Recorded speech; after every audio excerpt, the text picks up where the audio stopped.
Oh, hello, chat. Hello, welcome, welcome.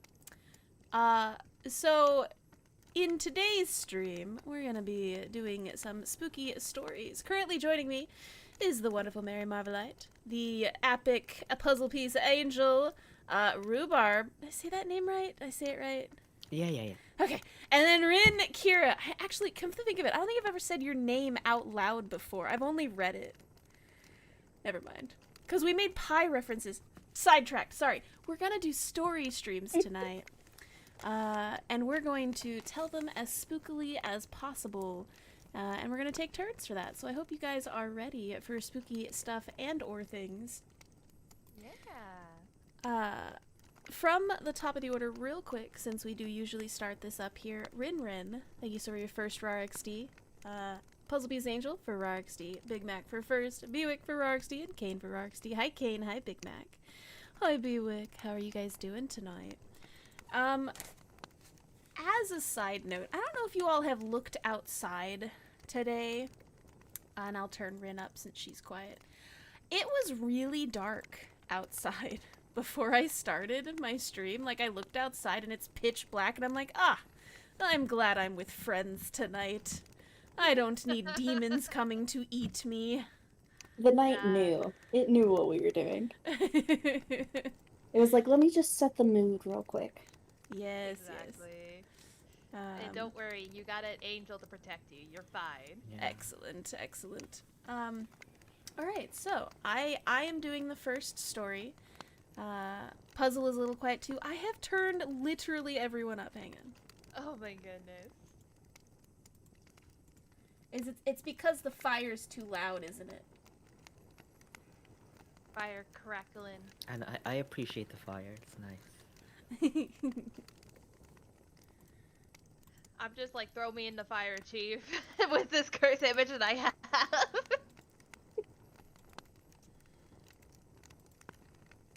There. Everybody's been boosted again. It's all good. Alright. Let me get back to my story over here. Alright. I, CathrenaGame, am going to be reading you a story called Ghost Bro. I found this story on the Reddit subreddit Snow Sleep? I'm not entirely sure. Sleep, yeah. The user is Cerati with a C, C-E-R-A-T-I, if you wanted to look this user up. But here we go. Their story of Ghost Bro. My house was built in 1904. It is a single-family home, wood frame setting on a cement block foundation. I have been living here for about 12 years. Of all the weird things that my siblings and me have seen or heard in this house, this one event is my favorite. This happened to my brother. About 10 years ago, my brother and his best friends had started a garage band playing mostly Spanish rock, alternative music but in Spanish. His friends could only get together on Sunday afternoons, and they would practice into the early evening, and they would casually call it quits by 8 p.m. This was the time I usually showed up and went to bed, 'cause I worked the graveyard shift. Late one fall, as the days were getting shorter, they had just finished a long session when the decision to head to someone else's house came about. My brother handed his car keys to his buddy so they could load up the equipment. Everyone had filed out of the basement, but the tricky part was that they needed to walk all the way to the back of the basement, up the back stairs, through the kitchen doorway, down the hall into the living room, and out onto the front porch. Everyone was outside, sitting in my brother's truck, waiting for him. My brother was walking up the back stairs, but when he remembered that he had left his pancakes in a to-go container sitting on a speaker in the basement, he made the decision to go back. Now the basement is not clean, with full sight lines. There had been partitions made, and the boiler and main heating unit are right smack in the middle. So after my brother walks back, he is about to retrieve his food container, when out of the corner of his eye he sees it. It's a shadowy figure right at his peripheral vision. This feeling of dread and uneasiness wash over my brother. He had been taught that if you are in the presence of a spirit or ghost and you feel a bad vibe, to quickly say a prayer or cuss at it. My brother chose the latter. He basically just told it, "Hey, fuck you. I don't have time for this shit." My brother started to walk to the back of the basement and briskly up the stairs, closing doors and turning off lights as he was walking out. The last light switch is on the opposite side of the front door. Luckily, the door was open, and the light from the street lamp was flooding the living room with its amber light. My brother felt something on his back, but at no point did he turn around. As he flicked the last switch, the living room went dark, as did the rest of the house. As he stepped out, he pulled on the door, closing it behind him. Still holding his food container in one hand, he quickly jogged down the few porch steps. He walked towards the front gate. Our house resides far from the main street, essentially having a large front yard, but no rear garage. As he closed the gap between himself and his friend-laden truck, he kind of smiled and thought things over in his head, mad at himself for spooking out when there was no reason. He climbed into the driver's side of the truck, putting on his seatbelt and getting ready to pull out of the parking spot directly in front of his house, when one of his friends asked, "Hey, wait, what about your brother? Isn't he coming with us?" My brother answered, "What do you mean? He went to work early tonight. He's already gone. Did you see his car anywhere?" The next question they asked, "Then who was walking behind you when you were leaving the house?" Ba-da-da-da! Ooh, spooky. Scary. Scary. Oh. No, thank you. Just nope. Yeah. No, thank you. I don't know, man. I feel like I would probably just bolt. I would not be calm about the situation. I'd be like, oh, no, I don't need those pancakes. I'm outie. Not for No, me. No, thank you. No, thank you. Abandon the pancakes. Abandon. Okay, bye. I'll talk to you guys later. Right, No, right, thank you. right. Real quick, while I was reading my story, thank you so much for the raid, Falana. Appreciate you coming in. I hope you all had a good stream on yourself. We're doing story night tonight, where we are sharing stories all night long of varying random spooky things and stuff. And I did my first story. So, you, Mary Marvelite, did you know that you're Yes. next? I can be, if you so choose. Yes, let me switch you up into the main voice acting location. There we go. You're big and in charge. There you go, Mary. Let's go. I'm large and in charge. All right, Mary, So, take it away. alright, what I've done is I didn't have time to find a ton, but I grabbed a few old prose stories from some 40s and 50s comic books, which are like a page or two Oh. long, 2 pages each. Ooh. And so this one was originally published in Marvel Tales number 93 from 1949, and is called Out of the Past. Mark Winters tightened his grasp about the wheel of the car and brought his head as close to the windshield as he could, but his actions were of little use. Try as he might, he was unable to see more than 50 feet ahead of him. The rain slashed across the glass in a steady downpour, and the feeble efforts of his wipers were ineffective. From the instructions he had received an hour ago, he surmised that the town should be a few miles ahead. If his luck would only hold out for another 15 minutes, he thought he'd be all right. Then it happened. A few gasping coughs from his motor, a spluttering sound, and the car rolled to a dead halt. He cut off the ignition and shoved his hands into his coat pockets. What was he to do now, he thought.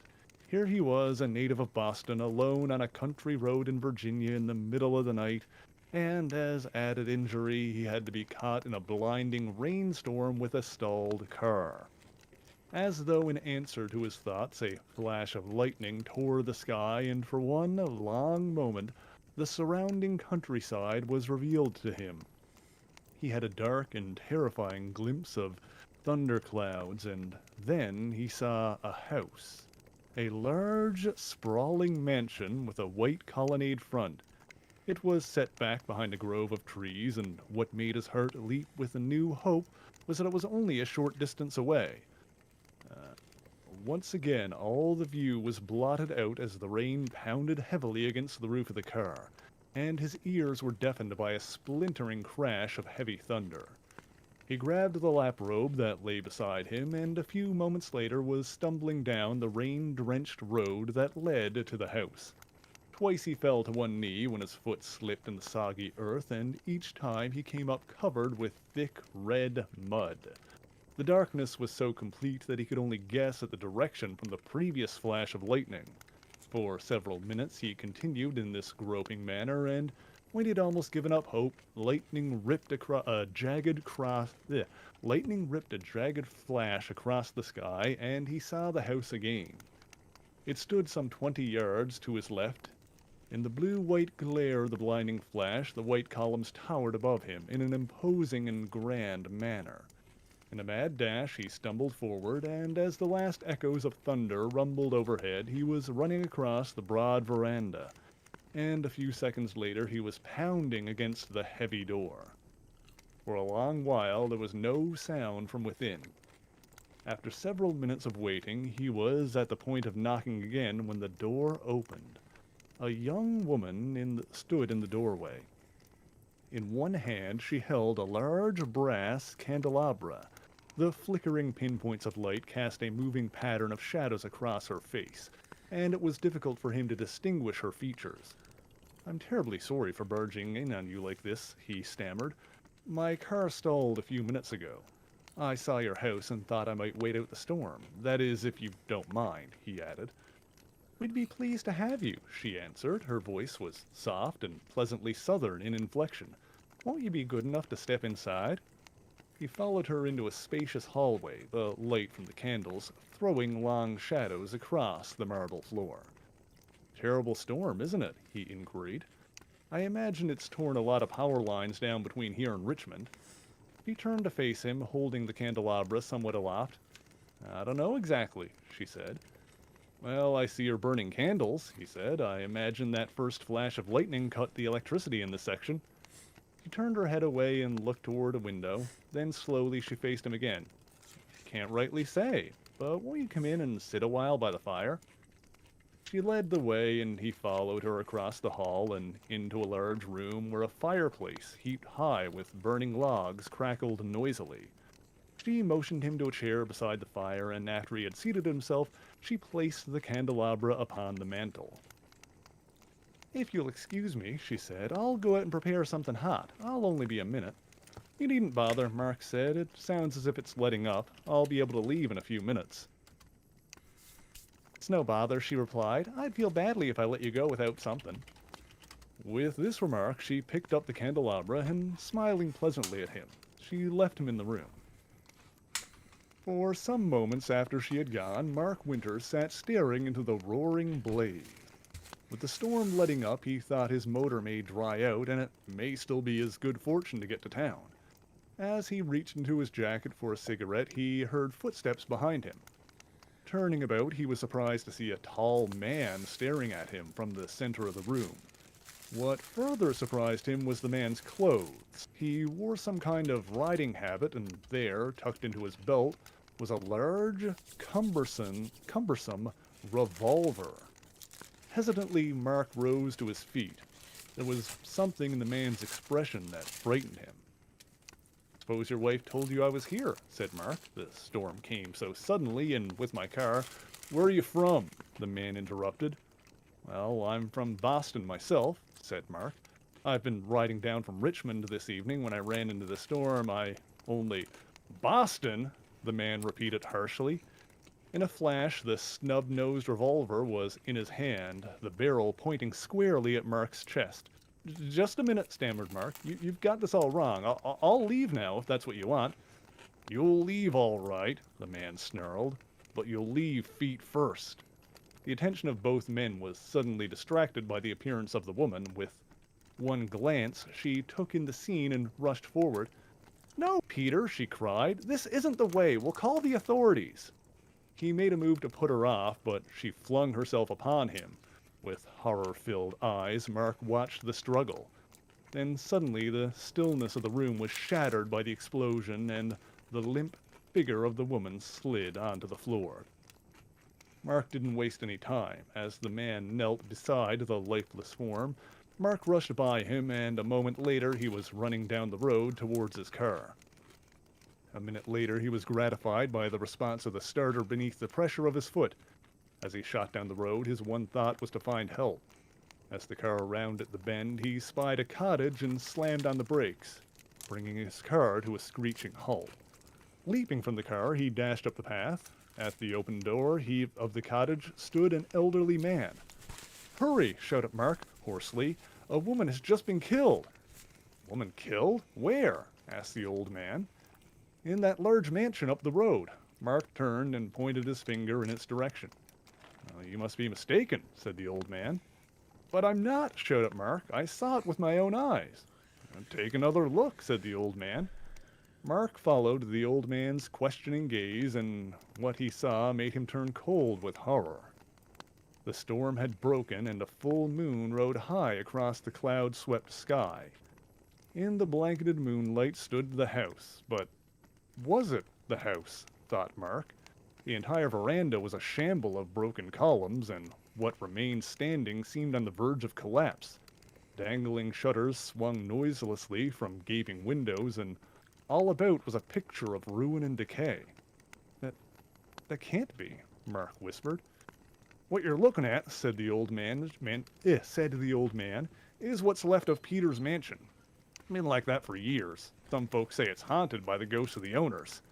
He accidentally shot his wife one night during the Civil War. Seems like she was trying to protect the life of some northern soldier. Say he came from Boston." Mark listened quietly as the old man spoke. He heard the words all right, but they just didn't make sense. Or did they? The end. Oh my gosh. Oh man. All right. You have such a nice voice, though. I know, right? The whole time I was just like, I know I should be scared, but I'm kind of comforted for some reason. Right. Mary just Thank has you. this comforting voice. Oh my gosh. Oh, do you think that was time travel, or do you think you hallucinated? If we want to think about it, we don't have to think about it. Yeah, we have to I think think on it was it. time travel. Time travel would be a good one. Yeah. All right, Puzzle, you are up for your rotation. Are you ready? I am ready. Excellent. Well, whenever you are ready, go ahead and give her a good go. So, to start off, this is actually my own ghost story. Some of you may have heard of it. Some of you might not have. But this story happened when I was about 7 years old. I just lost my grandmother on my father's side of the family. I wasn't super close to her, but she was my family, and she cared about me a lot. I remember just this. I went to bed that night, and Oh, your offline screen is so cute. Oh, thank we're you. Oh, there we go. All right, I'm so sorry, Puzzle. I think maybe you should just start over. I'm not entirely sure when it disconnected. I'm really sorry. yeah, totally fine. You know, I am willing to go back. So I do have it written down, but sometimes I add things as I remember it because I'm like, this happened years ago and I can't remember all the details. But anyways, this ghost story is my personal ghost story. This happened back when I was about 7 years old. I just lost my grandmother on my father's side of the family. I wasn't super close to her, but she was family that cared about me, so I treasured her. All I remember was this. I fell asleep in my bed, then I woke up and I couldn't fall back asleep. I missed her so much. So I got up and got dressed to go visit her grave. I don't remember how I got there, but it was pretty foggy. The best way I can describe the fog was basically it was a sheer blanket. Like you can kind of see, and it was at least to my knees. So it wasn't super, deep. But I was walking around looking for her grave. I was there a few days ago when she was buried, yet I couldn't remember where she was buried. Probably because of all the grief and all the goings on, I couldn't remember. All I wanted to do was to be a cute little goth kid and sleep on her grave, as you normally do. Then I saw a figure in the fog. It looked like the man, but it wasn't like he was part of the fog. He was like cut out. A dark void-like figure shaped like a man. Then I looked at the figure and I saw red eyes. Then it slowly changed its form and it became a twisted wolf-like figure. I ran. I ran as fast as I could. The creature chased after me. I could feel the creature on my tail, and I just looked ahead. Just wanted to find a way to get out. Then, I see a church, and without thinking, I ran in. And when I ran in, I shut the doors behind me and hid in one of the rows, furthest away from the door. I was out of breath, and I had to catch it so I could escape later. Then, I heard a huge bang from this door, and I knew it was the creature, and I froze in fear. I didn't know what to do, so I put my hands together and prayed, and prayed that it didn't find me. But as I prayed, the banging got louder, and I could hear the door creaking and bending from the force it was putting out. And I didn't know what to do but just keep praying, close my eyes, and just hope that it never could find me, no matter where I was. The banging continued, and then I heard the door flung open, and I couldn't help but wanting to see what happened. And I peeked at the bottom edge of the row to see what the creature was doing, and it was banging its head on an invisible force. And I didn't know what was going on. And it kept hearing the banging and banging and banging. And when I made eye contact with those red eyes, I knew it saw me. And all I just hoped that it, didn't see me, where I was. Then the whole building started to shake. It was the most terrifying feeling I could have felt. But soon, it stopped. It was so quiet. I just couldn't contain my curiosity any longer, and I peeked out, and it was gone.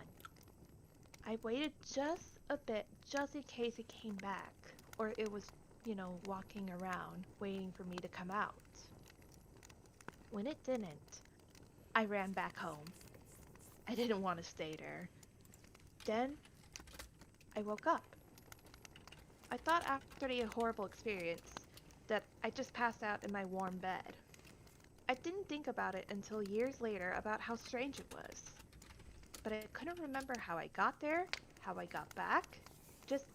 I just thought it was my kid brain, like those are unimportant details at the time. But then, I went to visit her grave years later. It wasn't the graveyard from my memories. nor did it have the church anywhere near it. It was so strange. So, I talked to one of my native friends and told him about this dream. He said, I think a demon was trying to kill you in your sleep. It sent shivers down my spine. But it made the most sense with the information at the time. And this friend had a lot of spiritual background and his own experiences. So he wouldn't just, you know, make the shit up on me. So, that was the story of the demon that tried to kill me in my sleep. Oh my god. Whoa, seriously? Like this is a real story? Yep, this happened to Good me. lord. Ah, no thanks. Yeah, I told this story. I keep telling this story years and years because of how good it was until I brought it up to my native friend, and they're like, "I think a demon actually tried to kill you," and I was like, "Thanks, bud." Oh Oh my my god. That's really gosh. comforting to hear. Good Yeah. lord. Mhm. Yeah, Mm. Like so I can welcome. think it on my own, but once you agree, that becomes a bit much. Also, welcome Right. Raiders. Yes, Welcome, Lily! Raiders. I hope I didn't scare you guys too badly. Welcome in, Lily Vanilli. I hope you had a lovely stream tonight. We are doing spooky, scary stories this Friday the 13th. I hope you all have come in to hang out with us. We will be doing this till dawn or until all of my dearest friends pass out or get murdered by Jason. Either way, this is what we'll be Or doing that all demon night. comes back to get me. Right. So yeah, we have lots of different stories. I have a whole list of stories that I'll be reading, and we're kind of doing a rotation kind of thing. So Rhubarb is actually up next. Let me go ahead and switch over to your reactive in the main. There we go. Perfect. So whenever you are ready, please tell Oh us my your God, you're so story. beautiful. What I the know, fuck? right? Thank you. Absolutely Thank you so gorgeous. much. Thank you. Okay, so let me see. So I actually do have a like a personal story as well, but I'm not as prepared. I haven't written it down, and I also it was should I say like my memory is should we say slightly hazed from that time.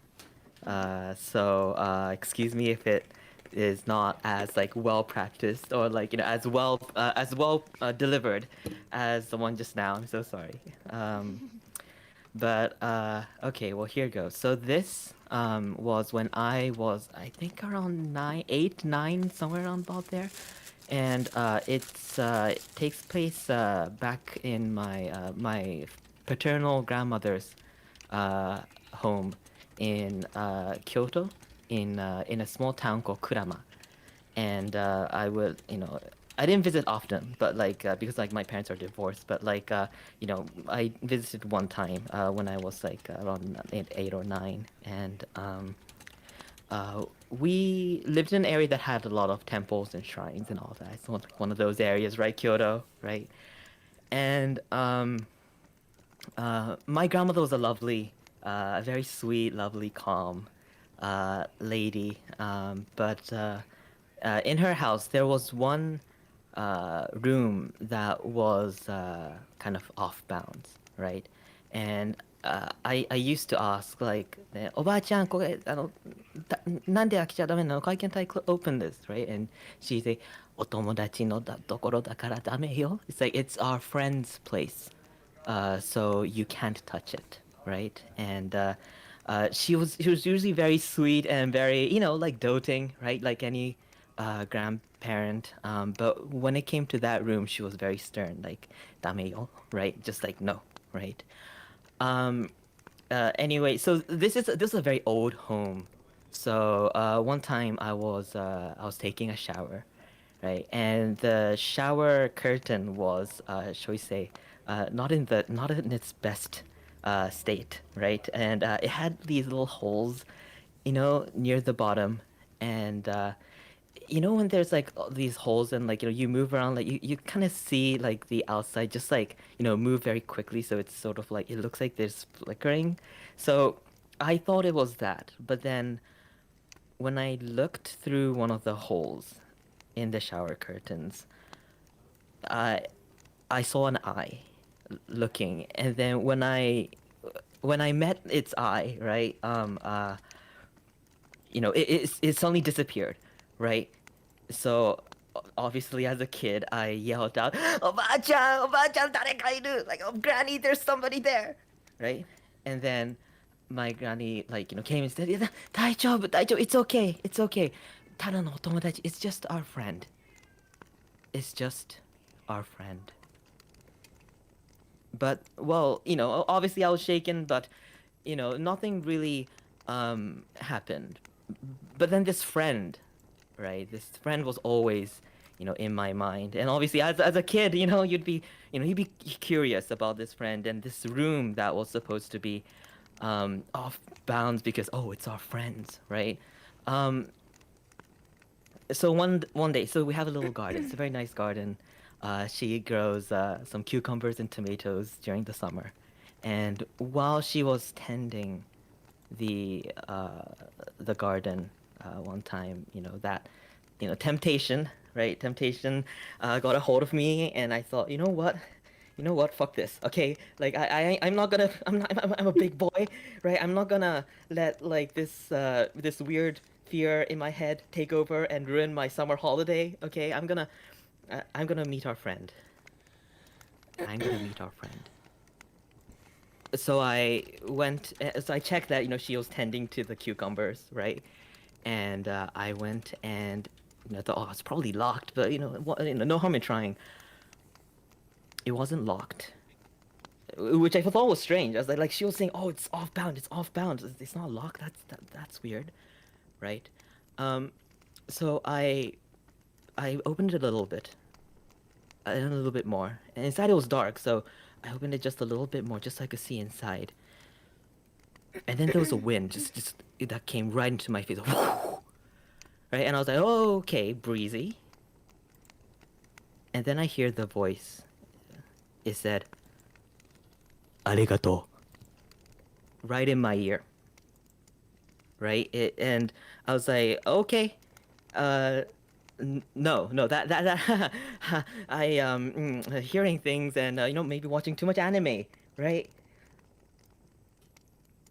Suddenly, my grandmother looks at the house from her garden. She runs in, and she doesn't take her sandals off when she runs in. And just for context, in Japan, you always take your shoes off when you go in. But no, she was in a rush. She came in, and she said, "Akita no ne, akita no ne," right? She was like, "You opened it, right? You opened it." Right? And I said, "Gomen, gomen, no, gomen, gomen," right? I said, "No, I'm sorry, right?" And this was in the evening, like around twilight.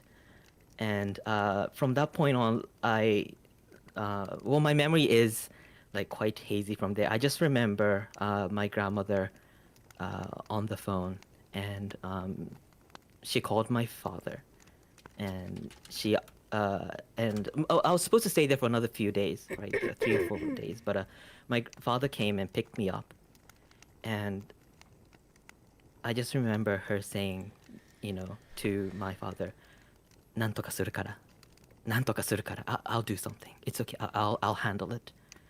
And I remember some men in these white traditional garments, like Japanese. I think they're like Shinto priests or something. They came and but while I was leaving, they were coming into the house, and ever since then, I've never really heard back from my grandmother. I'm sure she's okay. I would hope she's okay. But I never really heard back from her. I never really found out what happened, or what it was, and why it was that voice, that otomodachi, that friend, said arigato, said thank you, as it left. What I would think, that's when it left. But yeah, that's all I remember, and I just hope that my grandmother's okay. I just hope my grandmother's okay. That was the story of my grandmother of Kurama. Oh. That was terrifying. My hairs legit stood up. What the frick? Are you Yeah. just like okay? These stories. Just a friend saying thank you, and I'm like, no, no, go away. Oh my gosh. Oh my gosh. Like, okay, so was there more like you before you opened the door, was there other random things in the house that kind of spooked you, or was it just like the shower thing? Yeah, so there was like, like, but then it's often a lot of things that, so I err on the side of um repeatable evidence, if you know what I mean, right? Uh so that's why I try not to, quote personal instances that I cannot, confirm. But yeah, there was like sometimes like at night, like a little pitter patter of feet in the loka, and we have like the loka, the corridor, I guess, there's like wood, so you can hear like the right, and but that could be like, I don't know, rats maybe, right? Yeah, Or yeah. something. Yeah. Yeah, that's So yeah. yeah. Yeah, like you're just like, this isn't scary. This is, this and that. Like you're trying to brush it off as, something logical. Yeah. Oh my goodness. That was great. That was fantastic. There you go. Thank you for that. Yeah, yeah. All right, Yeah. Rin, you ready to follow that up? Sure. All right, Totally. let's go. I'm down.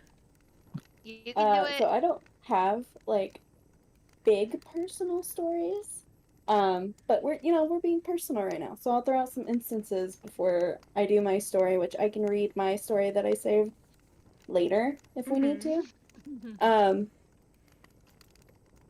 So I just have a lot of interactions with ghosts.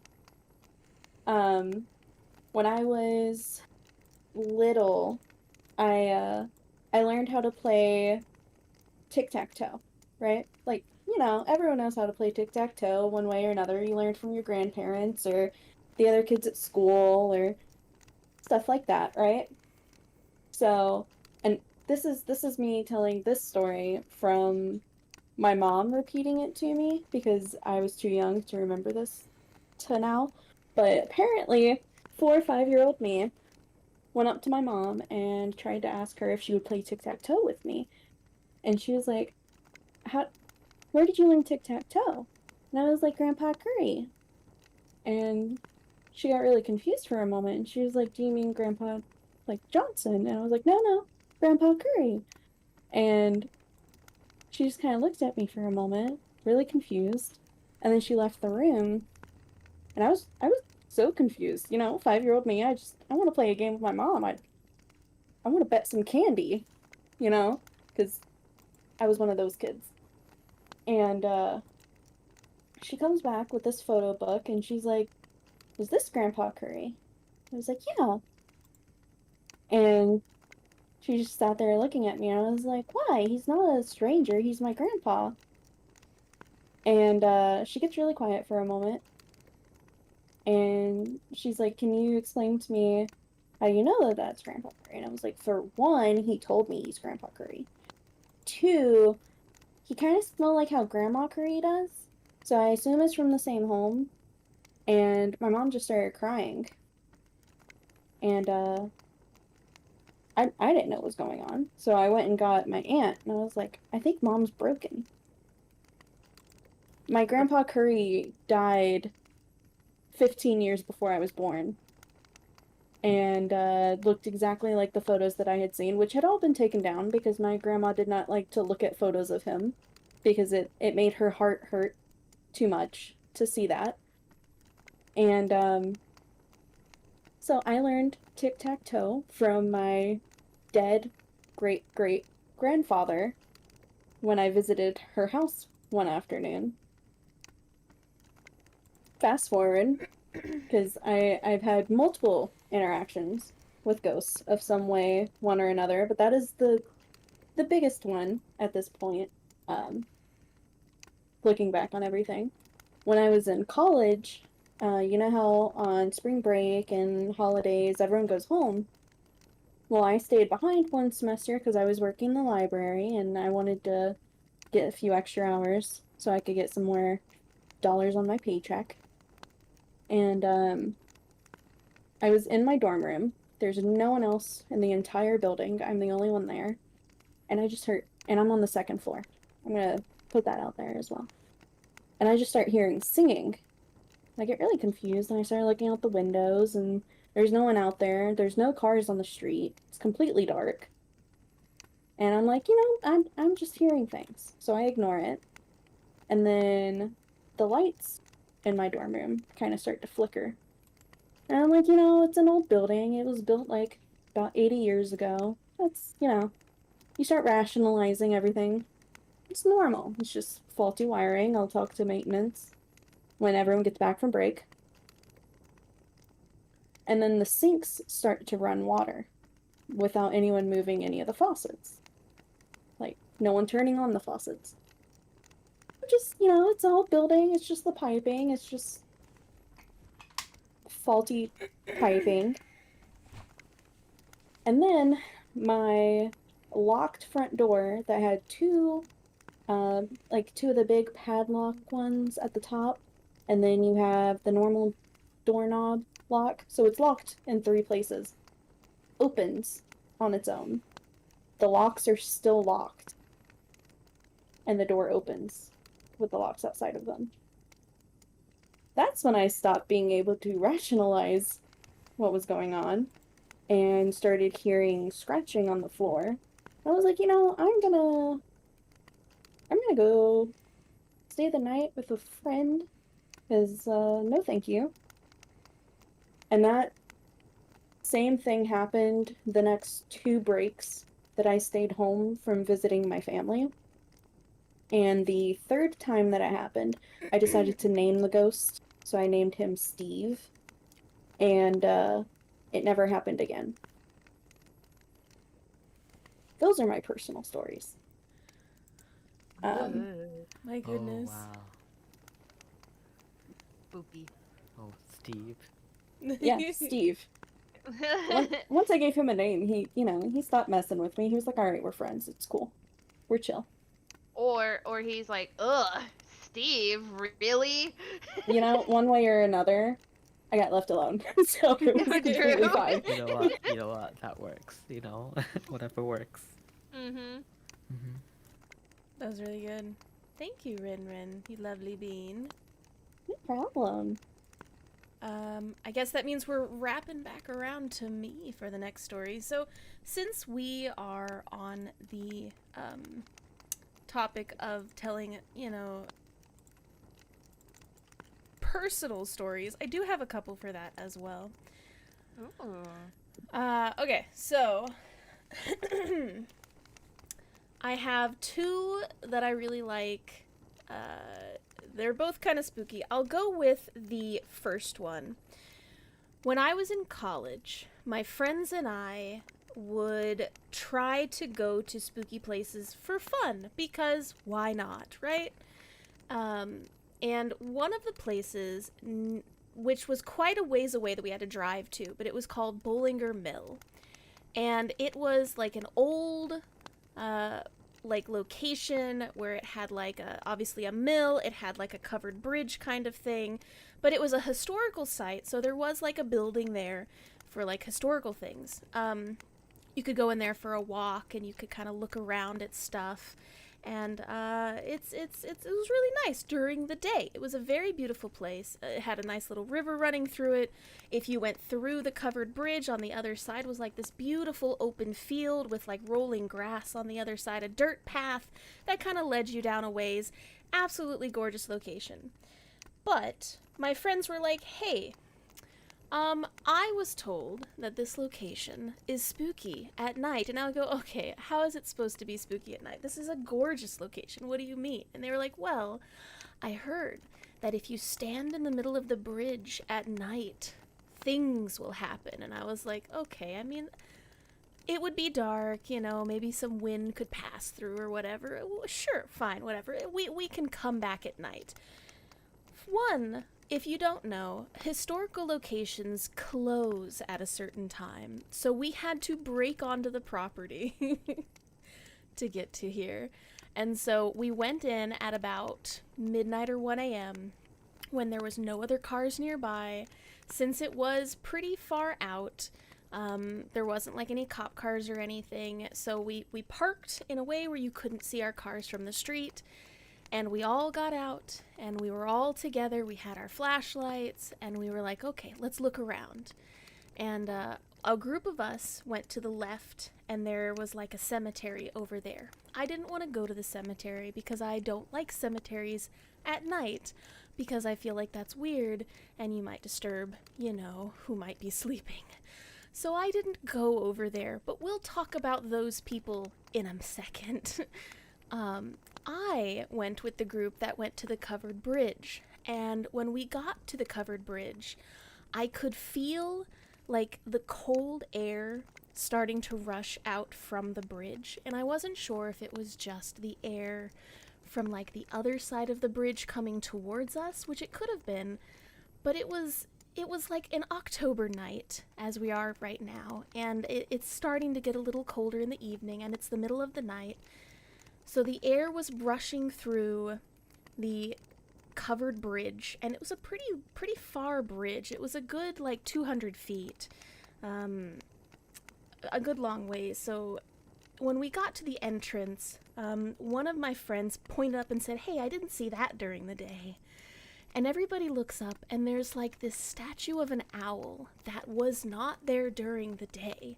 I'm pretty sure nobody saw it during the day, but there is a statue of an owl sitting on top, completely immobile. It wasn't alive, so it couldn't have like landed there, and it was like staring down at whoever was about to enter the bridge. And I was like, that's weird. Maybe we just missed it during the day. Obviously, you see more things when you're looking for more things. So I was like, okay, that's fine. And my one friend, let's call her Carol, she's walking into the bridge first because she is all about the wanting to feel the spooky energy of the places. And so she takes the lead and starts to walk down the covered bridge, and we're kind of following beside her when she kind of stops and looks up, and we're all like continuing forward because she's doing her thing of looking around, and she says, "Hey guys." And we said, "Yeah." Look up.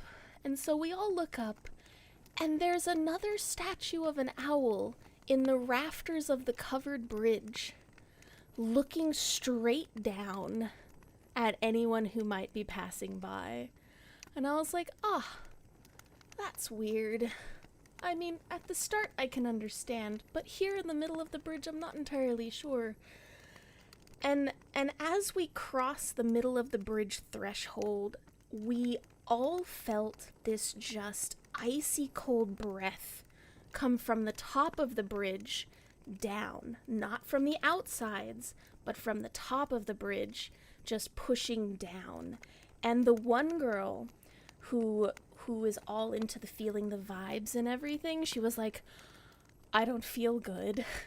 And she started like shaking and shivering, and she was like, I can't go forward. And she could not cross the middle of the bridge to go to the other side with us. And the rest of us walked through without issue, but we could not pull her forward.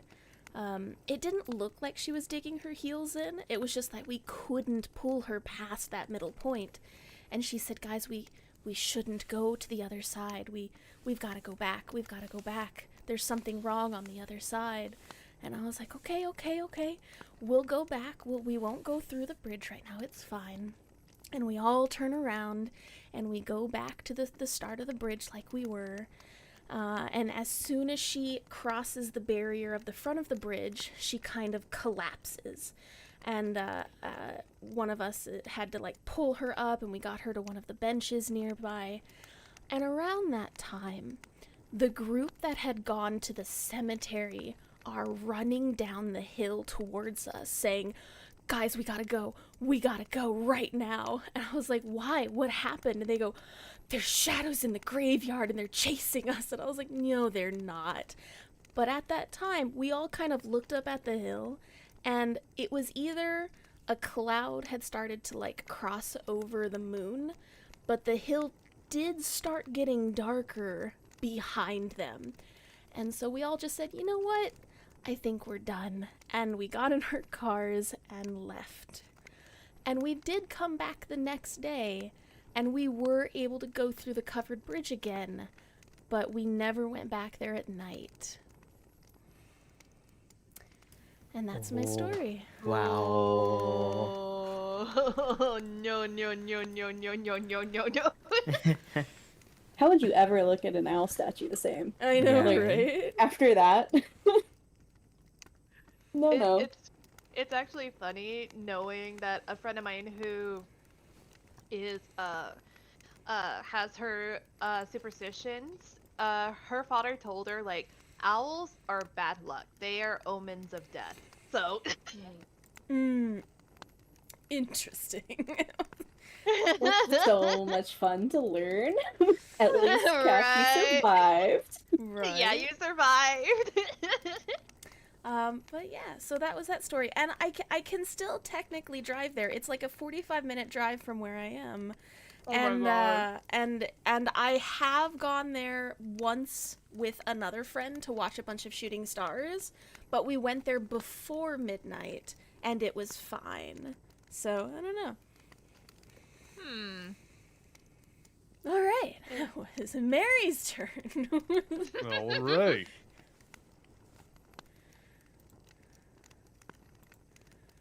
Let's do this one. This story is called The Shivering Flame.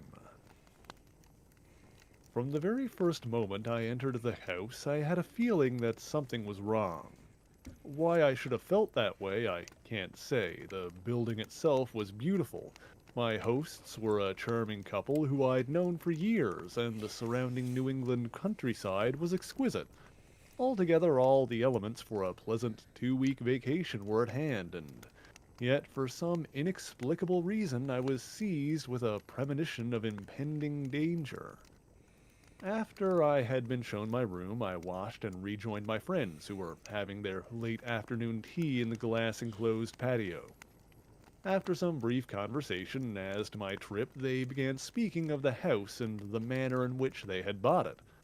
They had seen it for the first time a year earlier, when they had made the trip up to Maine. It was love at first sight, and when they learned that the property was for sale, they bought it at once. The grounds had been neglected, and the building, which was over 100 years old, was badly in need of repairs.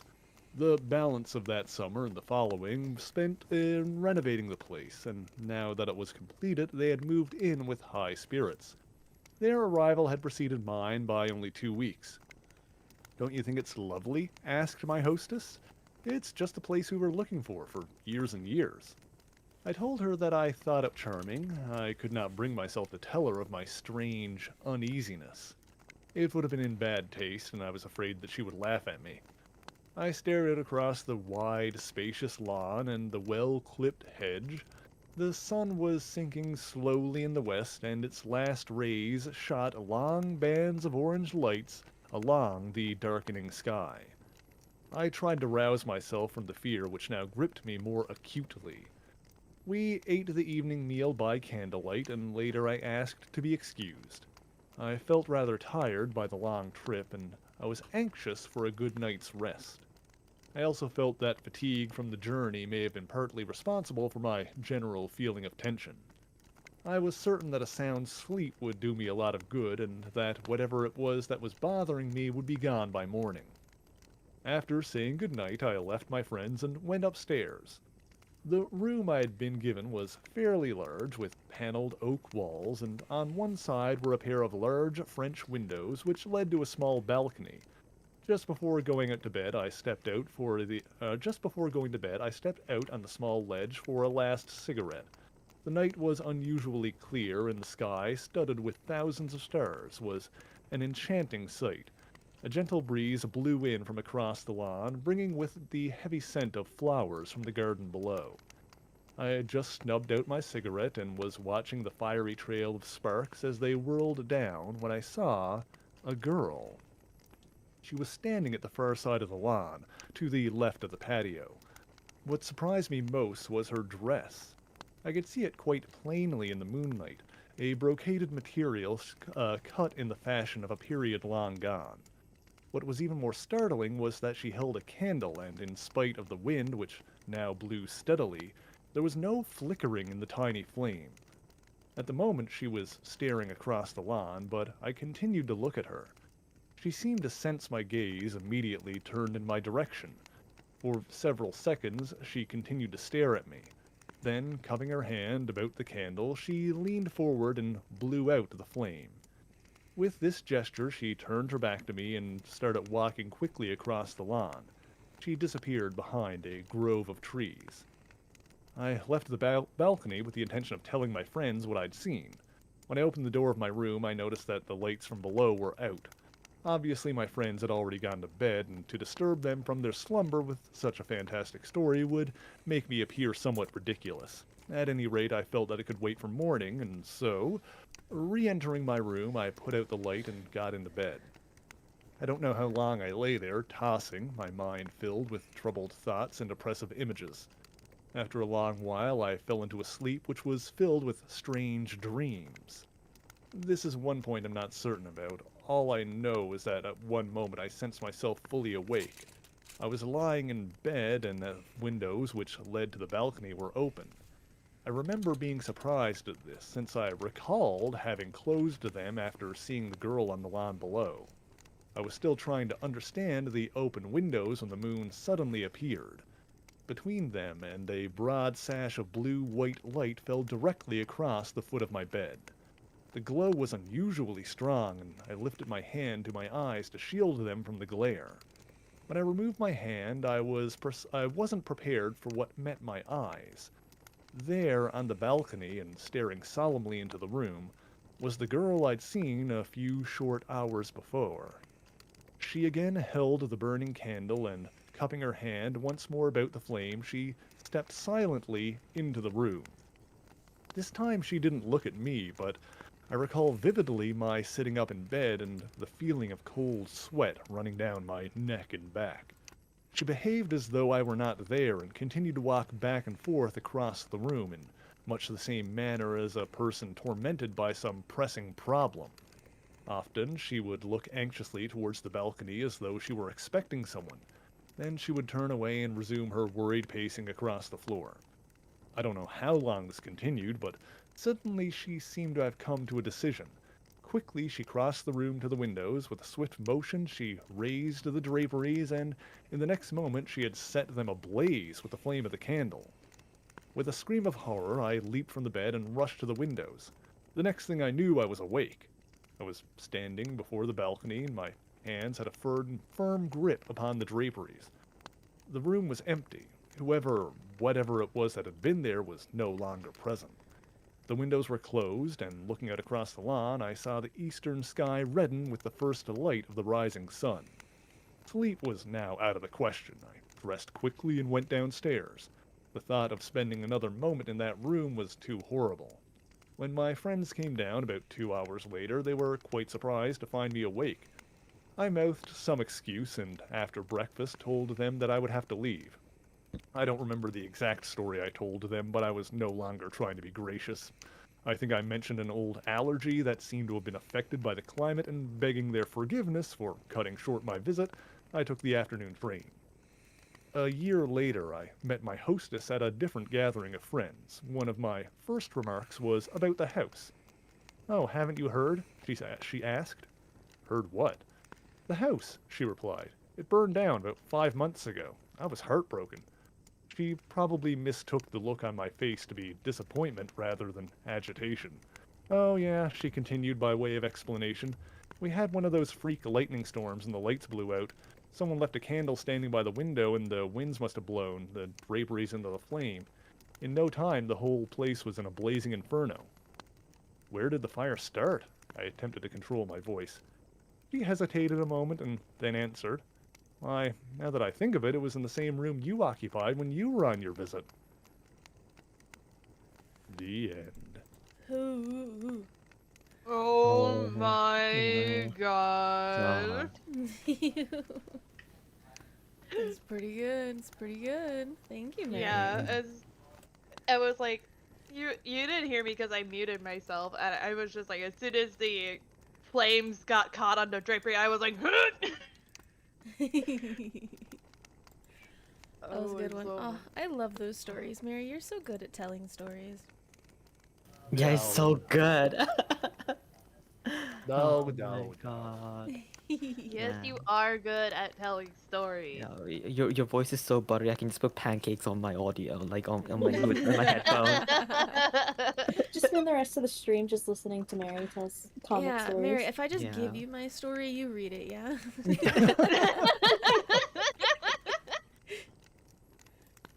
No. All right, Puzzle, it is your turn up. Are you ready for another story? I am. All right, go ahead when you're ready. All right.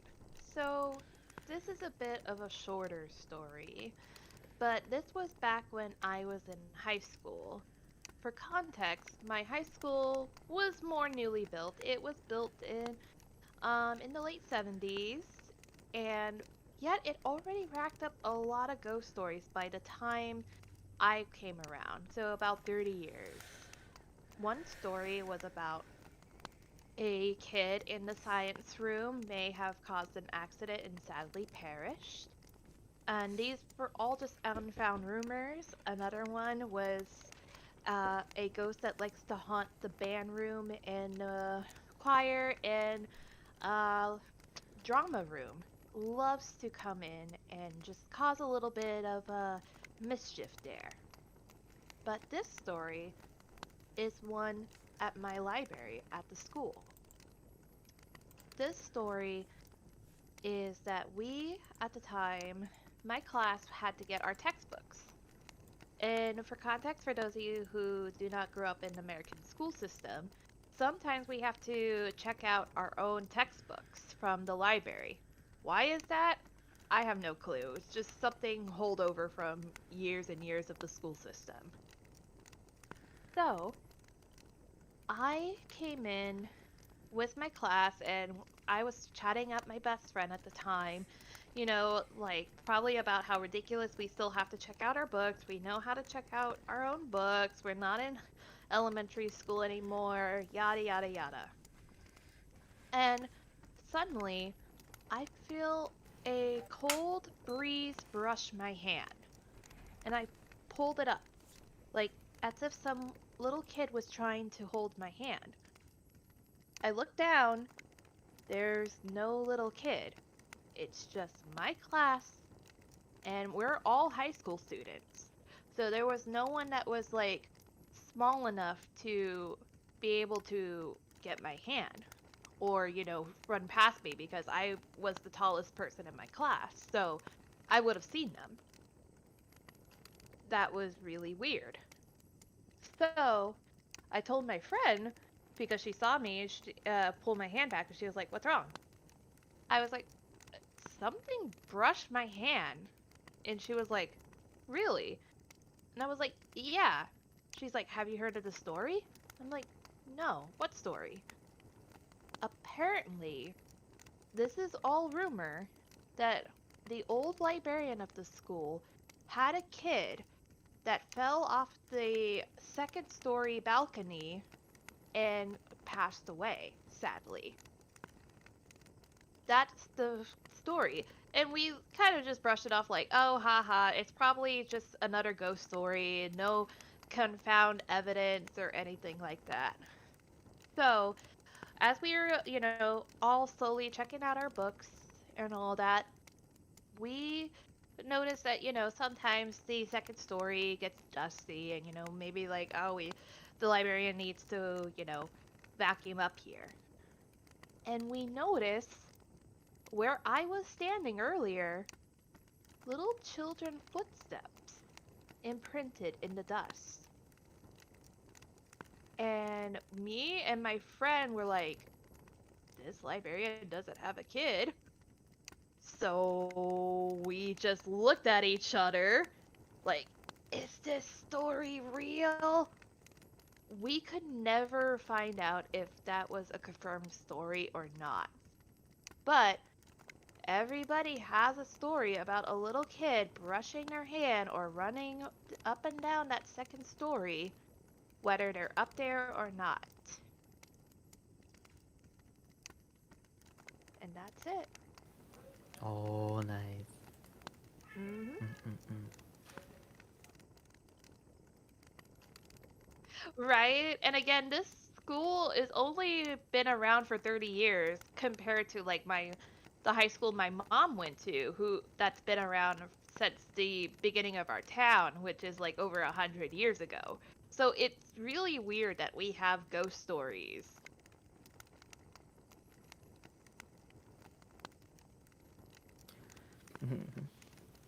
Oh yeah. Now, if they all happened in the course of a week, that would be a little, Oh you yeah, know, yeah. concerning. True. Mhm. But it was, again, it was all rumors, and we can never confirm or deny if this was a true story, if it really did happen.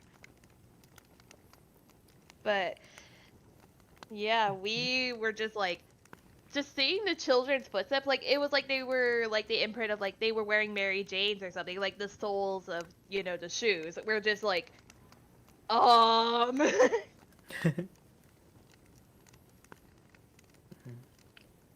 problem.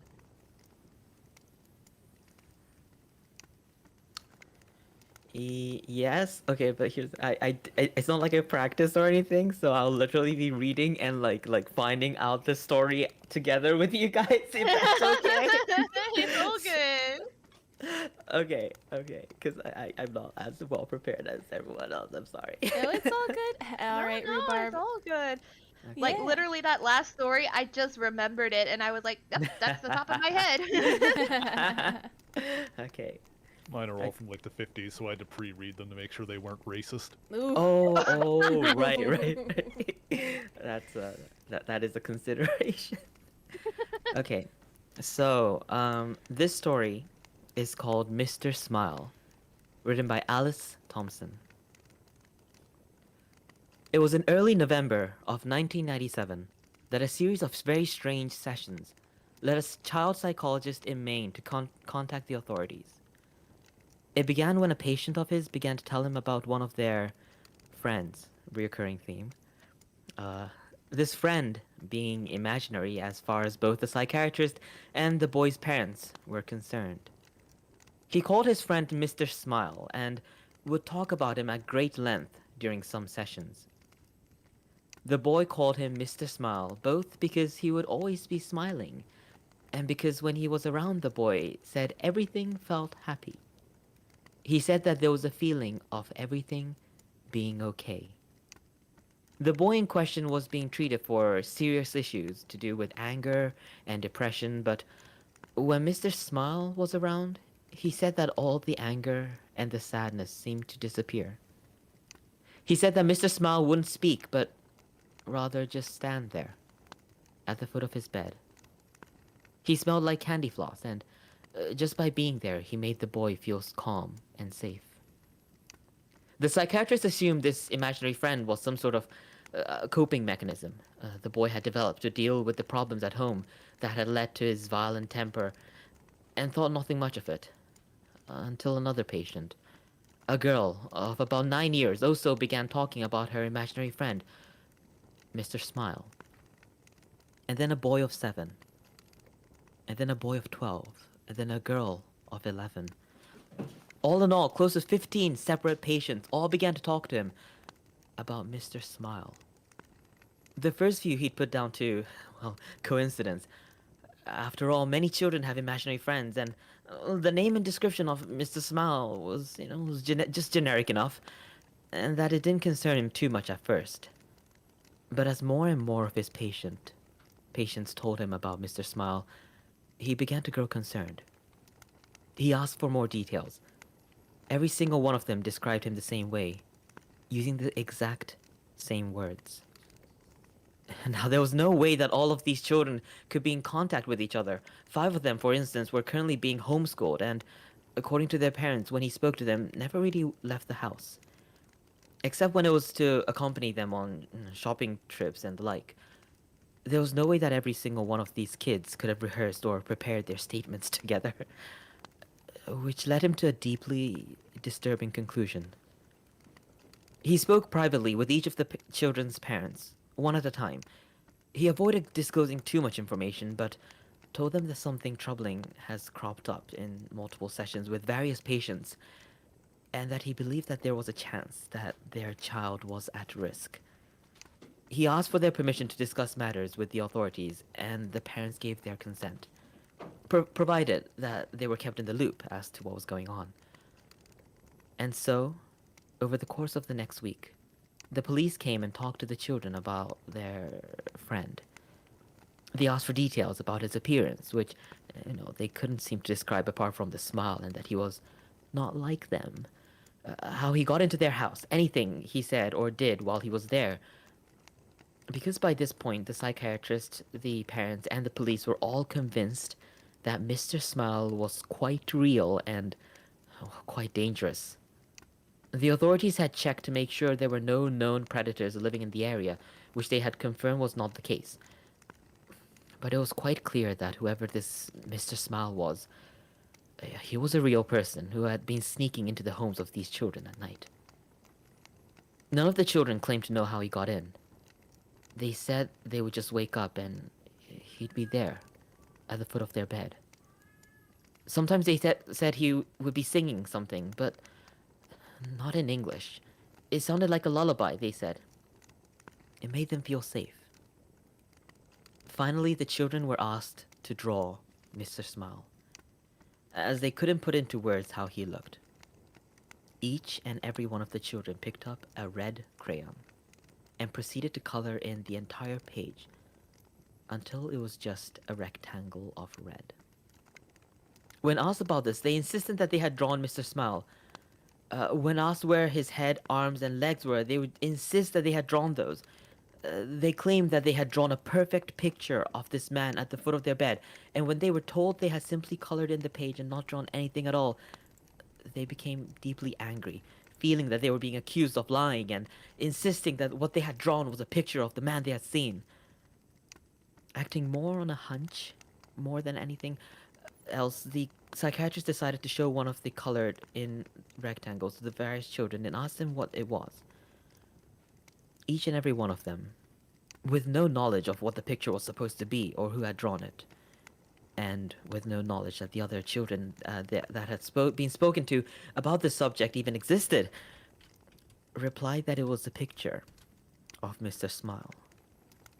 Cameras and baby monitors were placed in the children's room so that they could be monitored. Many of the parents simply stopped sleeping altogether, staying up all night, staring at the screens that displayed where their children slept. At no point did anyone enter or exit the bedrooms. No sounds except for them snoring or occasionally talking in their sleep were heard over the baby monitors. There was no sign of Mr. Smile. After almost 2 weeks of this, many of them began to doubt that Mr. Smile had ever existed. Other psychiatrists since have put the whole thing down to some strange shared delusion that while it couldn't be explained yet, but did not have any basis in reality. Some suggested that maybe this whole Mr. Smile thing had its basis in a TV show or film that, the children had all watched, leading them to all dream of something similar. Then one of the boys went missing. The camera in his room had gone dead at around 2 in the morning. His mother had to run to check in on him, only to find his room empty. It had literally taken her less than a minute to run to his room. There was no possible way for him to leave, or be taken and be out of her sight in the time it took her to leave her bedroom and run towards his, but he was gone. She said there was a smell like cotton candy in the room. The search for the boy turned up nothing. No one had seen anything strange or unusual around the home before or during the disappearance, and no trace of him was ever found. It was less than a week later that one of the girls who had spoken of Mr. Smile vanished as well. Then another of the boys, one by one, each of them began to disappear until only 4 remained. The 4 remaining children began to talk about how Mr. Smile and his friends were going to take them away soon. When asked about these friends, they talked about how Mr. Smile lived with the other smiling men in the happy place, and that he would take them there soon. They said that there were lots of people there already, and that in the happy place everything was beautiful. They said that they knew about it because Mr. Smile talked to them in their heads, because he couldn't talk like the other people did, and that he would show them pictures in their heads of the place they were going. Things began to get increasingly disturbing. After a few weeks, the children began complaining of headaches and nausea.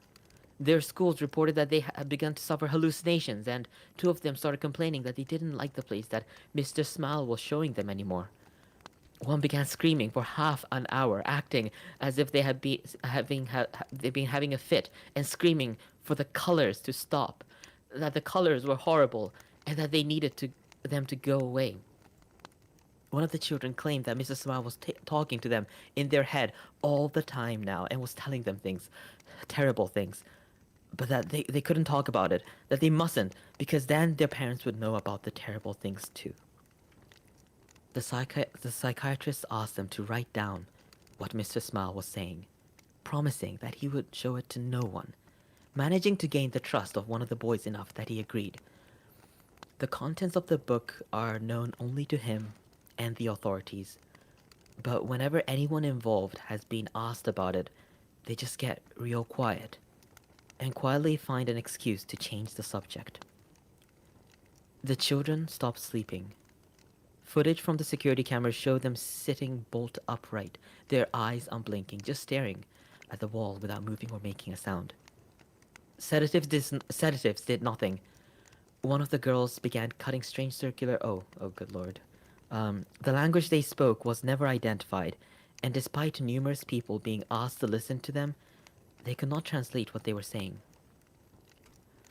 By the start of 1999, all 4 of the children had vanished into thin air. There was no trace of who took them. Searches have turned up nothing to this day, with no indication of where they are, or if they are even dead or alive. No suspects have ever been found either.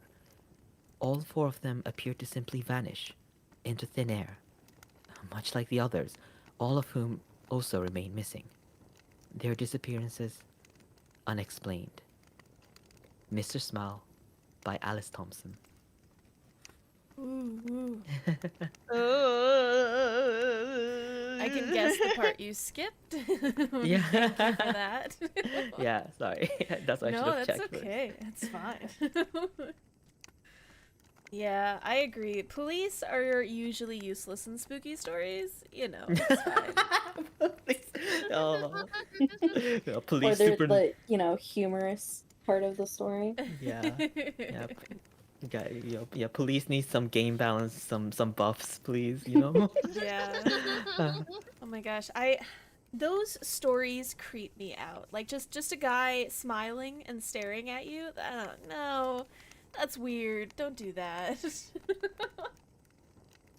Ugh. What's wrong, Kath? You don't want someone to give you a good smile? I mean, it's fine if you like look at somebody, flash them a smile, and then move on with your life, right? But don't just like stand there and stare at them, baring your teeth in a smile. That's weird. Move on. And it just increasingly gets bigger and bigger until you see all of the teeth. Yeah. Ugh. oh my No god. thanks. Mhm. All right, Top thank tier. you, Rhubarb. I really Yeah, appreciate yeah. that. That was a good one. My goodness. Whew. All right, Rin, are you ready for another story? Sure. So mine is from the Reddit No Sleep that Kath shared the link of in our little chat. This was posted by The Eagle Strikes. And this is part 1 of 4. It's titled, I'm a security guard who works the night shift at an art gallery, but I don't protect the paintings. I want the job, I said. It was 2 years ago, but I can vividly recall every aspect of that interview. The innocence of those 4 words. The stillness of the gallery. My befuddled reaction to Amy Andrews, the gallery owner whose questions unsettled me, her composure never waned.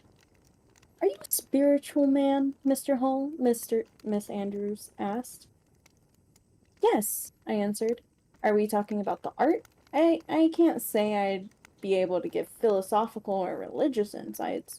Oh, don't worry, Miss Andrews replied, smiling. I'm not trying to trip you up. In a way, my question does relate to the paintings, but perhaps not in the way you might expect. I mean, I was a police officer for many years before working as a security guard at the embassy, I said. I have plenty of references. The gallery owner raised a hand, smiling politely. I've seen your CV. I promise that you don't have to fight your corner, Mr. Hull. I know you're physically capable, but the job takes on a, mental level. I nodded my head, ignorantly believing that I understood her. I know, I worked many solo night shifts at the embassy, but I can handle it. That's not what I mean, she replied. Do you know why my gallery exhibits a permanent display of my sister's artwork? To honor her memory, I said. I saw the news clip a couple of years ago about her admittance to the local psychiatric ward. Harper Andrews, right? I'm sorry, that must have been tough on your family. Not as tough as Harper found it, Miss Andrews replied. Her artwork tells the story of her decline into sickness. Not sickness of the mind, but sickness of the soul. She faced something and captured it in these paintings to protect humanity. Hearing her speak, I thought Amy seemed just as unwell as her sister, but I would soon learn that it was no delusion. Every night on the job is terrifying, but none so much as the first, and I'll never forget Miss Andrews' parting words as she walked out the door. At night, the paintings must be closely guarded. Left unobserved for too long, they can, well, just make sure you keep watch. What is this, night at the museum? I mused, trying not to chuckle. No, far worse than fiction. The first hour of my shift was blissfully mundane, basking in the blue glow of the gallery's security lighting. A perturbing painting eyeballed me from the far wall.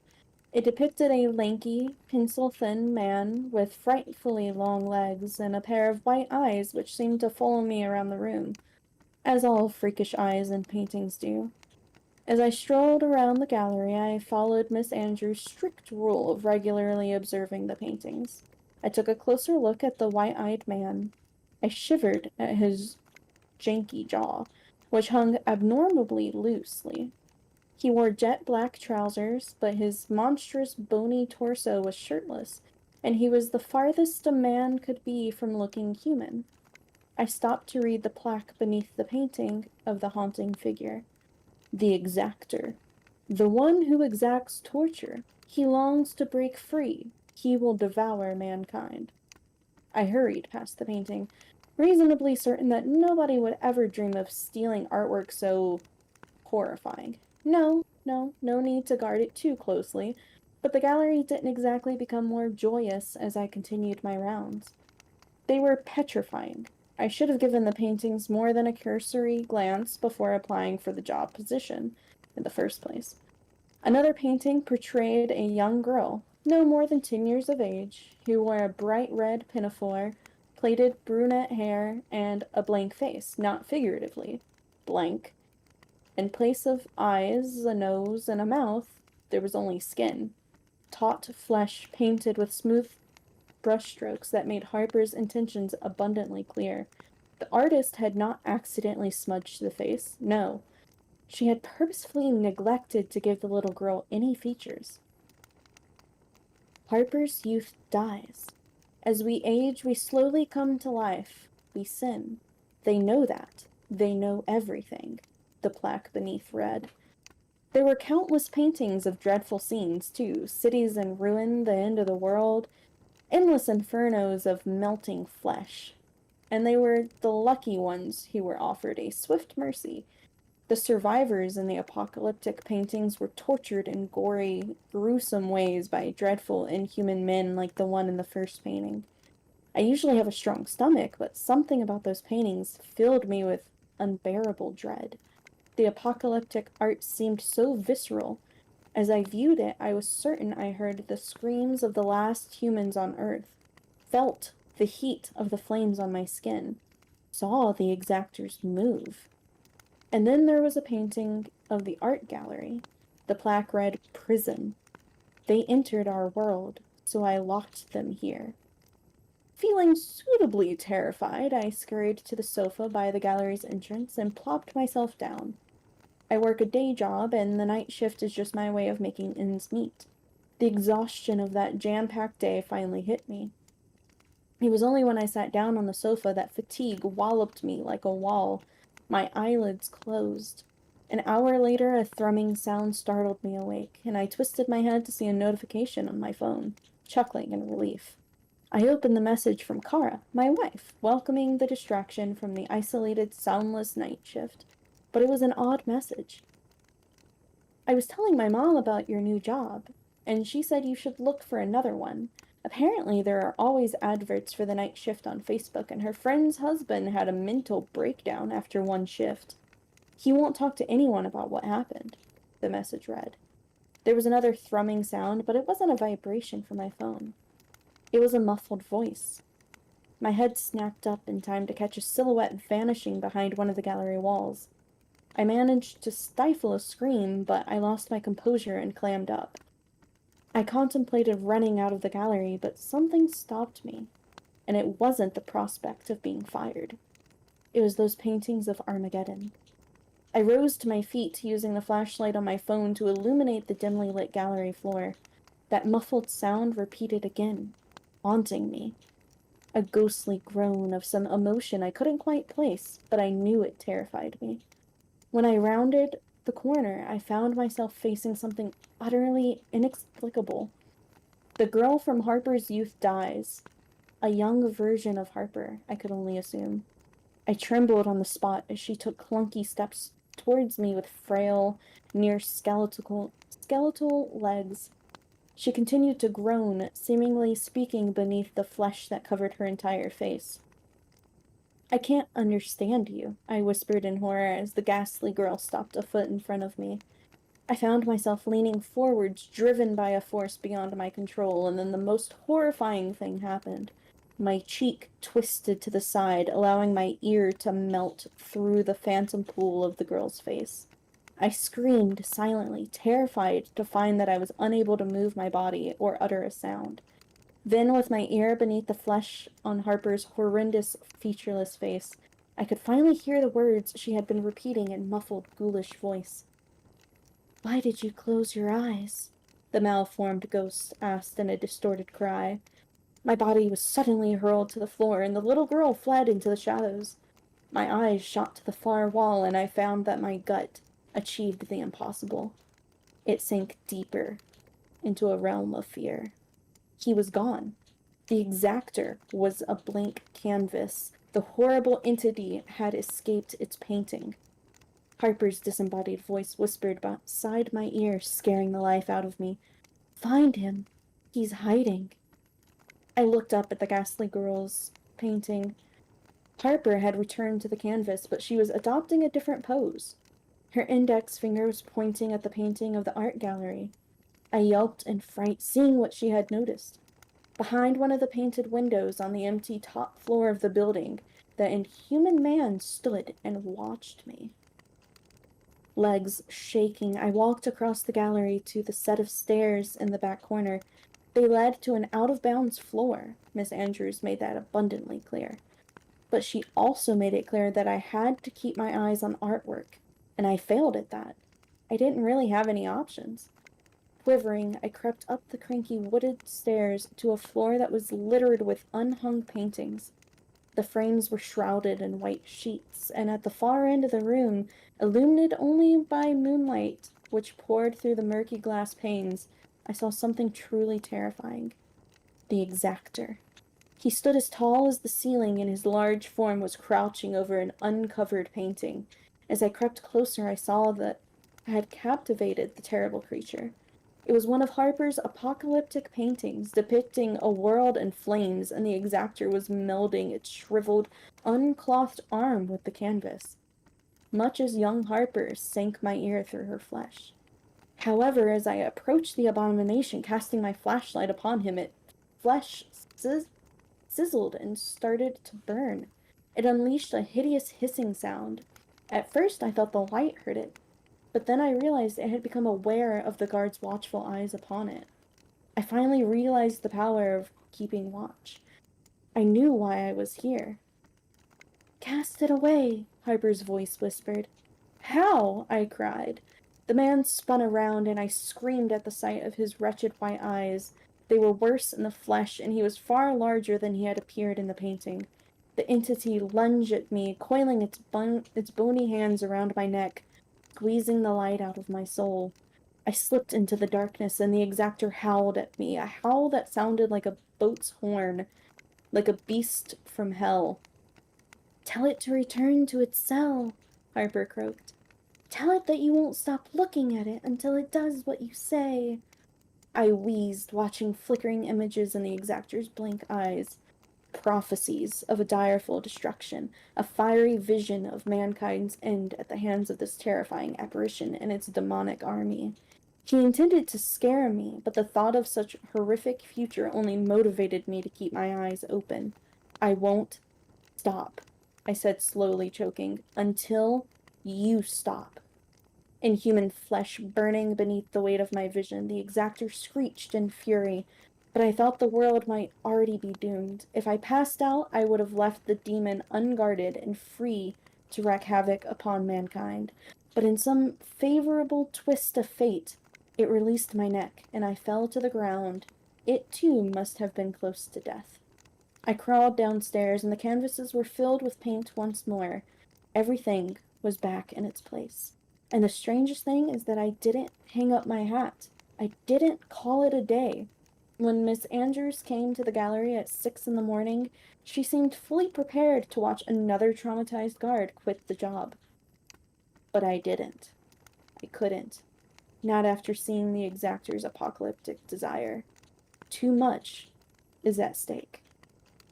And that's the end of part 1. Wow. You My bet. goodness. You bet. You bet. Yeah. Actually, art is really like powerful. So. Yeah. It is Yeah, really yeah, powerful. Oh my gosh, that's good. We can we'll rotate. You can do part 2 on the next go round. Sure, it's a 4-part series, apparently, according to the post. Nice. Oh my Nice. god. That's pretty good. I'm excited. I wonder what the next ones are gonna be like. Other nights, maybe. Yeah, I think they're like follow-up nights. Maybe we'll get to see some of the other paintings come to life. Ooh, exciting. All right, I will do my next story then, which is also from the No Sleep subreddit. Because I was looking at that like all day today. I was like, God, these stories are so creepy. Oh, yeah, me too. I was like, Oh, I'm gonna yeah. pick one that's close to my backstory. There's some art horror out there. Yeah. All right. So this one is called, from the No Sleep subreddit, it says, "My wife has been peeking at me from around corners and behind furniture. It's gone from weird to terrifying." My wife, Lynn, and I have been together for 6 years and married for 11 months. Our entire history together has been very normal. Never once have I noticed any weird behaviors or red flags. I can't stress enough how out of character this whole thing is for her. Lynn is very kind, intelligent, and thoughtful. She's always been the no-response type of person. Being childish or trying to scare me is not something she would normally do. She doesn't even like watching horror movies. When we first started dating, she agreed to watch The Shining with me because she knew how much I loved horror. She was so scared that she didn't even make it through half of the movie before we had to turn it off. She isn't into anything creepy and has never been into pranks. It's just not her cup of tea. And that's fine. But that's what was so strange about this. It's just so unlike her. I should also add that she never had any mental health issues, and as far as I'm aware, it doesn't run in her family. I know some people were able to hide their mental health problems, But in the 6 years we've been together, I think I'd have seen some sort of sign. 2 months ago, I was in the kitchen making myself some coffee before work. I was running a bit late that morning and knew I wouldn't be able to make it to the Dunkin' Donuts for my usual morning fix. I took a sip of my coffee as I hurried down the hall towards the front door, when I happened to notice Lynn peeking at me from around the corner ahead of me. I could only see her eyes and a strand of her long, dark hair hanging against the wall. The rest of her body was concealed behind the corner. I nearly spilled my coffee when I saw her. I did burn the shit out of my lips. "Jeez, Lynn," I said, wiping a few drops of coffee from my pants. "You scared the shit out of me." She immediately popped out a few like a little kid that had been caught. I heard her scurry off towards the living room, and by the time I got to the front door, she was out of sight. It was really weird, and just totally out of character for her, like I said, but I also found it kind of funny that she was being more playful and a little less serious. I shouted that I loved her and called her a weirdo. As I shut the door behind me, I heard her laughing. Her behavior was a bit odd, but it certainly wasn't something to call a priest over. I forgot about it by lunch, and by the time I got home, she was her normal self. I didn't bring it up, and neither did she, and life went on. The next incident happened 3 days later. It was around 2 a.m., and I had woken up to get a drink. I was standing at the kitchen island, jug of OJ in hand, when I felt a strong feeling that I was being watched. For whatever reason, I looked down at the floor and saw my wife's smiling face staring back. She was peeking at me from the other side of the island, staring up at me with wide, unblinking eyes and grinning like the Cheshire Cat. I screamed, I'll admit it. Not out of irritation, but fear. For some reason at that moment, I was scared.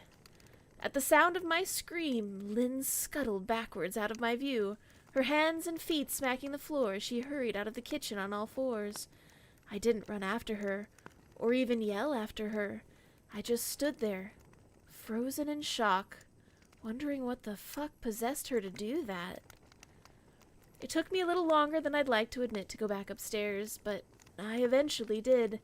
When I got to our bedroom, Lynn was lying asleep on her side.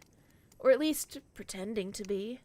I stood there for a while, watching her breathe, to make sure she was really asleep. I had the feeling she might jump out at me the moment I got into bed, but she didn't. I climbed into bed, and she didn't even move. Her breathing was soft and deep, and I was starting to wonder if I'd dreamt the whole thing. The next morning, I waited for her to come down for coffee, and after handing her a mug and kissing her cheek, I decided to ask her about it. "What was that about last night?" I asked, keeping my tone light so as I didn't offend or embarrass her. She frowned over her cup of coffee, shaking her head like she had no clue what I was referring to. "You were peeking at me again. From over there," I said, pointing at the spot on the floor by the kitchen island. She followed my gaze, and when she looked back at me, she burst out laughing. She laughed so hard that I couldn't help but join her. "You creep me the fuck out sometimes, you know that?" I said, giggling. And she set her cup on the counter and wrapped her arms around my neck. And she said, "You creep me out all the time, so I guess we're even," she teased. We said our goodbyes and left for work. As I drove, I kept thinking about how creepy it had been seeing her grinning at me from behind the island like that. The sound of her hands made on the floor as she crawled away. I told myself she was just trying to be silly, just trying to join me in my love of all things horror. It's not like I was afraid of her, but it still didn't sit right with me. I started seeing her peeking at me more and more. Sometimes she'd be peeking out from behind the couch or living room curtains. Once she even managed to get inside her grandfather's old trunk that sits at the foot of our bed. I might not have even known she was there at all had the trunk's old hinges not given her away. She had the lid propped up just enough so that only half of her face peeked through. She was grinning like an excited toddler. It was unnerving. I didn't even know what to say to her. All I could do was stare. When I finally found my voice, I asked her why on earth she was doing this. She didn't answer, but slowly closed the lid, shutting herself inside the trunk. I just walked away feeling disturbed. I didn't understand why she was doing it, but it clearly made her happy. I just hoped she would tire of the game quickly. Lynn didn't peek at me for the next 2 weeks. I started to think she was done with her weird prank, and I was relieved. We were watching a show on Netflix one night, and I jokingly said that I hadn't seen her peeking at me lately, and that she must have given up on her spy game. She looked up at me with a sad smile and said, "Maybe I've just gotten better at it." I didn't say anything, but I wondered whether or not she was joking. For the next few days, I couldn't stop thinking about what she'd said. Was she still peeking at me when I wasn't looking, and I just hadn't noticed? And if so, what the hell was she getting out of this? I started to feel paranoid, constantly checking whether she was watching from around the corner or behind a door. I was jumpy whenever I was home and she wasn't in full view of me. I felt stupid and a little crazy. But after a few weeks without another incident, I began to relax. I stopped checking behind furniture and walls and told myself it was just a bad memory. Then a few days ago, things got so much worse.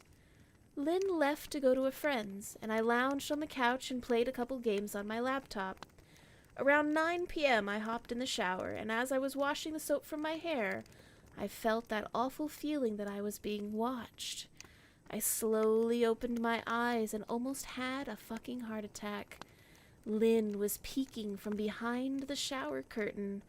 Her entire head stretched into the shower, leaving just her body outside. Her long, dark hair hung against the curtain, the ends dripping with water. Her mouth hung open in a terrible grin, eyes wide and red, as if she hadn't blinked in a while. I screamed and jumped back against the wall. She didn't move, nor did her smile waver. Her makeup ran down her cheek in 2 black streaks. She looked giddy and completely deranged, and I was fucking terrified. We stood like that for a few moments, neither of us saying a word. Finally, after what felt like forever, she slowly pulled her head back out of the shower, and I watched her blurry figure through the curtain as she moved backwards towards the bathroom door. A second later, the bathroom door slammed shut, hard enough to rattle the mirror. I screamed again and jumped out of the shower to lock the door. I stayed inside the bathroom for over an hour. Maybe I overreacted to some of you, but joke or not, I wasn't going to put up with the crazy shit anymore. That's what I kept telling myself as I paced in my bathroom, stopping to listen at the door every few minutes. Suddenly, I heard a muffled sound, and I pressed my ear against the bathroom door, straining to listen. I couldn't hear anything, but I envisioned Lynn standing on the other side of the door, giggling at her joke. I felt a surge of anger. I was beyond pissed at being made to feel scared in my own house, made to hide in the bathroom for an hour, all for what? Some joke? If it was a joke, it was an awful one. "What the fuck, Lynn?" I snapped. "This shit is getting real fucking annoying." I waited for her to apologize or call me a jerk, but instead I heard a faint moan. So quiet, I wondered if I heard it at all, and then complete silence. "Lynn?" I called out, not able to even hide the shakiness in my voice. I got no response, just my own heavy breathing. "I swear to God, just fucking stop it," I yelled, pounding on the door with my fist. I waited for her to cuss me out, something I would expect from me talking to her like that. I never screamed at her before. But there was nothing, just the occasional drip from the shower head. I won't deny that I was scared, too afraid to open the damn door and face my own wife. I waited another 30 minutes or so, which feels like a fucking lifetime when you're scared. Finally, I decided I wasn't going to spend the night hiding in my bathroom, so I got down on my knees and peered under the door. I almost expected to see her face peeking back at me, but thankfully, I didn't. I could see straight down the hallway to the top of the stairs, but no Lynn. I didn't know if I should be happy about that or not. I looked for a few minutes, waiting to see her head pop up over the top step, but it never came. I stood up, my hand hovering over the door, and mentally prepared myself to open it. I slowly turned the lock with shaky fingers and was about to yank it open when I heard a sound that still makes me feel nauseous when I think about it. A moan, louder than before, but this time I was able to tell just where it was coming from. I turned my head to the closet door as if in slow motion and locked my eyes with my wife, who was peeking out at me from the slight gap. Her eyes were still wide as ever, and her mouth was hanging open in the most grotesque gaping smile I'd ever seen. I didn't even scream. I was too scared for even that. Her hands were clasped to her chest, body trembling with sheer delight, as if she could barely contain her excitement. A short, raspy moan bubbled up from her throat, deep and raw, sending a shiver through my entire body. Somehow I found the ability to pull the bathroom door open and ran as fast as I could all the way down the steps, snagging my keys and phone from the table in the living room before running outside to my car. I could hear her shrill laughter behind me, but I didn't hear her getting closer. I didn't bother shutting the front door, and I drove away from the house faster than I legally should have, shivering the entire time. Either from fear or the cold, maybe a little of both. I hadn't grabbed a coat or even a pair of shoes. I was still in my boxers, and my hair was damp. I drove straight to my brother Chris's house about 40 minutes away, ignoring any and every call and text I got. I didn't check my phone until I was safely parked to my brother's driveway. Lynn had called 4 times and sent a flurry of texts, all wondering where I'd gone and why I left like that. I threw my phone at the dash in a rage, furious at her nonchalant attitude. My brother and his wife were surprised to see me, especially dressed in just a pair of boxers, but told me to stay as long as I needed. Chris lent me some clothes and asked me what happened. I told him Lynn and I had a fight, but I didn't get into the details. I didn't want him to think I was overreacting, leaving my wife over a prank, even if it was a strange one. I mean, hadn't I encouraged her for years to lighten up instead of being so serious all the time? I had wanted her to relax and loosen up, but this was definitely not what I had in mind. I tried to sleep on the sofa, but my brain wouldn't let me sleep. Every time I closed my eyes, I saw Lynn's face staring at me from inside the closet. Knowing she'd been in there with me the entire time made my skin crawl. She'd never left the fucking bathroom at all. Instead, she'd slipped inside the closet and slammed the bathroom door just to fool me. The mere thought of going back home gave me anxiety. I tossed and turned, unable to sleep. Chris ended up giving me a sleeping pill so that I was able to get a little rest. My sleep was filled with terrible dreams, all of Lynn's smiling face. I woke up just as the sun started to rise. My sore body ached from the sofa, and I felt drained. I knew I'd have to call Lynn at some point, but I didn't know what to say to her. I wouldn't be going home unless she gave me her word she wasn't going to do any creepy shit. I just wanted my wife back. Her normal, serious self never looked so good to me. I was contemplating calling her and telling her that when that familiar feeling came over me. I was being watched. I was staring at the ceiling, my heart in my throat. I didn't want to look away, but the longer I ignored the feeling, the worse it got. My eyes drifted away from the ceiling, almost on their own. Her face was pressed up against the window beside the couch, staring down at me with that same gaping smile.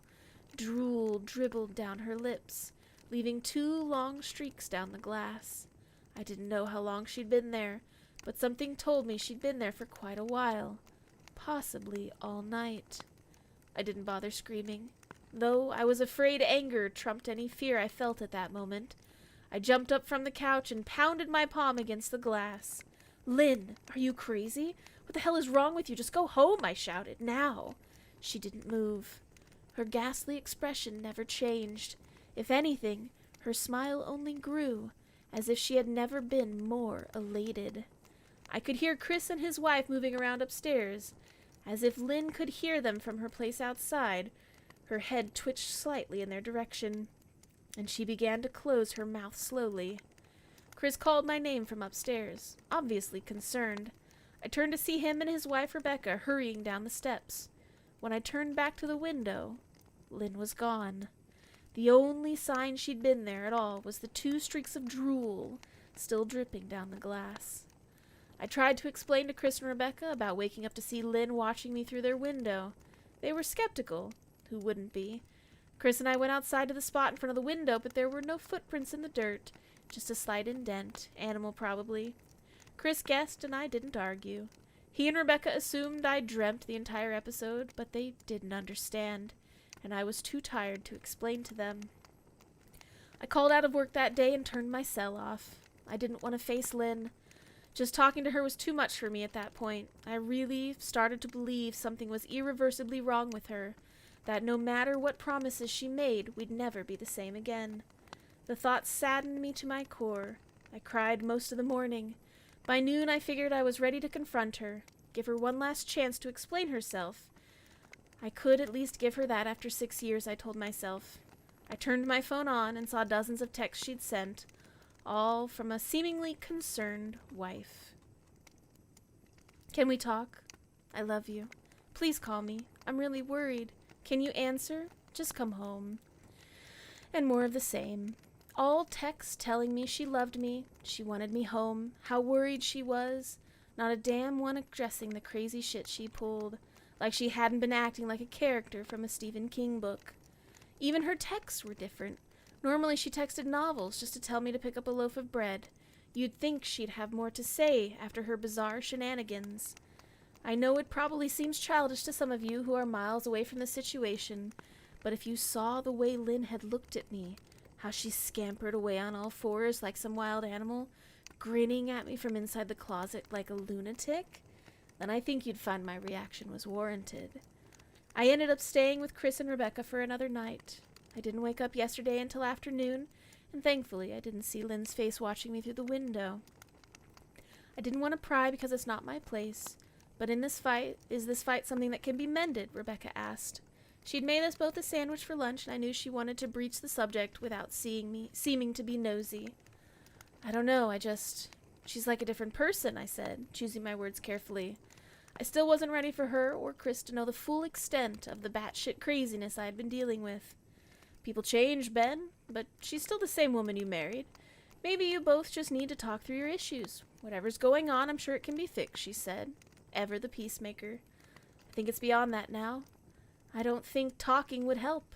I just don't trust her, I said. The words stung in my heart. I missed and loved my wife, but how could I live with someone like that? Living in constant fear didn't sound too appealing. Lynn loves you. She has to be absolutely crushed, she says. I don't know about that, I said. Well, she certainly seemed like it to me. I've never seen her so upset.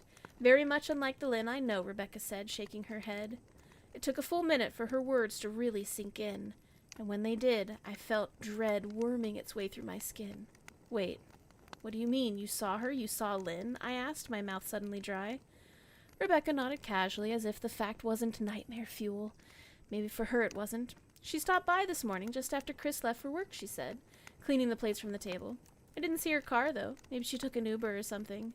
Beck, what did she say? Did she come inside? I asked, sweat starting to pour out of my forehead. I began looking around, examining corners as though a predator lurked behind them. No, she just asked if you were awake yet and said that you weren't, and I asked if she wanted to wake you, but she said no, just to let you sleep, she said as she washed the dishes. That's all? She didn't say anything else? I asked. No. She looked awful, though, like she hadn't slept in days. I think you should call her. I got up from the table and thanked Rebecca for lunch. I felt a bit better at the knowledge that at least she hadn't come inside. Still, I needed to double-check that the doors were locked. I lost my place. Oh, there it is. Sorry. I sat for a while trying to figure out what to do next. I didn't want to go home, but I felt that I owed it to Lynn to help her if I could. Hadn't I sworn an oath to love and honor her through sickness and health? Clearly, she was very sick. If she was sick, which I truly believe she was, I had to try and get her the help she needed. But I didn't even know where to start. I didn't want to call the police, and besides, what the hell was I going to tell them? That my wife was peeking at me? That she was being creepy? As bizarre as she had been, she hadn't committed any other crime. Not yet, anyway. The police would have probably said that I was overreacting, But this wasn't some normal prank. It felt wrong, dangerous even, like something sinister lurked beneath her smile. I knew as her husband I was well within my rights to have her committed, but what if she simply acted normal in their presence? She'd obviously been able to fool Rebecca into thinking she was just a concerned wife. As long as the doctors didn't find her a danger to herself or others, they'd have no choice but to release her after 72 hours. I felt lost and overwhelmed. So I did what any husband in my position would do. I called her mother. I didn't want to, believe me. Her mother, Mary Ann, and I were never on the best terms. We'd never fought or anything like that. She just wasn't a very warm person, wasn't really easy to get along with. She'd hardly ever smiled, and when she did, only her lips would move into a thin-lipped smile, leaving her eyes as blank as before. She gave off this aura that felt like she was permanently on the offensive. I'd only met her twice. Both times were for short visits. I got the impression she didn't approve of me for her daughter. Lynn always ushered us out quickly, as she didn't want me to feel uncomfortable, which I was grateful for. Being in her mother's company, I felt almost unbearable, like walking on glass. I was glad when we moved 3 states away so we didn't have to see her often. I was happy to avoid the woman, but I needed her help. I really didn't want to talk to her at all, but I had to talk to someone, and someone who knew Lynn better than I did. So I grit my teeth and did what I had to do. "Yes," she answered, already sounding irritated. "Marianne, it's me, Ben. Do you have a minute to talk?" I asked. I could hear her cluck her tongue in irritation. "I'm in the middle of writing some checks, but if you insist, I suppose I can spare a moment. What is it that you want to discuss, Benjamin?" she said coolly. "It's about Lynn. She's been acting strangely, and I was wondering if you had any idea whether this was something—" I was quickly interrupted. "It's a bit difficult to follow your rambling, Benjamin. What is it that you want from me?" she asked. I could almost see her standing there in her thin sweater and slacks, tapping her fingernails impatiently on the table. "I wanted to know if you ever noticed any odd behavior, or possible mental health issues," I asked. There was a long, uncomfortable pause, that I couldn't tell was because if she was thinking or something else. Finally, after a few seconds, she spoke. "I'm not sure if this is one of your jokes, Benjamin, but if it is, I don't find the humor in it. Now I have business to attend to, as I've said, so if you don't mind," she said, but I cut her off before she could get rid of me. "Marianne, it's not a joke. I'm sincerely concerned about Lynn's mental health. Her behavior has been very erratic lately. I'm very worried about her, and I figured as her mother you would be as well," I said, frustration evident in my voice. "If you're truly concerned, then I suggest you get the health professionals involved." "I don't know what you expect of me," she snapped. I could tell she was seconds away from hanging up, and for some reason I was desperate to not let her. I had the feeling that she knew a lot more than she was letting on. "Please, if not for me, do it for Lynn," I tried. I heard a faint, shaky intake of breath, as if she was trying to hold her steely persona together, but failing. "Marianne, I started. "Benjamin, I don't know what to tell you. My only advice would be to seek professional help. Do not call here again. Goodbye." I tried to call out to her, but she hung up. I tried to wrap my head around the call and her refusal to help me. Even if she didn't like me, why wouldn't she want to help her own daughter? I couldn't understand that. I tried to replay the conversation, desperate to find something I missed. After a while I gave up, until I remembered her last words to me. "Seek professional help." She said those words with a bit of urgency. I could have just been grasping at straws, but no, I'm sure her voice had changed ever so slightly when she said that, as if they were very important. What had she meant? I assumed she was referring to medical professionals, but maybe she was referring to someone else. Someone that she didn't, for some reason, feel comfortable saying directly, or maybe I was just desperate. I waited for Chris to get home, and after a very long, exhausting conversation with him and Rebecca, I convinced them that Lynn truly needed psychiatric help. I didn't tell them everything, I wasn't prepared to go into it yet, but I told them about our last encounter, how she'd hidden in the bathroom, peeking at me from the closet. They were obviously shocked, but thankfully they believed me. They too just wanted to help her. Still, they didn't think it was all that serious. Weird, maybe, but not dangerous. They just kept saying that Lynn had to be playing some kind of weird joke. "Maybe for YouTube," Rebecca offered half-heartedly.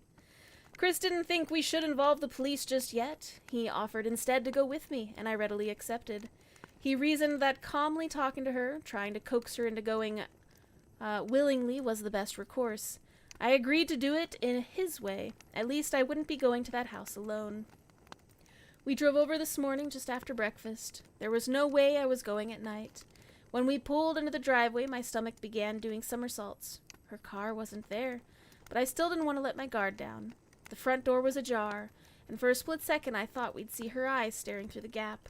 I was shaking and starting to sweat. Chris, however, was fine, and he waited for me to open the door, his hands in his pockets like he was going on a stroll through the park. I envied his ignorance.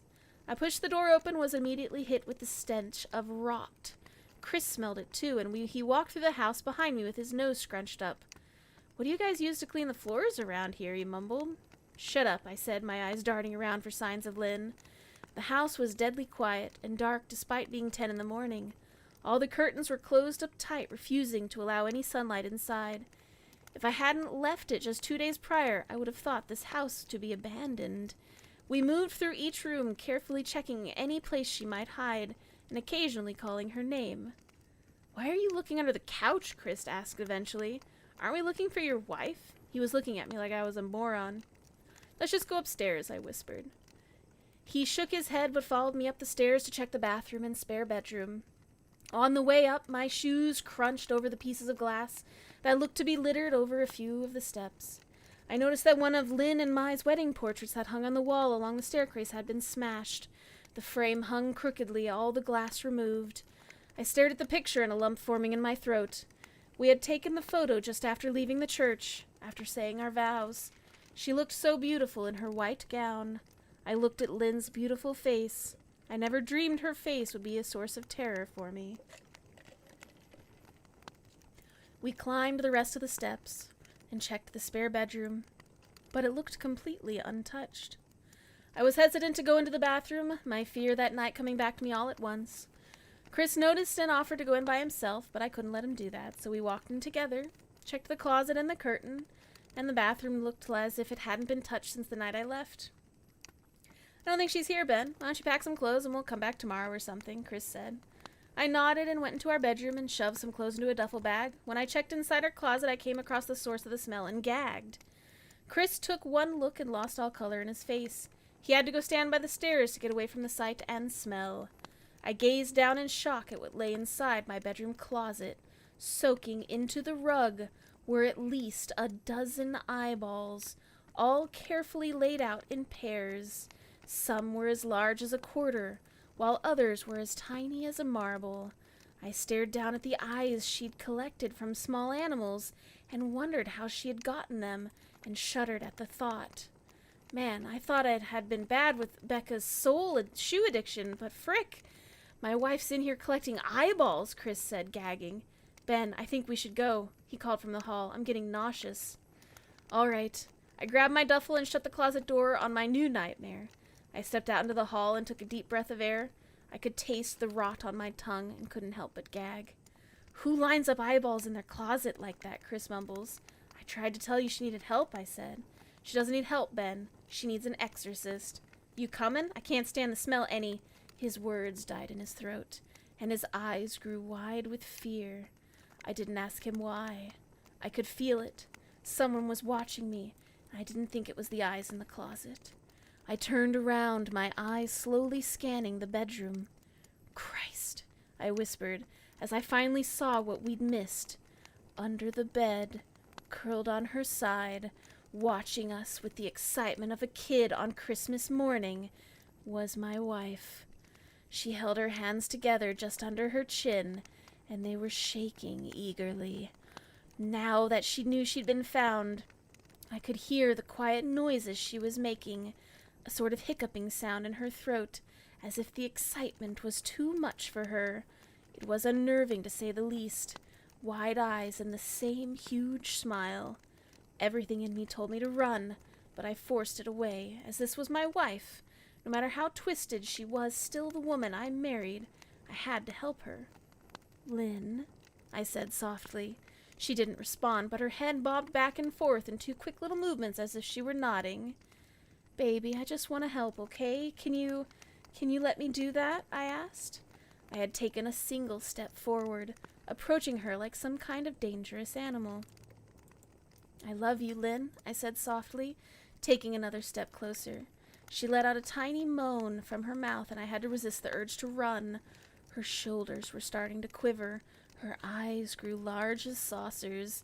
I crouched down so I could see her better, and immediately saw the blood. Her hands were covered in it. They trembled more the closer I got, as if she could barely contain herself. "Lynn, are you hurt? You're bleeding," I said. She bobbed her head again, her bloody fingers moving up and down as if playing an invisible piano. They occasionally grazed her chin, leaving smears of blood on her skin. I wanted to recoil in disgust. The smell was coming off of her was revolting. I could feel the vomit trying to climb up my throat. Her lips were dry and stretched thin, blood seeping between the cracks. I knew she wouldn't come out on her own, but I didn't want to leave her in the state that she was in. I scooted closer and reached out to her. The excited hiccuping sounds got louder and her hands shook, fingers flexing. It was then that I could see the blood oozing from in between her fingers. "Oh God, Lynn, you're bleeding," I said, instinctively reaching out to take her hand. But before I could even touch her, her hand sprang out towards me. A sharp pain shot through my arm, and I fell back on my ass. My arm burned, and I could see blood dripping onto the carpet. I looked back at her in shock, and saw her grinning madly, her fingers clutching a large shard of glass. "You all right in there?" Chris asked from behind me. I turned my head slightly and nodded to him, cradling my arm to my chest. When I turned back to face Lynn, I saw that her focus had shifted. She wasn't looking at me anymore, and she wasn't smiling either. She was staring past me, her eyes glaring at Chris, the way a hungry lion might stare at an antelope. Her mouth was still hanging open, but in a twisted snarl. I just got to my feet and began walking backwards down the hall, afraid to take my eyes off her. "Are you bleeding?" Chris asked. The moment the words left his mouth, Lynn started fast scooting out from under the bed, the glass still in her fist. "Chris, run! Go!" I yelled. He must have been too afraid to move because a second later I felt my back bump into him. He was still standing at the top of the stairs, staring at the horror that was my wife. Lynn had crawled completely out from under the bed, stood in the bedroom doorway, her face twisted in rage, her whole body visibly tense, blood running down her fingers onto the floor. "Jesus, Lynn," Chris said. You, playing hide and seek?" I reached back and pushed him towards the steps. "Move your ass, Chris," I said, and I whispered quietly but firmly. Lynn bobbed her head in a fast, sharp motion and began to grin, stretching her mouth wider and wider so that her chin seemed to touch her chest. I heard Chris mutter a prayer, and then he was running down the stairs. I stood at the top of the steps, stuck between a love for a woman who clearly needed serious help and self-preservation. "I only want to help," I said, choking back tears. Her eyes focused on me once again as she slowly lifted the glass, holding it out in front of her, and then she started sprinting towards me, grinning with utter excitement. Thankfully, my body took over, and I flew down the stairs, skipping 2 or 3 at a time. I made it to the front door before I felt her leap onto my back, wrapping her arms around my neck, her open mouth next to my ear so that I could hear those terrible hiccuping sounds up close. I shook her off me, knocking her to the floor. I felt a searing pain in my back as she went, but I tore open the front door and bolted to my car. Chris was standing in the front yard, talking on the phone with the police. I didn't say a word, I just ran to my car and jumped in. Chris took the hint and followed me, still on line with 911. I watched the rearview mirror, sure I'd see her there running after us, but I never did. I went straight to the ER and got 11 stitches in my arm and 3 in my back. The police asked a lot of questions and went back to the house to do a search, but of course, Lynn wasn't there.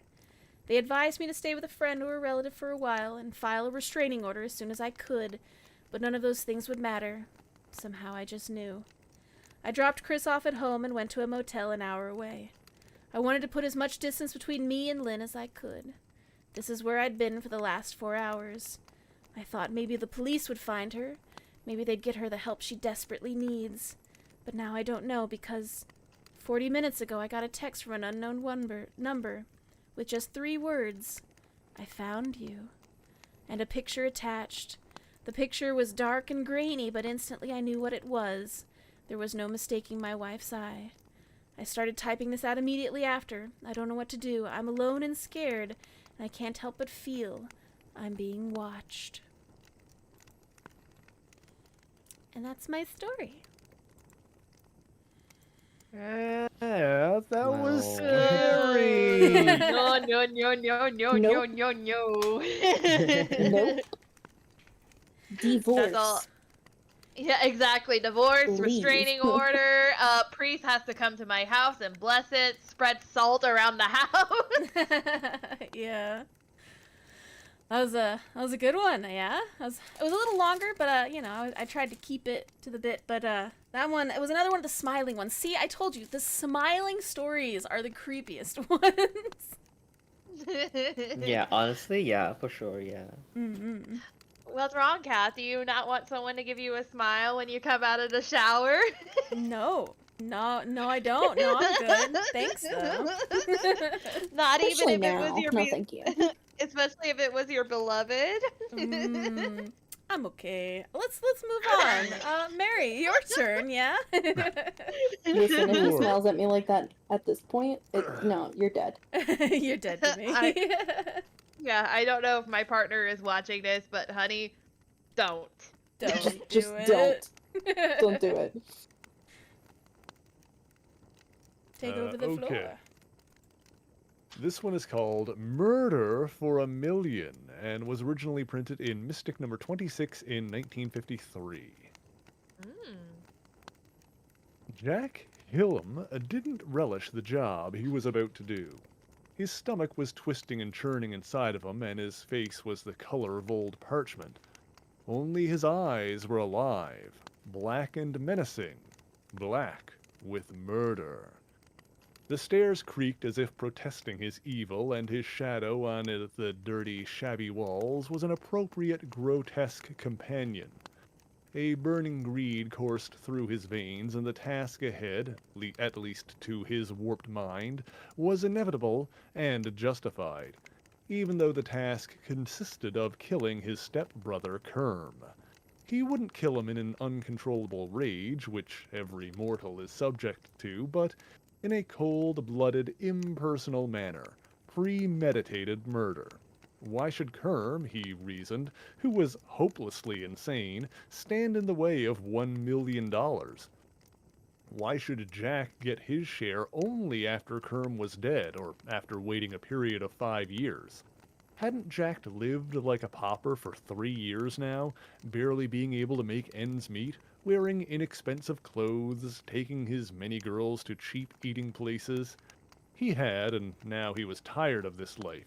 He couldn't and wouldn't wait the remaining 2 years before he would inherit his share of the family fortune. This way he would get it all. Why should he live in squalor while Kerm uncaringly tapped shoes with his hammer, humming in the attic of an old, broken-down ghost house by the railroad tracks? Kerm, worth $1 million, yet not caring. At the head of the stairs, Jack squared his thin shoulders in a gesture of assurance before he knocked on the door. The knock sounded loud and unnatural, and his heart pounded violently. The soft humming from beyond the door stopped, and Kerm's familiar voice said, "Come in." Jack entered slowly and forced a smile confined to his mouth only. "Hello, Kerm," he said. "How are you today?" "Fine, fine," nodded the other without looking up. "You'll have to excuse my impoliteness. These shoes for the Duchess must be ready by tomorrow noon." "I understand," said the thinner man. "I understand." Jack hated this small room violently, with its leathery smell, a pungent sweetness to some, but not to him. He detested the small stool, the neat rows of awls, pliers, and hammers, the hemmed-in sweetness attributed only to a shoemaker's shop. And most of all, he hated the man who occupied it. It would be so easy, he thought, as he looked at his older stepbrother, who was seated bent over on a small stool and deeply absorbed in his work. His nimble, strong fingers plied the leather lovingly and gradually began to take shape. As far as Kerm was concerned, he was alone. The leathery smell was like marijuana to Jack, and his pulse quickened. He wanted this task over with as quickly as possible. No one would ever know. As far as the police were concerned, some thug, knowing of Kerm's inheritance, bludgeoned him to death in hopes of finding some of the fortune hidden among Kerm's meager belongings. No one would ever know. Only once did Kerm look up from his work. For one wild moment, Jack knew fear as Kerm said quietly, "You're not satisfied, are you, Jack? Only 2 more years. I'd wait if I were you." A queer little mocking smile played along Kerm's lips, a smile that made the other man tremble inwardly with great rage. "Sure, Kerm," he said, his great hatred white hot in his breast. "Sure." In 3 minutes the train going into the city would be due. It ran by very close to the building, and by chance, should Kerm happen to scream, no one would hear him. Unnoticed by Kerm, Jack picked up a heavy hammer and held it hidden behind his back. What little good was there in if this man screamed and fought against his other desire? He was sweating profusely. "Come to the head of the stairs, Kerm," he said in a hollow, sepulchral voice. "There's something I want to show you. It's a surprise." Like a child obeying its mother, Kerm got up. "Surprise? I love surprises." Jack could hear the train drawing nearer. It drummed through his brain in an increasing crescendo, and his brain spun crazily as he stared at the back of Kerm's unprotected head. The heavy hammer in his hand came up and over. The train was passing the building, a live, rushing, hissing monster, shrieking as if to hurry past the evil deed about to be committed. Inside, the coward in Jack Hillam came to the surface. Something small and dreadful and terrifying. Broken sobs burst from his lips as he brought down the heavy hammer on the back of his poor stepbrother's head. With a terrified shriek, Jack Hillam leaped back from his ghastly chore and stood spread eagle against the dirty wall. The train was gone, but the click of the wheels singing, "You killed him, you killed him, you killed him, you killed him," pierced his senses. The eyes of Jack Hillam grew big and round as they surveyed his ghastly handiwork, and muscles in his face twitched perceptibly as he looked down at the dead but smiling face. The eyes of the dead man sought those of the one still alive and held them hypnotically, and though Jack Hillam's mouth worked vigorously, no sound came from it. Fear replaced the hate in his brain. He moved into the small room, his body twitching. He uttered incoherent words. The light in his murder-darkened eyes was not all sanity as he moved woodenly, drunkenly, unable to expel what he had done from the fear-infested brain. The sight of his stepbrother with his head smashed in would never leave him. Silently, mechanically, Jack donned a small canvas apron, and, seating himself on a small stool, began to hum softly to himself, and started putting the finishing touches to the Duchess's shoes. The end. Oh my god, Oh, wow. no. No. Oh man, no, no, no. Those are so good. Oh, thank you, Mary. Thank you. Ooh, Muzzle, would you have another one? Thank you, Mary. Yeah, I know, right? Did you just call me? Did you just call me Muzzle? Did I? I'm so sorry. My brain. I'm still trying to Fusion! process. Ha! So guys, give it up for Perry and Muzzle. Barbarian Muzzle. Oh no. All right, Puzzle, you have the floor. I'm just gonna try to recoup from Mary's here. Hang on. All right. So no more personal stories because I don't have many. So I will read a story. That's actually about a local place. It's no longer there, but here is the history of it. It was built in 1922 and was the residence of a, young, wealthy tycoon person. But sadly, things did not end up well with them, and they passed away in their early 30s. Whoops. And it became a sanatorium for the next couple of years after, and then it became a nursing home for the elderly in the 60s until 1992, and then it became an estate, and then from 2007 to when it was demolished in 2014, it was called the Wolf Manor House. So this is someone's story from the area called Da Fuck, DAFCC, and this is a story about their mother who used to work there at the nursing home slash convalescent home. My mom worked there back in the 80s as part of the kitchen staff for Clovis Nursing Home. We would go pick her up from Monday to Saturday at 2 p.m., and she would go into work at around 5 a.m. in the morning. I remember the black gate that they had in front of the facility would open in a way that felt like a prison to me as a kid. My dad always told me or my brother to lock the door when we pulled into the parking lot. But one day, I forgot to lock the door, and this old lady opened the door and got in the truck with us.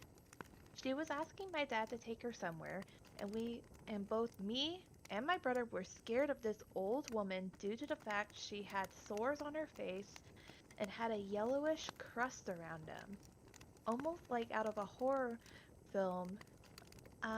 But I can also remember the face of desperation she had in trying to get my dad to take her out of there.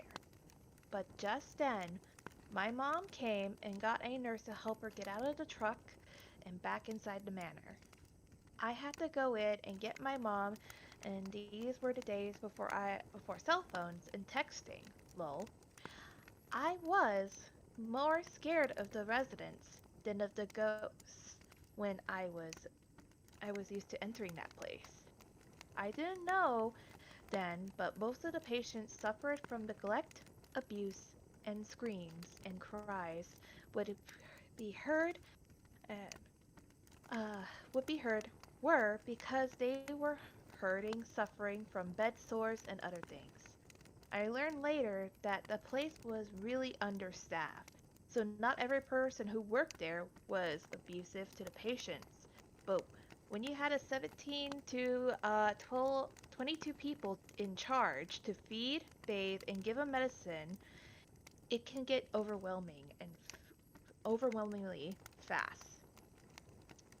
My mom didn't last long, quitting after less than 2 years, and 8 years later they lost their accreditations and state license to be a nursing home and shut down. I believe it was 1990 in 1989 or 1988. The head administrator who was in charge of the place had an aneurysm and died at his desk at the facility. Now, going there as a kid, I really never saw or heard anything out of the normal besides the patients in the facility. Now going there as a kid, I really never saw or heard anything out of the normal besides the patients and staff. But in 2002, I used to work at an auto part place and used to be able to see the manor from the back of the store. I remember one night seeing a light moving on the second floor. So after work, we made a little trip out there to investigate the manor. Yes, we were trespassing and entered the manor. We didn't make it far before we heard movement upstairs, and we got the hell out of there. The creepiness of the old abandoned building that used to be used as a medical facility, there was death almost on a daily basis, and I can see how it could have had bad energy, was angry spirits that died horrible deaths. Maybe there is or was something there, angry, looking to take vengeance on the living. Just because the manor is gone doesn't mean what could have been left over there had its history left. That's it. That was so good. Thank you. Oh wow. Yeah, and this is actually a real place. I could actually look up photos of what the place used to look Oh, like. good lord. I feel like Yeah. it's so scary when there's like, oh yeah, this is a real thing. Like that just adds to it. Oh my god. Mm-hmm. It makes it Yeah. worse. Yeah. Yeah, yeah. You know what's actually really funny? Both the why it was called the Wolf Manor House is because they were trying to make it into a haunted house, and there was Oh. reports of things flying off the shelf like a poltergeist, like someone took it and threw it across the room. So, or someone pushing them, trying to push them down the stairs. So yeah, that did not work out. Yeah, that's no good. No good. Woof. Good No. lord. All right, and this is going to be Rhubarb's last one for the evening as they must Yeah. sleep, which I understand. ISEP. Hopefully you don't have Oh, nightmares. Yeah, this is great. This is totally gonna You know, just watch a work out. cartoon after this, maybe No. with some light on. It'll be Yeah. fine. You know what? Okay, I'm just gonna go close my door. Yeah, yeah. All right, whenever you're ready, go ahead and start your lovely story.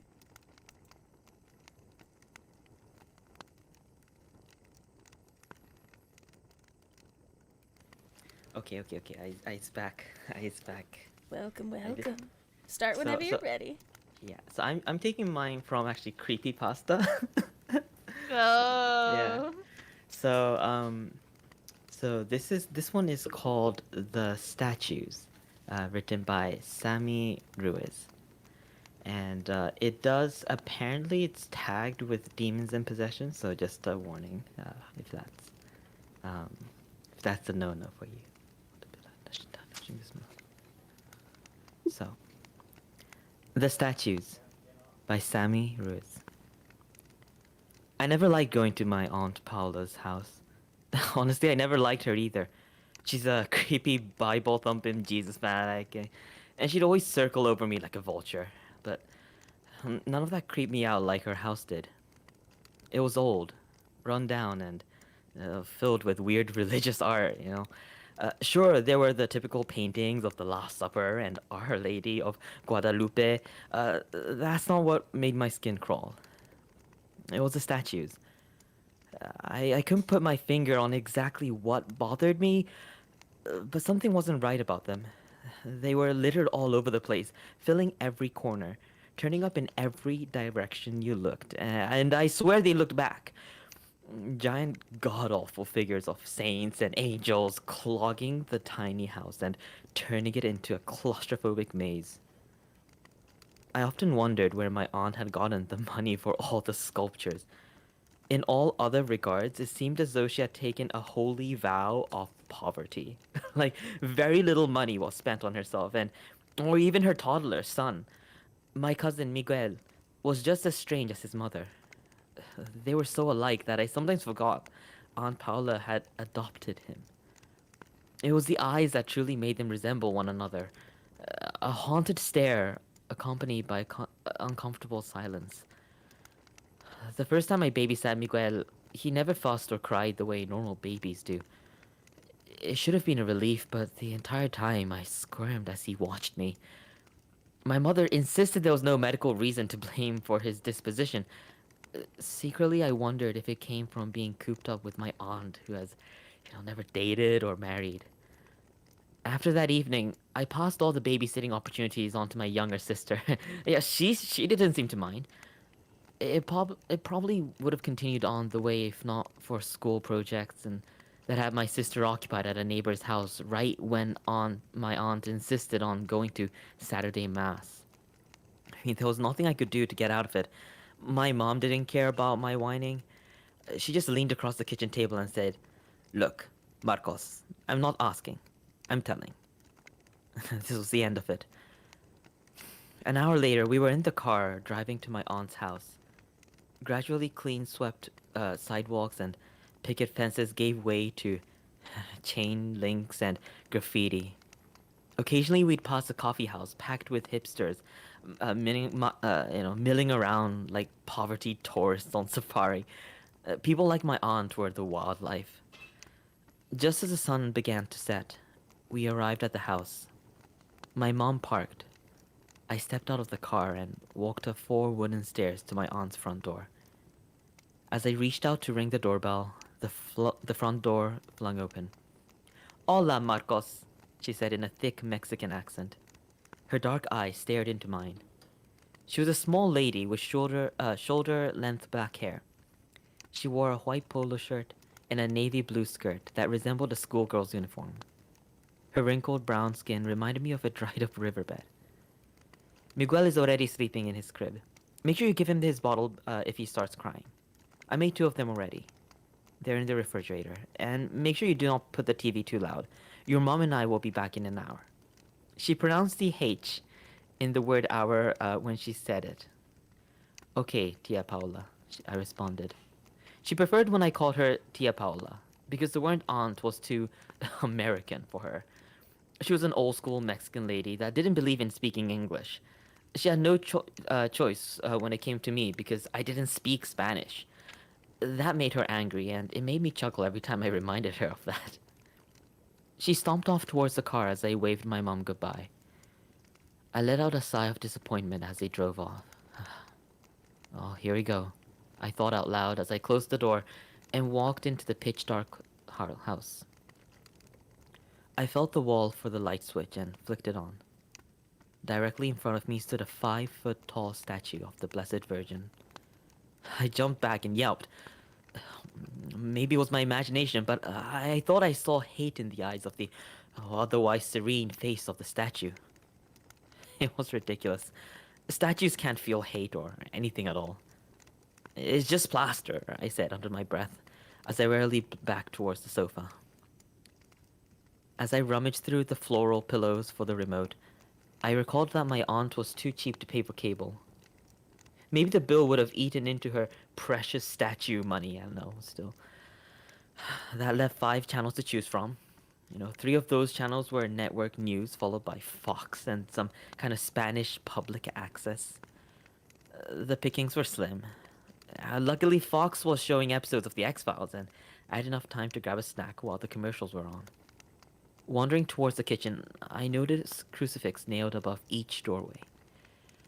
Nope, nothing weird there, I muttered sarcastically. Inside the fridge, I found stacks of Tupperware, the 2 bottles for Miguel, and a cookie tin hiding towards the back. There was a 50% chance the tin held sewing supplies, especially since it was sitting on top of a Bible. Clearly, Aunt Paula was losing her mind. A spoon sat next to the Bible, so I used it to pry open the tin. Beans. Cold, smelly beans. My consolation prize was a bottle of water, which I grabbed just as I heard the show start in the living room. Hurrying back, I plopped down on the couch. My phone buzzed with a new text message. Apparently my friends were off hanging out at the mall like normal teenagers, and the girls they were meeting had a friend who thought I was cute. Great. I was officially cursed. Instead of replying, I tossed my phone towards the other end of the couch so I could focus on the adventures of Murder and Scully.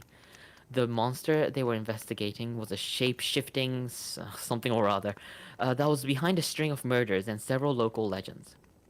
Of course, Mulder had to ask, what if the legends were true? While Scully rolled her eyes and scribbled on a clipboard.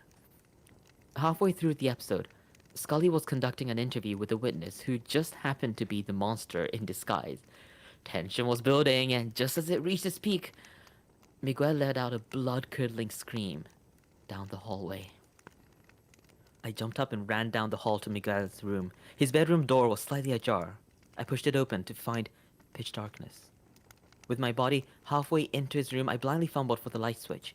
I flicked it on and found Miguel standing up in his crib, tears rolling down his cheeks and onto his light blue onesie. His pudgy hands clasping the rails of the crib as he rocked his body back and forth.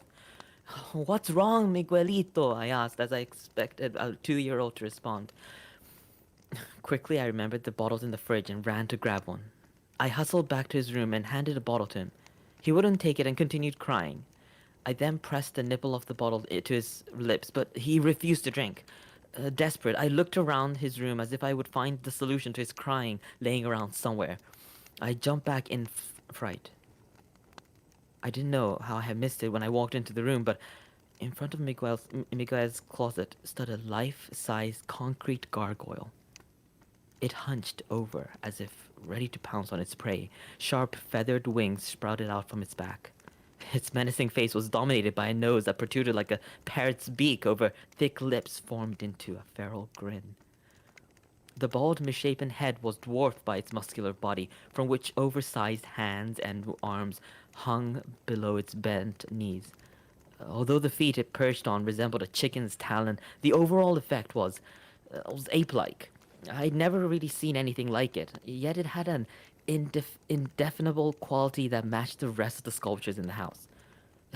Maybe that's why I didn't run away screaming. While watching the hideous gargoyle, I rubbed my cousin's back to soothe him.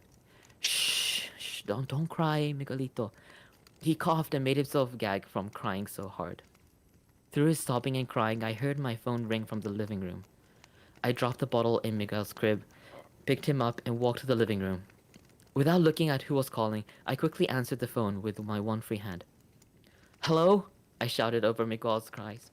Marcos, it's Tia Paula. Why is Miguel crying? I have no idea. I gave him the bottle and he wouldn't drink it.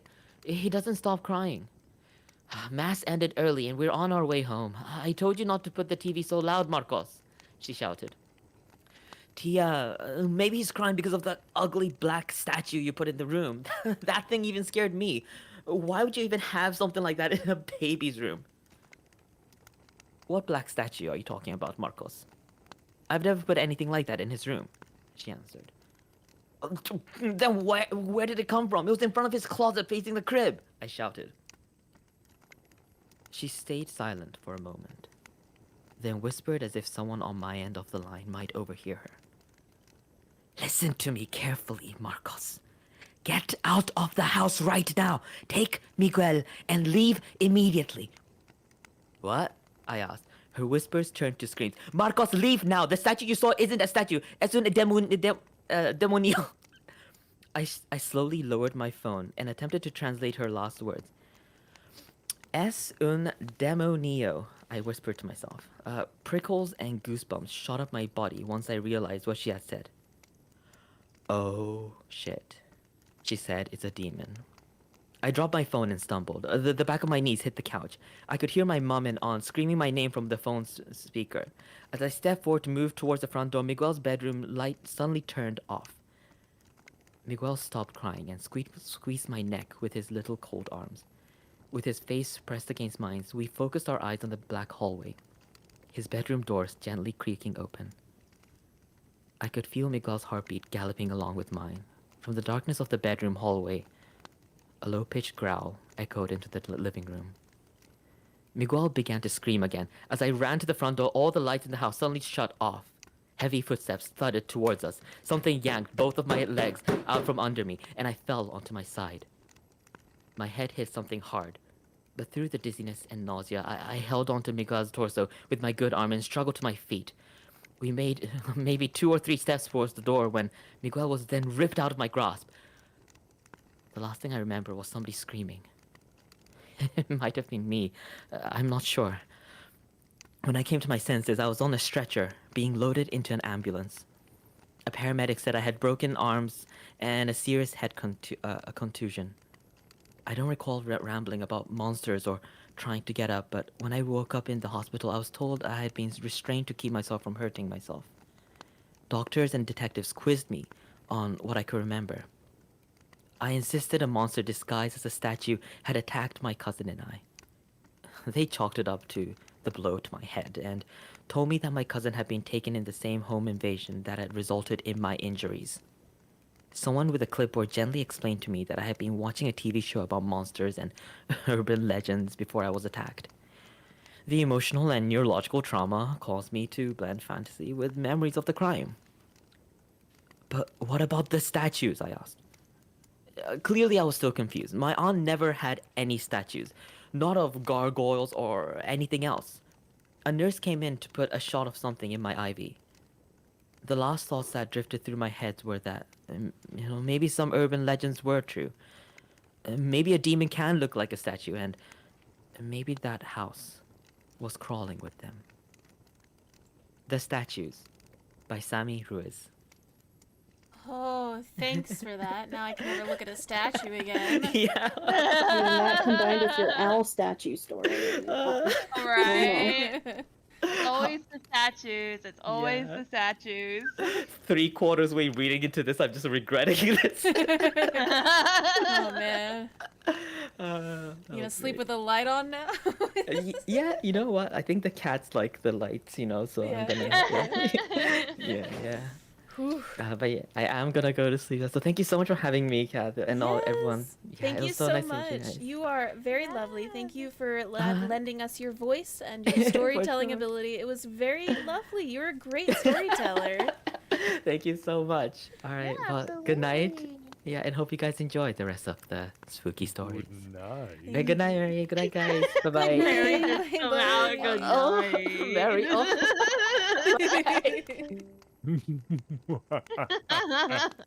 No, Evil right. Mary. The lovely, sweet Rin Rin. Yeah. You said yours had 4 parts to it. If you want to, you probably just read all 3 of them to finish it up if you wanted. Sure. After that, I might also have to go pass Yeah, out. I figured you were probably getting sleepy too. I Rin's, I live those old lady hours. oh my gosh. But But, yeah, you know, finish. anything and everything for my Kath. Oh, you're such a sweetie. I love you. Yes, go ahead and finish your parters, and then if you need to dip as well, I totally get it. Alrighty. So, as we had started before, it's the No Sleep Reddit, posted by the Eagle Strikes. This one is called I'm a security guard who works the night shift at an art gallery, and my wife bought one of the haunted paintings. Part 2. For those of you who missed the first post, my night shifts as an art gallery security guard are more horrifying than anything a person should endure. My job isn't to protect the paintings, it's to protect humanity from the paintings. Each canvas is a paranormal cell. The artist Harper Andrews even contained a terrifying interpretation of her younger self in a portrait as a safeguard. That faceless child isn't even the worst thing in there. There are paintings of mankind's doom, hellfire, Armageddon, and then there's the painting of the Exactor. An inhuman man tall as a tree, with woefully white eyes and a limp jaw. He and his malformed minions are imprisoned in the gallery's exhibits, and they seek freedom. They long to eternally torture mankind in unimaginable ways. They plot a fate worse than death. I've spoken about my first shift, but I'm sure you didn't think I'd gone 2 years without another incident. One particular evening, about 4 months ago, a text conversation with my wife took a horrifying turn. Kara, you can quit the day job, surely. You're making plenty of money from the gallery. Me, you just want to spend more time with me. You love me. Kara, well, it is a little suspicious that you spend so much time away from home. Have you got another woman on the side? Amy's hot in a squint your eyes kind of way. Me, there's a higher chance of me hooking up with one of Harper's demons. Kara, ooh. That reminds me, I bought one of the paintings. Couldn't resist. Fuck. I should have told my wife about my work. I should have told her about the terrible nature of the things I guard. She never would have bought the artwork if she'd known it were more than paint on a canvas. After reading her message, I hurriedly rang her. Please tell me you're joking, I said, shaking. Are you okay, Frank? You sound weird, Kara replied. Why? Why did you buy one of the paintings? I asked. What?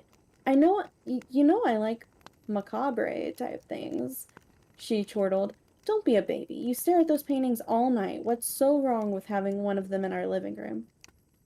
I don't understand why Amy would sell her sister's work, I said. I pulled her aside for a chat after you showed me around the gallery. Honestly, I can't believe it took you over a year to give me a tour. Such beautiful paintings, disturbing, but beautiful. Harper Andrews is incredibly talented. What happened to her is sad, Kara sighed. You just made an offer that Amy accepted? I asked. She claimed to have little attachment to it. She said it isn't one of the paintings that demands eyes upon it. Seemed a rude comment, but I think it's as great as the rest of her sister's art. But, Kara began. I have to go, I interrupted, hanging up the phone. It was an hour or so before my night shift, but I arrived early. Amy Andrews was engrossed in conversation with the last few gallery visitors of the day, but I quickly dragged her away from the crowd. Fury frothed to the surface of my lips. Why? Why did you sell one of the paintings to Kara? I asked. Miss Andrews answered in an eerily flat tone. I've come from a wealthy family, Mr. Hull, but I'm not that wealthy. I have limited income streams, and I have to keep the gallery's lights on. Sure, I make money from memberships and fundraising events, but I try to sell the paintings too.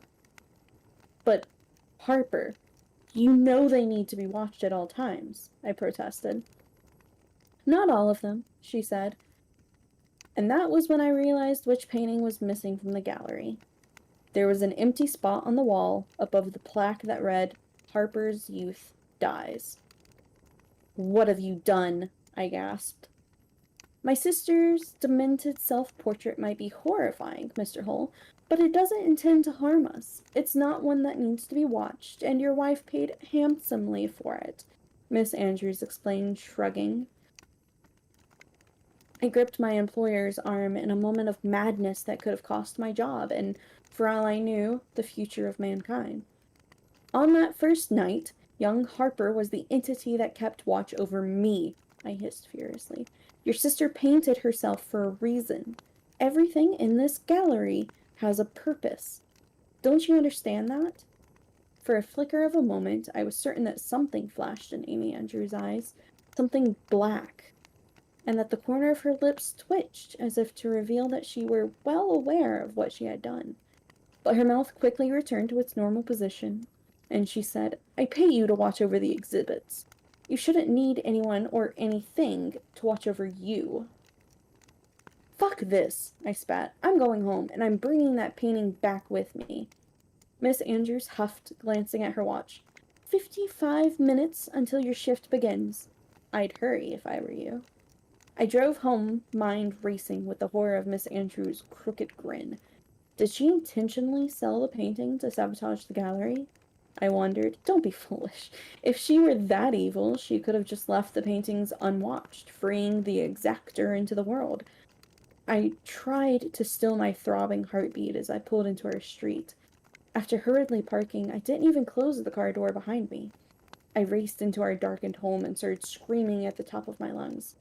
Kara, where are you? In the living room, she shouted. Why are you yelling? I rushed into the room and my chest loosened a bit. There was no sign of destruction, just my wife sitting on the sofa in a well-lit room. Harper's Youth Dies hung on the wall, but the girl's ghastly form remained in its canvas. Thank fuck, I exhaled. What is your deal with this creepy little girl? Kara asked, laughing. I have to take it back, Kara. I'll make sure Miss Andrews gives us a refund. My wife rose to her feet, walked over to the painting, stroking Harper's featureless face. I shuddered in terror, waiting for the ghoul to leap free from its frame. I assumed that she wouldn't hurt us, but I wasn't sure of anything. Come and give her a stroke, my wife teased. She doesn't bite. I looked at my phone. I had half an hour until my start of my shift.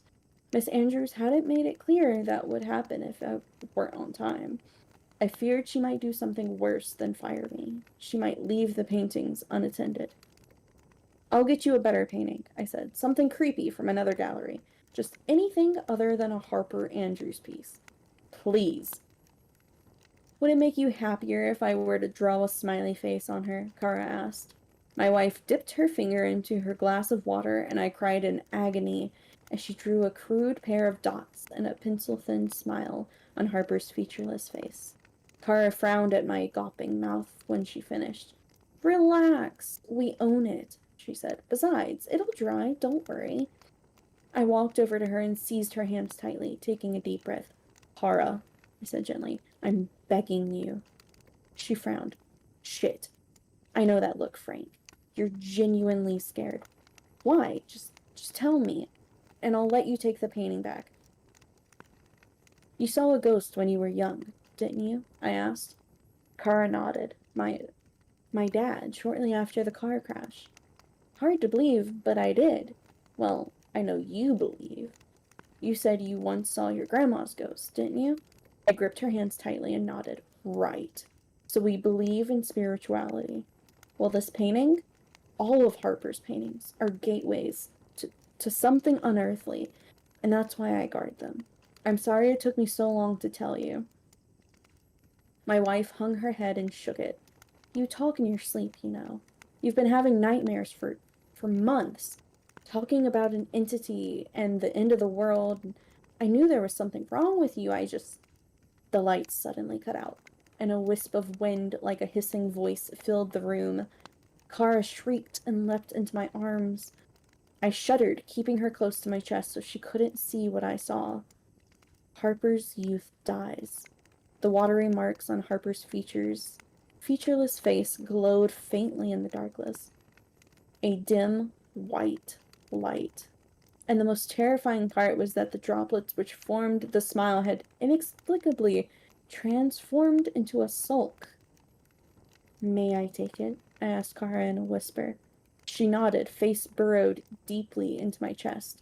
So I guided her to the bedroom and instructed her to shut the door. I checked my phone. 20 minutes until my shift. I seized the painting from the wall, sprinted out the house, and lunged into my car. When I arrived at the art gallery, the lights were off, and Amy's car was nowhere in sight. Fortunately, I was on time for my shift, but I had no way of knowing how long she had left the place unattended.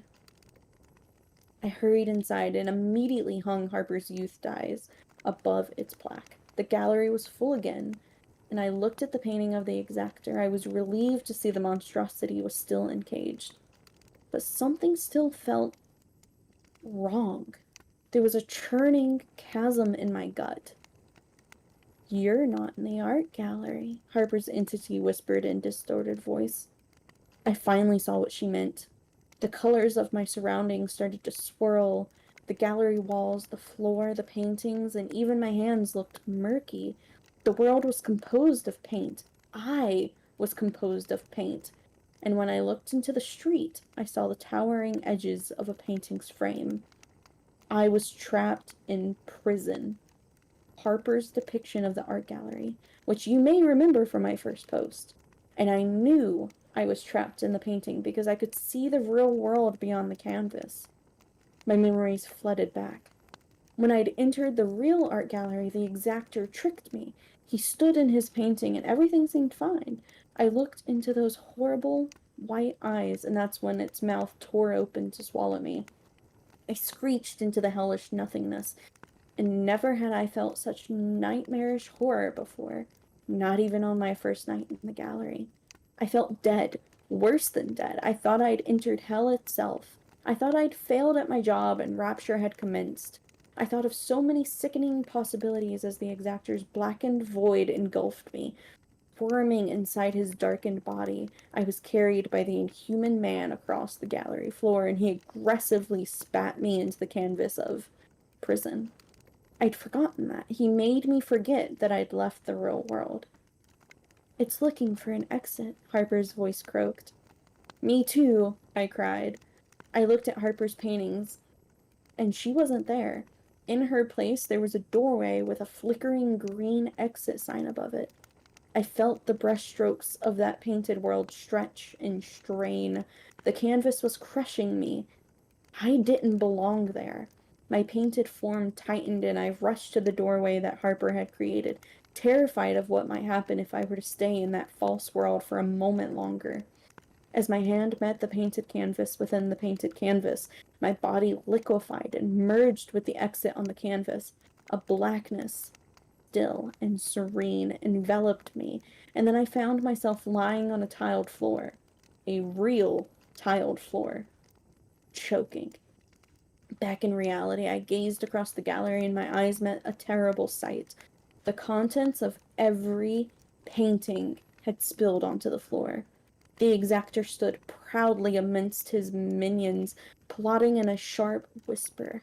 I'd expected a roar of noise from the apocalyptic demons, but something about the near silence of their scheming was even more frightening. Still, in the distance, I could hear human screams again. The apocalyptic sound of mankind being tortured in an endless oblivion. The agonizing cries were almost tuneful in a terribly dissonant way. Choral screaming, humanity's horrifying final song. Suddenly, in unearthly unison, the exactor's minions, smaller versions of himself but no less terrifying, snapped their heads backwards to face me, as if the brittle bones in their necks had jellied and cracked. I screamed at their upside-down faces, which hung over their unclothed backs. They were white-eyed and slack-jawed, eyeing me from the middle of the room. They wheezed as their skins sizzled beneath the weight of my eyes upon them. "Back to your paintings," I feebly shrieked. There was nothing commanding about my tone. It was pure terror that drove me. The exactor could see that. His eyes pierced mine as they had on the first night. In them, I saw nothing. The absence of anything. And by that, I meant the end of everything. The end of man. The end of ends. He tried to fill me with dread beyond imagination, and he succeeded. But it was the same fateful error that he made on the first night. I thought of Kara, my parents, my friends, everyone I loved. That was what motivated me whilst my eyes watered under the strain of looking at those horrid things.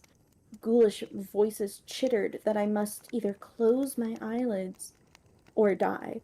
I didn't fall for the eternity's rigorous schemes. I clenched my fist, armed only with my eyes and sheer willpower. The minions retreated first. Flesh burning, they scurried backwards, dragging their upside-down heads and misshapen limbs with them, back into the flames of their painted paradise. And it'll always be a dream, I told myself. But the exactor remained, mouth agape so wide that it dropped past his shoulders. His flesh scorched. Wisps of smoke billowed from his shortless torso and raggedy trousers. In one final fit of rage, he took powerful strides towards me and outstretched one of his slender arms. I caught his wrist before those gnarled, ghastly fingers could wrap around my neck, and the pain was unexplainable. It was deep, burning of the mind, not the body, the exactor's last ditch to incapacitate the guard who was standing between it and the world and the apocalypse. I saw Kara. She was sitting in our living room, smiling at something on the wall. I could only watch in unbridled horror as her flesh melted before my very eyes. Horrifyingly, she continued to smile, even when she'd been reduced to smoldering, bloody meat on the sofa. The exactor showed me what she saw. On the wall, there hung a painting of our house, burning to the ground in the midst of mankind's total annihilation. On the streets, the exactor's minions inflicted unspeakable horrors upon humanity. A demon gutted a woman with the protruding bone from her own severed limb. That's the only scene I could put into writing. The rest are too dreadful. Wait. It's not real. It's another trick. Kara wouldn't smile at such horror. My eyes ached under the immense strain of watching that unholy apparition, but the exactor caved first. Unable to bear my eyes upon it, it wriggled free from my grip, taking that appeared to be excruciating steps back to its canvas. And when it returned to its frame, the choral screaming ceased. The gallery was still and silent. I spent the rest of my shift standing in that exact spot, eyeballing the paintings before me. I didn't speak, and I didn't move. Before I left the building at the end of my shift, I quickly glanced back at prison, the painting that trapped me. Existential dread gripped my heart, and 4 months later, it still hasn't released me. I can't stop thinking about how it felt to be within that canvas. How will I ever know that I'm in the real world, that I'm back? What if the apocalypse has already happened? I might be living in a painting right now. Well, there you go. Another direful tale from the art gallery. Another near miss, just part and parcel of the job, right? Since my first shift, nothing has been the same. Every passing day feels worse than the last. The impending apocalypse casts a long shadow over my life. I explained everything to Kara, and she knows why I can't quit. And now you know that I worry about something other than the exactor. Amy Andrews. Something's wrong with her. Perhaps I should speak to the one person who could actually give me some answers. I think I need to visit the local psychiatric ward. And that's the end of part 2. Oh my god. Gah. Not being able to tell if you're a painting or the real world. Yo, that would be so much worse than anything else, like not being able to trust your own brain. Yeah, no. No. No, no, no. No, thank you. Oof. Mm-mm. Do you want to finish the other 2 parts so you can go to bed? Yeah. So there's part 3 and part 4 left, but I'll pause between the 2 in case you guys want to say anything about part 3 as well, because these are good. These are so They're- good. These are really good, yeah. Okay, part 3 from the No Sleep Reddit, written by the Eagle Strikes. I'm a security guard now who works the night shift at an art gallery, and the world might end tomorrow, is the title. Harper Andrews, the woman who could provide answers to all my questions. Yesterday afternoon, I visited her at the local psychiatric ward. I know why you're here, Harper said. The woman was slender, and she wore pristine white attire.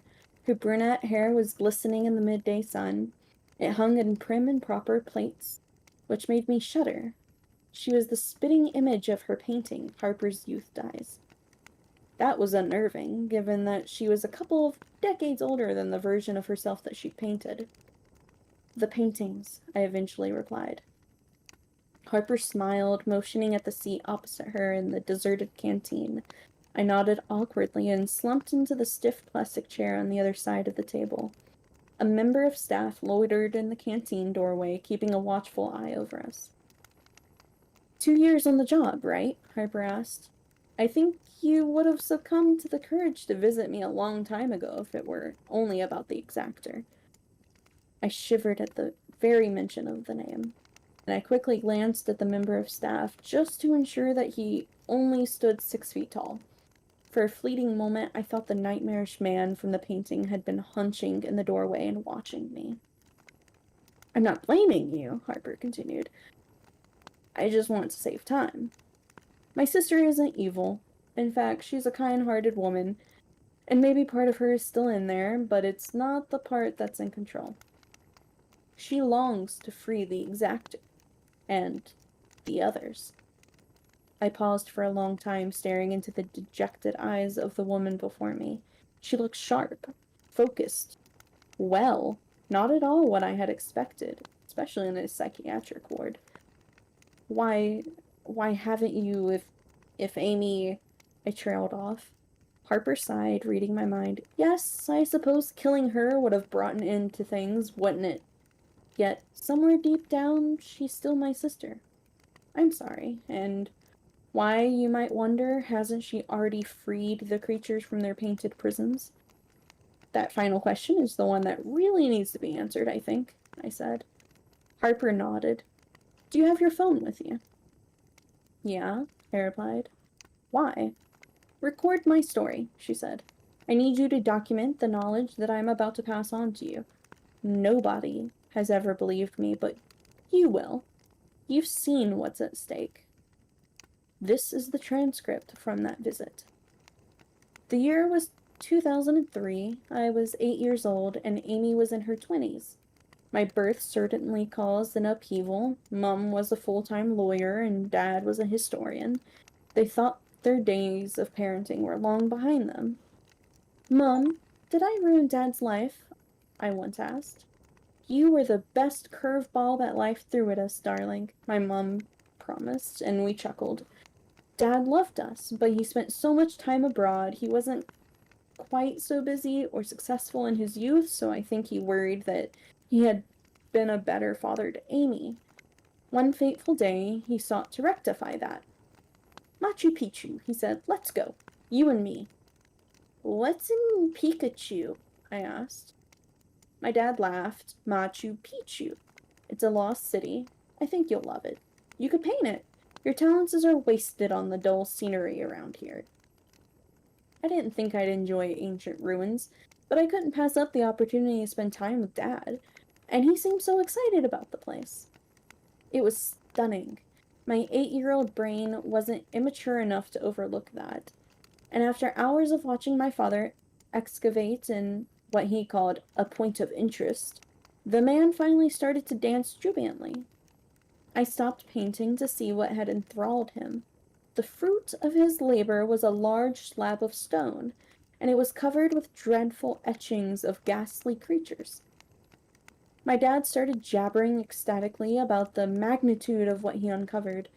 He spent a decade connecting dots between the mysterious vanishings of advanced cultures.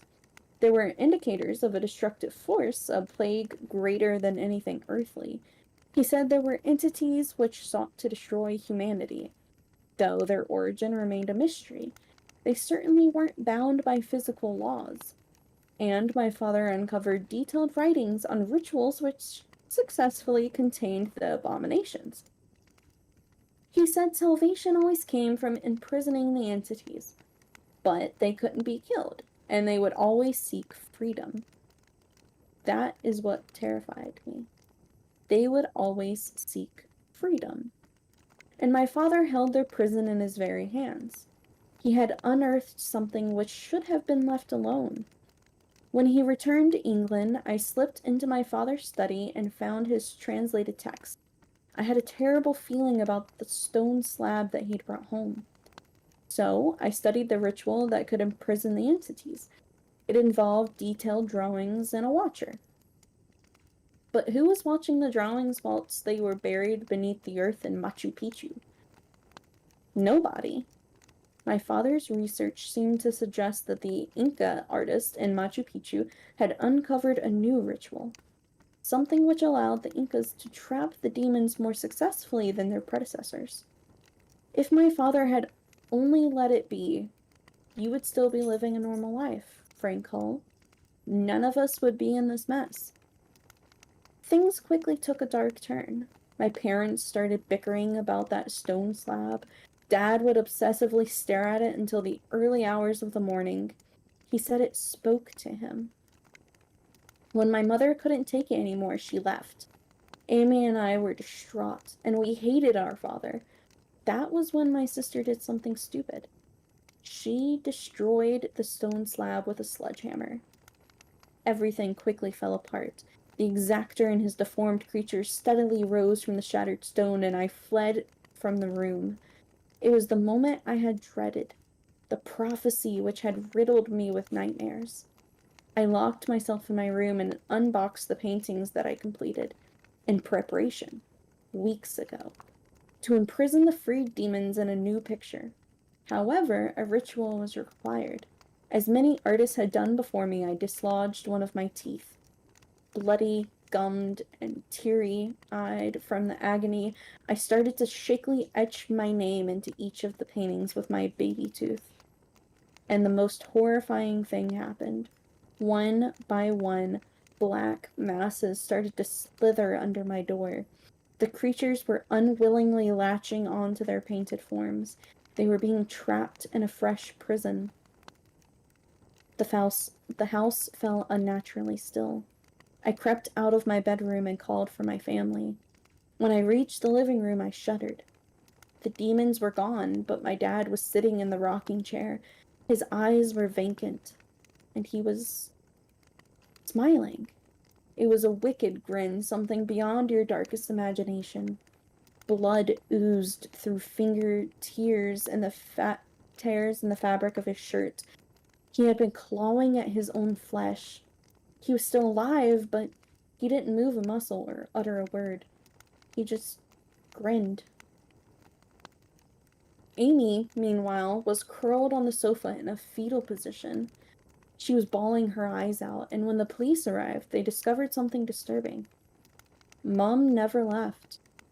Her body was found in the garden shed. She'd been decomposing for weeks. I never saw the scene, but I vividly remember one of the paramedics throwing up on the grass. Our father went to prison, and Amy became my guardian. I explained everything to her, but she didn't believe me. So I kept a daily watch over the paintings, and years later, I used my inheritance money to open the art gallery. I thought it would lessen the burden if other eyes were on the paintings. Amy helped me run the place. She had her hands in lots of different money pots, so she didn't mind that the gallery was a bit of a money burner. However, one day, she changed. She came home from the gallery with a vacant look in her eyes. A look that reminded me of Dad. She told me that she finally believed my story. She saw the exactor step out of its painting. I couldn't always be at the gallery, but Amy promised she would never leave the paintings unattended. She admitted that she had gone out to grab some food before locking up for the evening. If she hadn't returned in time, I suppose you and I wouldn't be having this conversation right now. The world would have already ended. Anyway, my sister changed over the following years. She grew cold and distant. I started to see a darkness in her eyes, and she spoke in a voice that wasn't hers. I became so fearful of her and her malevolent smile that I had a nervous breakdown. And that was her ticket. Well, the exactor's ticket. She had me committed to this ward 4 years ago. I suppose the exactor thought that, without me in the way, he could puppeteer Amy to free him from the painting. All she had to do was make sure nobody looked at him. But why haven't things already fallen apart? Why did she hire guards to keep watch? Well, she still plays by my rules because I have something that the exactor needs. If it had so wished, that terrifying creature would have driven my sister to kill me, much as it drove my father to kill my mother. But it needs the tooth that I used in the ritual. The exactor always uses slaves to achieve that goal. It seeps into people's minds. At its behest, I'm certain my dad must have destroyed whatever Incan tool was used to etch the drawings on the stone slab. So, even if Amy were to close her eyes, or better yet, destroy the paintings, it still wouldn't be enough to free the entities. Sounds like watching them might be unnecessary, then, right? As long as I keep the tooth hidden, you can just quit your security role and call it a day. No wonder the exactor can fulfill its destiny. Right? The problem is that an unwatched exactor, whilst unable to end the world, becomes freer and freer with every passing moment. Free enough to find me without Amy's help. Perhaps, and infiltrate my mind to find the tooth's location. As long as somebody keeps watch, they remain in their paintings. Their real power lies in servants. My dad, and now Amy. She visits me often, and she only wants one thing from me.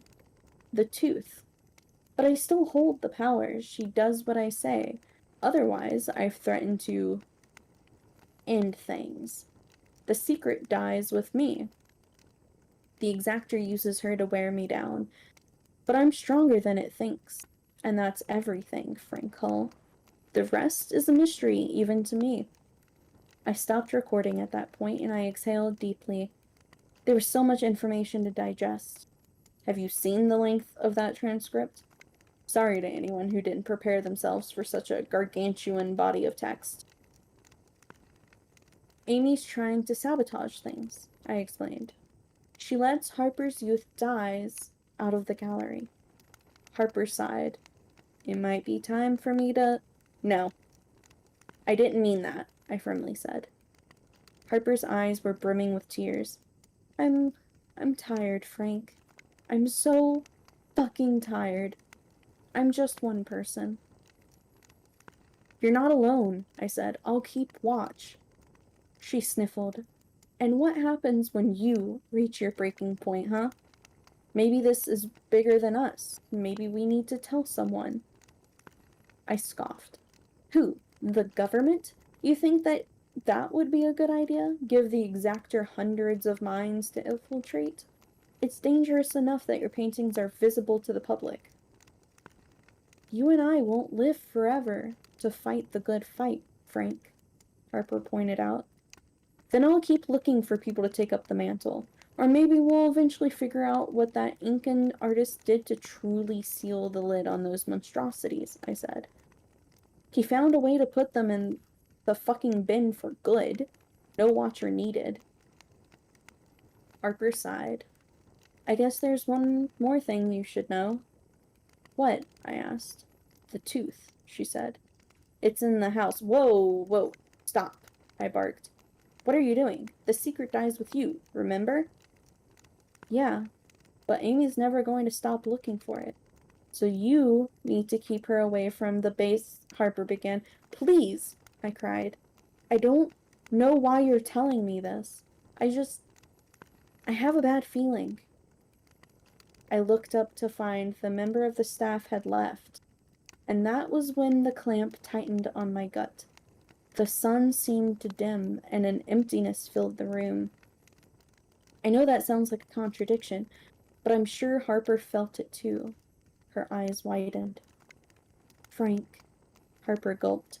Is there a red Range Rover in the car park? Legs trembling, I crept over to the canteen window and squinted. A graying cloud hovered heavily above. The blue sky lay beyond the solitary omen. There seemed to be no other visitors beside my white Mitsubishi. There was only one other car. A crimson-red Range Rover. I shrieked in horror. Frank, Harper began, you need to. A splintering sound echoed around the canteen, and I spun around to see something sickeningly sinister. Harper's neck had been snapped backwards, and her upside-down head hung over the back of her chair, much like those menacing exactors in the art gallery so many months ago. In the doorway of the canteen, there stood a figure too tall for the frame. I screamed, squinting my eyes, but it was Amy. She seemed to be of regular height, but I know what I saw for a fleeting second. I chased her out of the building, heart racing as I prepared to meet a similar fate, but the exactor spared me. I had other plans. Besides, Amy was nimble. I was no threat. She'd driven away before I could reach her. That was 3 hours ago. I know where she's going. The good news is that their family house is in Ireland, so it'll take time for Amy to get there. The bad news is that it will take time for me to get there, too. I'm currently waiting for a flight. Tomorrow, the world might end, so cherish your loved ones while you can. That's the end of part 3. Okay, alright, hang on. Question. If both of them are going to Ireland right now, who's watching the paintings? Oh. Right? Yeah. Unless they're planning to take the paintings with them. They didn't say that. Oh, no. Yeah, that's There the was no problem. mention of the paintings. Mm. So either the paintings are being unwatched right now, or Amy's carrying the paintings around with her. And that's why we could see the exactor there. That's so Oh, boy. spooky. Oh dear. Oh dear. You're right, Snarklepuss. They can only escape if they have the tooth. Alright. Yep, so now it's a race for the tooth. Who's gonna make it there first? Get ready. Right. Let's find out. Let's find out. So again, for any of you new here from the raid, this is from the Reddit No Sleep, posted by the Eagle Strikes. This is part 4. I'm a security guard who works the night shift at an art gallery, and I think I need a raise. Final. Yes, he needs a big raise. Yeah, he definitely does. Very much so. I arrived in Ireland after a short flight, but I was too late. The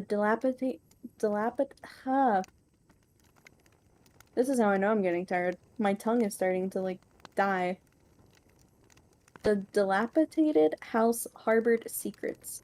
Though I was armed with Harper's knowledge, the brutish building still intimidated and mystified me. The terror stemmed from more than vines creeping up the walls or the graffitied innards of the haunted house.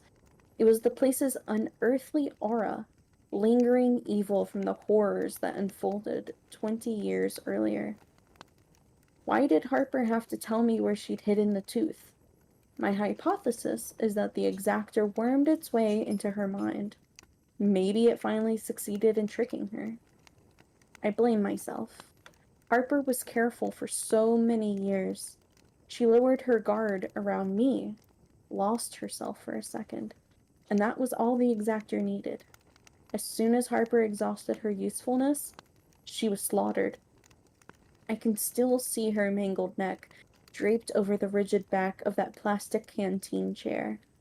The basement was lightless, hovel that carried a damp smell. I illuminated the cobweb-ridden room with my phone, and something elicited a blood-curdling scream from my hoarse throat. Amy. She was on her knees, shivering in the center of the room. She didn't even shield her eyes from my light. She just stared into my face with a blank, teary expression. And I realized something horrifying. The exactor was gone. I couldn't see the darkness in her eyes anymore, and if the creature had no use for servants, that could only mean one dreadful thing. The end was nigh. A bottle of hydrochloric acid confirmed that. It laid beside a gaping hole in the floorboard's woodwork. Amy had destroyed Harper's tooth, the only thing giving our eyes the power to imprison those frightful entities into their painted cells. My family's dead, Amy sobbed. It was as if she'd been in a trance for years, and only at that moment, decades later, could she finally fully process the awfulness of what had befallen her loved ones. Don't worry, I said. Soon, everyone will be dead. The woman bawled, and I wanted to empathize, but I kept seeing her younger sister's neck, the very neck that Amy had viciously snapped several hours earlier. It was hard to trust her. How long has it been? I asked, pointing at the acid-formed hole in the floor. I destroyed it shortly before you arrived. Within the hour, perhaps?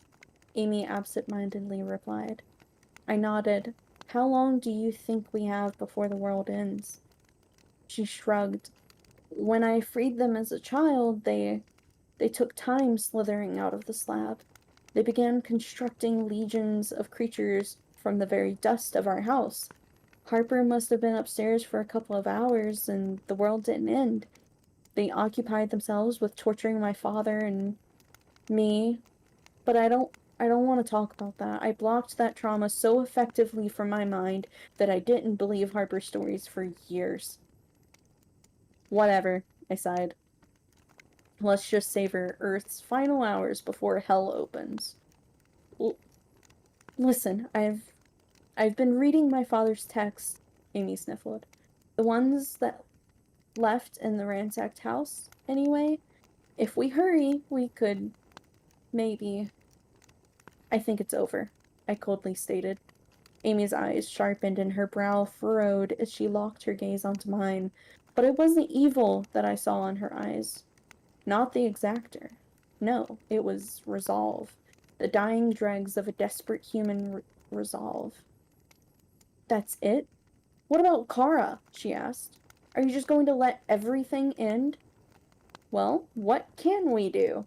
As we speak, the horrors are crawling out of their paintings. It won't be long before they wreak havoc upon mankind, and we're not exactly artists, so I doubt we could whip up... I trailed off, possessed by an inspired idea. The covered paintings on the gallery's top floor. Exact copies of the ones downstairs? I whispered. Amy slowly nodded, gathering my drift. Right. Harper's backups. Backups for fuck-ups, she used to say. The name-etching ritual, must it be performed by the original artist? I asked. Amy shrugged. The texts only dictate that the one who uses a sacrificial etching tool through tooth will bind the apocalyptic abhorrences to drawn likenesses. So, if I were to etch my name into each of Harper's backup paintings, I thoughtfully whispered, delicately tapping one of my teeth. But then I sighed. We're miles from England. Thousands will have died by the time we reach the gallery. Amy's eyes widened. You know, there are other ancient rituals that our father detailed in his translated text. Mayans, Incans, and other ancient cultures learned things that modern people have forgotten. When their cities fell to ruins, the survivors utilized centuries of spiritual teachings to encage the exactor and its legions and prisons. But they used the power of art for other things, too. What ritual could save us? I asked. A painting of the gallery, she answered. A doorway to the real gallery. My blood froze. I immediately recalled my terrifying experience in prison, being trapped in a painting that I truly believed to be reality. Harper freed me from that hellish place with an exit doorway.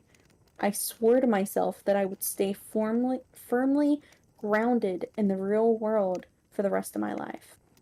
But Amy was suggesting I willingly step back into that existential hellishness. And how would I ever know that I've returned to the real world? I asked. This wouldn't be like any of the other paintings. It'd be a portal, not a prison. You can feel the difference between painted color and real color. Trust me, she said. Even when you were in prison, part of you always knew that something was wrong. Can you deny that? Amy was right. A painted lie could never convince a person forever. But how could I be sure? And then I considered the alternative option. The total extinction of humanity. The apocalypse. But we're back at square one, I pointed out. We need a painting of the art gallery to serve as a portal. Do you know how to paint? Can you create a believable likeness of the art gallery on a canvas? Because I certainly can't. I think you underestimate just how many paintings my sister created in her youth, Amy said, smiling. She guided me out of the basement on shaky legs, continuing to explain things. We moved to England because Harper couldn't bear this place anymore. But we also moved because I had business contacts in your country. Anyway, I found the perfect little spot for my teenage sister's art gallery. Amy continued her story as we clambered up the creaky stairs. So, what was the first thing my sister did when I showed her the property? She painted the new prison for her macabre paintings. She said it gives a place power to be included in the ritual. Of course, I didn't believe in her deluded ramblings back then. I'd convinced myself that none of the supernatural horrors really happened on the night of our father's breakdown. Anyway, Harper left the painting at this house, along with many others. She said she'd do a better one at some point. Do you think it's a good enough likeness of the art gallery to work as a teleporter? I asked. Amy gulped. I really hope so. I don't want you to become trapped in some non-existent painted realm, a half-human, half-paint splintered thing. No thanks. Great pep talk, I said. Really makes me want to do this. Amy opened the door to Harper's bedroom and matter-of-factly replied, Not like you have a choice, is it? Unless you want me to do it. I shook my head. Inside Harper's old bedroom, a stack of half-finished paintings lay on her dusty, neglected duvet. Amy and I sifted through the pile, eventually finding Harper's early attempt at creating prison. Obviously, before moving to England and turning the property into an art gallery. Harper's visions of grandeur were a teenage fantasy. Fortunately, her painted vision was not too far removed from what the art gallery became. I wanted to do something for her, Amy somberly explained, tearily cradling the painting. After Mom and Dad died, Harper wasn't the same. I thought a place for her art would help her heal, as much as the paintings horrified me. I didn't want to talk about Harper. The horror was too fresh, too raw. How do we turn prison into a portal? I asked. Sacrifice, Amy quietly replied. It's always about sacrifice. So, another tooth? I asked. To bend the construct of space, Mayans bent the mind. That's what my dad wrote. Amy said, handing me a bottle of Jack Daniels. I laughed. You're fucking with me. I need to drink to save the world? Travel elsewhere, you have to loosen the connection to your present position in space and time, Amy replied with a deadpan expression. I guess harder drugs might work, but this is all I've got. A bottle of Jack. I planned on drinking myself to death, after all. I slugged most of the liquid down my throat, ignoring the burning sensation and the desire to vomit. Touch the canvas, Amy instructed, and repeat the following words after me. Try to pronounce each syllable clearly. I placed my hands on the painting. Miss Andrews began to speak in an ancient language, and I followed suit. After several minutes, the alcohol started to hit my system, and I had to concentrate incredibly hard. I didn't want to slur a single letter. The colors of the painted world started to swirl, and then something horrifyingly happened. My flesh began to melt. I shrieked, truly believing that Amy Andrews had deceived me. I watched my skin liquefy, meshing with the canvas, and my jaw dropped in terror.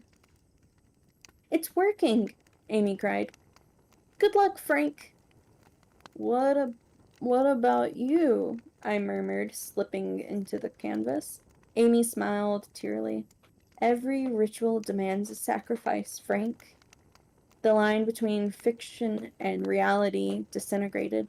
What remained of Harper's bedroom had transformed into a swirling whirl of painted colors, but I saw Amy Andrews clearly. I saw that blue painted tear trickle down her peachy cheek. I saw the blade that she produced from her pocket. The colors started to mix, but I knew what she did. I tried to scream at the horrifying sight, but my face was composed of melting painted liquid. My limbs slowly warped out of shape, and I felt nothing. That absence of sensation was the true terror. My eyesight blurred as the vibrant kaleidoscope of colors seemed to bulge and spiral. The painted art gallery grew to fill the room, and my body became sloshy paint on its canvas. Then I fell onto the darkened floor of the real art gallery. Nobody had been watching the paintings for hours. Not that it mattered. After the destruction of Harper's tooth, eyes were powerless against the exactor and its legions. The ritual had been broken. Resolving to fix that, I pulled myself to my feet. The world hadn't ended. There was time, but the gallery's eerie silence horrified me. Not as much as the first thing I noticed, of course. Empty paintings. Every painting but Harper's Youth Dies had been abandoned by the monstrosities that I was supposed to guard. The girl sat in her painting with her faceless head in her hands. She was sobbing, and I felt like doing the same. Her painted form seemed even more terrifying in the wake of real Harper's diabolical demise. She mumbled, slipping her head out of her hands and motioning for me to come closer. As I did, she leant out of the canvas, and I placed my ear against her face, shuddering as it slipped beneath her flesh. They're destroying the upstairs paintings, she whispered, but they won't find the apocalypse. Before I could ask what she meant, her canvas flopped out of its frame and softly floated to the tiled floor. My jaw hung agape as I saw the hidden painting on the back of Harper's Youth Dies. It depicted everything. Every terrible entity. Every apocalyptic situation necessary to keep the demons lost in their false paradise. Clearly, that hidden painting had always been Harper's real plan B. A more efficient way of trapping the creatures. Only one painting to watch. And only one name to etch. Heart throbbing against my chest, I plunged my hand into my mouth, pinching a canine with my thumb and index finger, I took a deep, deep breath. Closing my eyes, I tugged with all my might. The pain was excruciating, but what made it worse was that I couldn't seem to free the slippery canine. I needed a tool to loosen the ritualistic tool. I ran over to the reception desk and rummaged around in the drawer for a pair of scissors. Another deep inhale. Then I started to slam the blades into...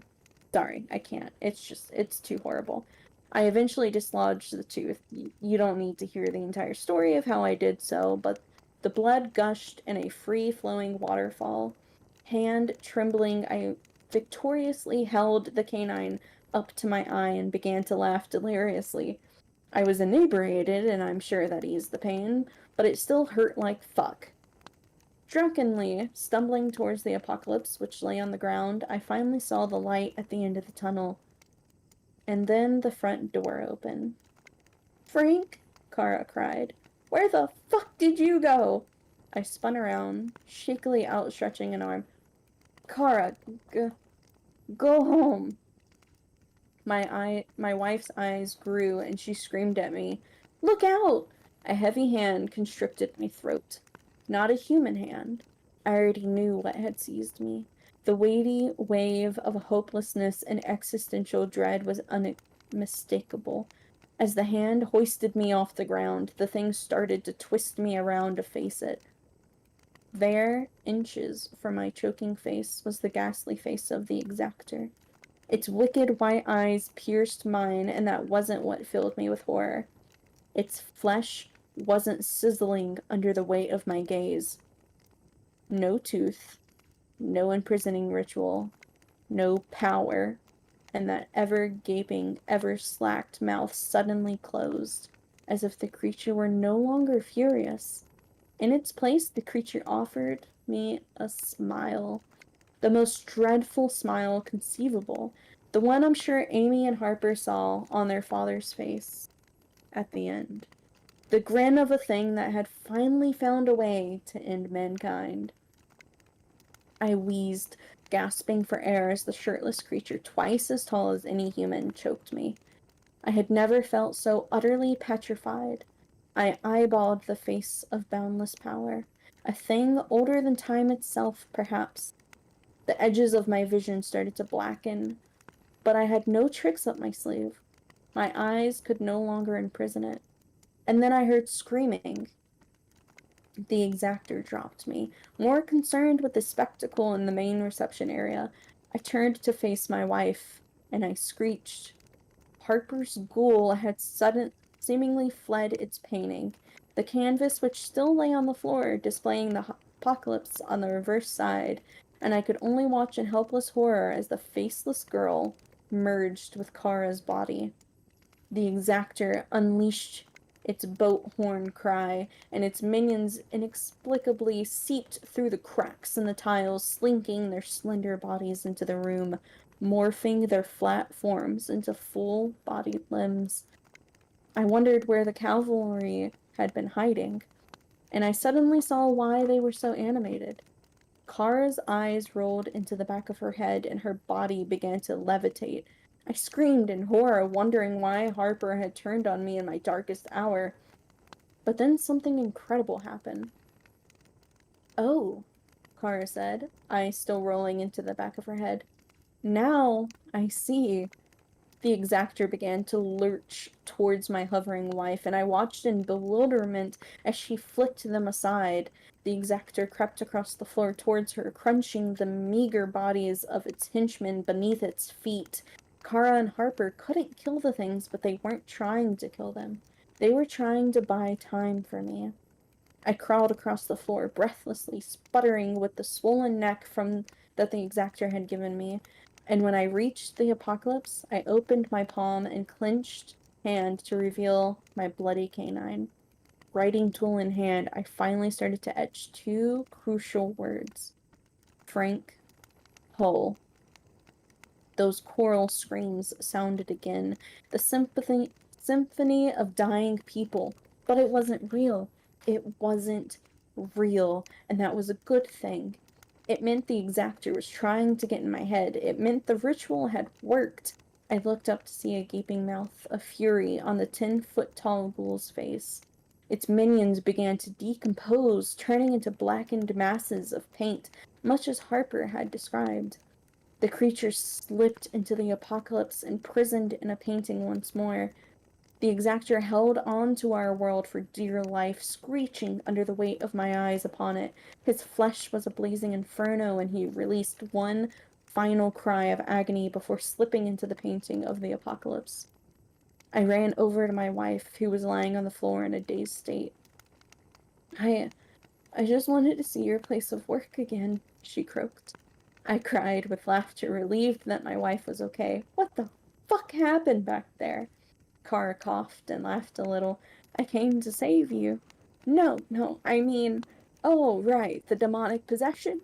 Kara smiled. It was still me in there. Harper just showed me the way. Honestly, I thought you learnt your lesson the last time you strolled in here, I said. Kara smiled weakly. I had to save you. But the evening's shocks didn't end with the re-imprisonment of the exactor and the other demons. In the early morning hours of my shift, Amy Andrews walked through the door. I gasped, eyeing the bandaged stump that used to be her right arm. I'd misinterpreted the severity of the sacrifice she made, and I think that news saved my fractured mind. I couldn't handle any more death. Amy's family suffered enough. Amy had suffered enough, locked out of her own mind for 20 years. I intend to keep her far away from the exactor so he never gets his claws into her again. We've talked about the future of the art gallery, but there's only one painting that really matters anymore. There's only one that's still fully intact. The apocalypse. And well, Harper's youth dies on the reverse side, but that's our little secret. Miss Andrews said I can keep the job, and she's hired somebody else to watch the place during the day. Somebody we can trust. Somebody who understands the importance of the art gallery. Kara. I wasn't too happy about my wife being involved, but nobody can be shielded from the apocalypse. No risks can be taken. Too much is at stake. I'm a security guard who works the night shift at an art gallery, and I think I need a raise. The end. Yay! That was so good. Yay! Woo! Oh, I'm so happy I had a good ending. Yeah. I know, right?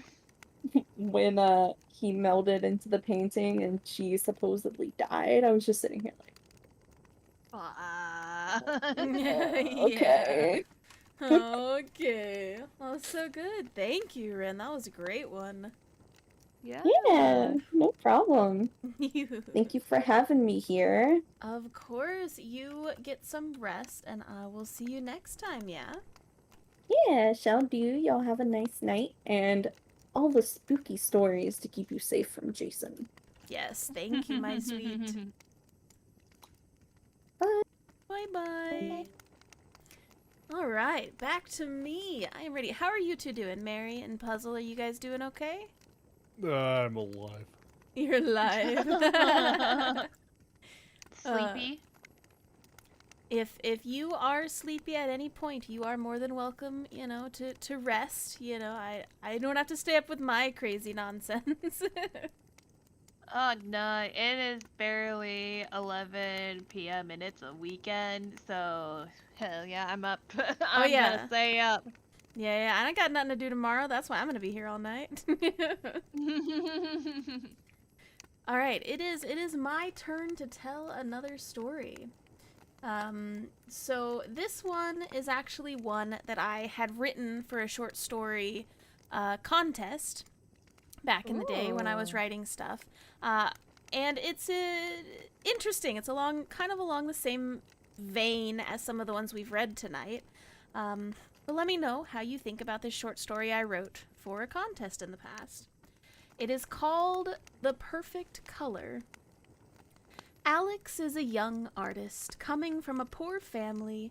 He could only work with what he had available to him. The canvases were pressed and woven out of cloth. he was able to buy on discount, stretched over a wooden frame his father made from an ash tree. The handles of his brushes were cut from the same tree, and bristles were made from the snips of his sister's hair. The colors were hardest to come by, as he had to make everything by hand, blending colors from berries, flowers, rocks, and shells. His mother made sure to bring back anything she thought could be used when she traveled out with his sister to look for food. His art was a family task. From sun up to sundown, they all worked together to help Alex paint the perfect portraits. He mostly painted landscapes. The materials were not high quality, but the art, that was something else. The vivid scenes on the old canvas seemed to jump right off the page. With the unconventional paints, it was given depth. The rocks were painted from ground stones, the flowers from the very color of what they were. The bark of the trees smelled like the forest, imbuing the spirit of the items directly into the art to give it its own life. Because of the time it took to create the paintings, there were those that were able to buy one praised it everywhere, driving more people to make requests. Working together, the family was able to survive for many years, helping each other in the creation of this art. One day a woman came and requested a different type of painting. She wanted a portrait, one of herself. He had never painted people before, and told her it would be very difficult. Her face was much more complicated than any tree or flower. The depth is far too great to paint, and it wouldn't do her any justice. Feeling flattered, she smiled and assured him that if he could make this portrait, she would take the family into her noble home, and they would have a place to stay for the rest of their days. Feeling pressured from his family, Alex agreed, but said it will take a very long time. He will let her know when it is done. Right away, the family got to work, crafting another canvas and searching for items to turn into paint. Months passed with the boy locked in his room, unable to mix the colors he wanted for the face. With no income, the family had to go back to scavenging for food. At first, they understood and gave him daily encouragement, and as the seasons started to slip by, the hunger took hold and the words grew less kind. Arguments broke out between the parents as the mother stayed out later and later, searching farther for different items. She took the weight of not having the correct color to heart, feeling it was her fault. The self-loathing drove her deep into the woods until she stumbled upon a wood spirit. It looked at her confused. No creatures ventured this far into the forest, and curious, it asked her, what did the mother search for?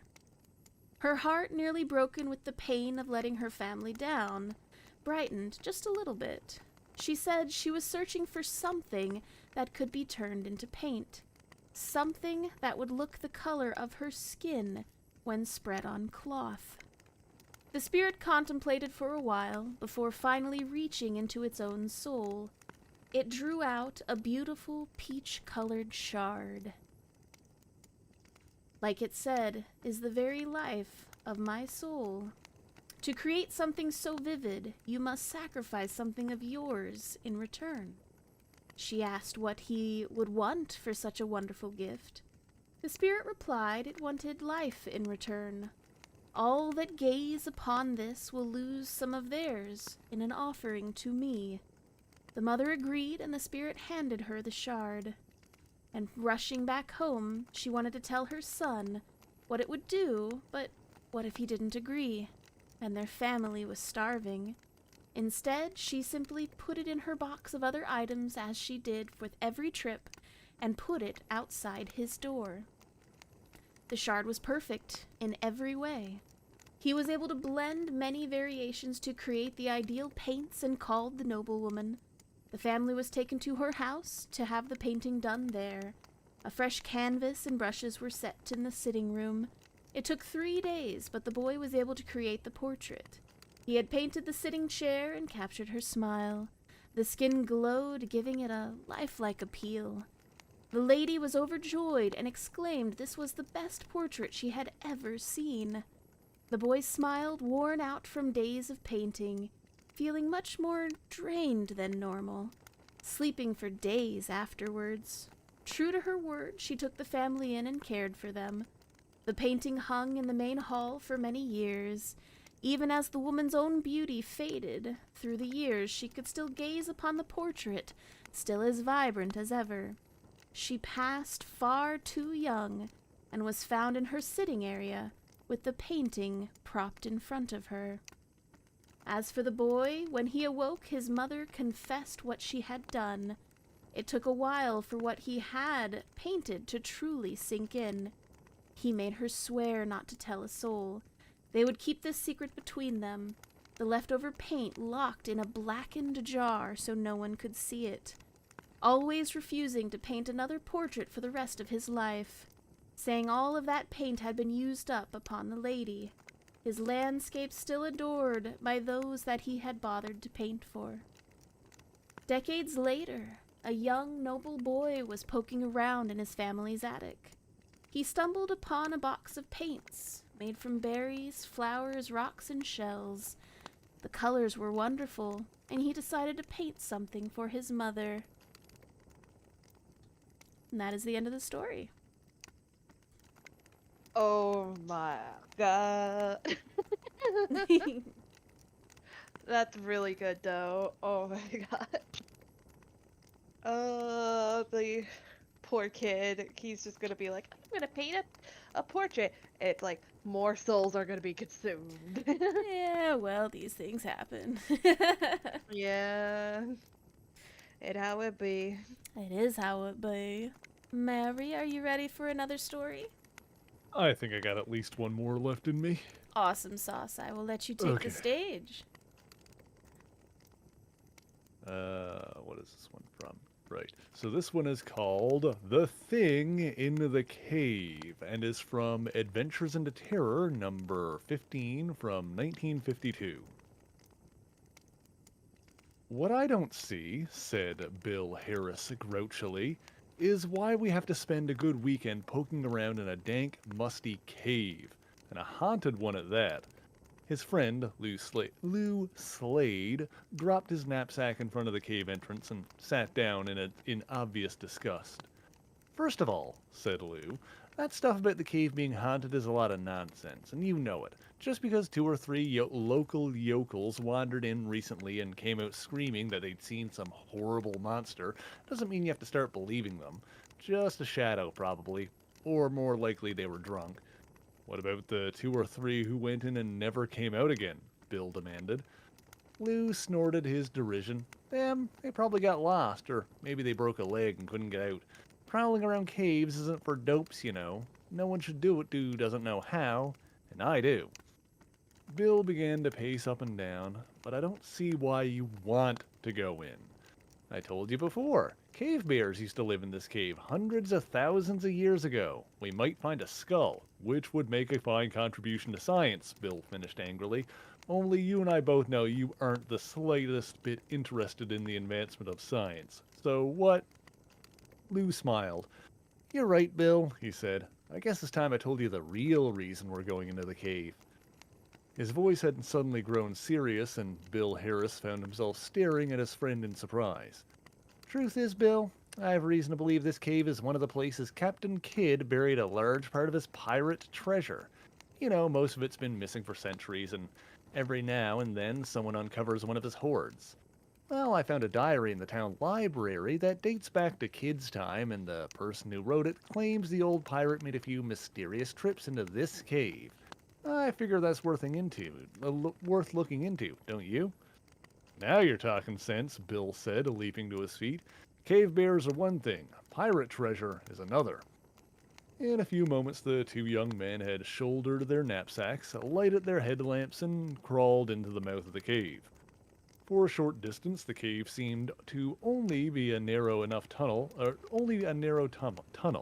not high enough for a man to stand upright.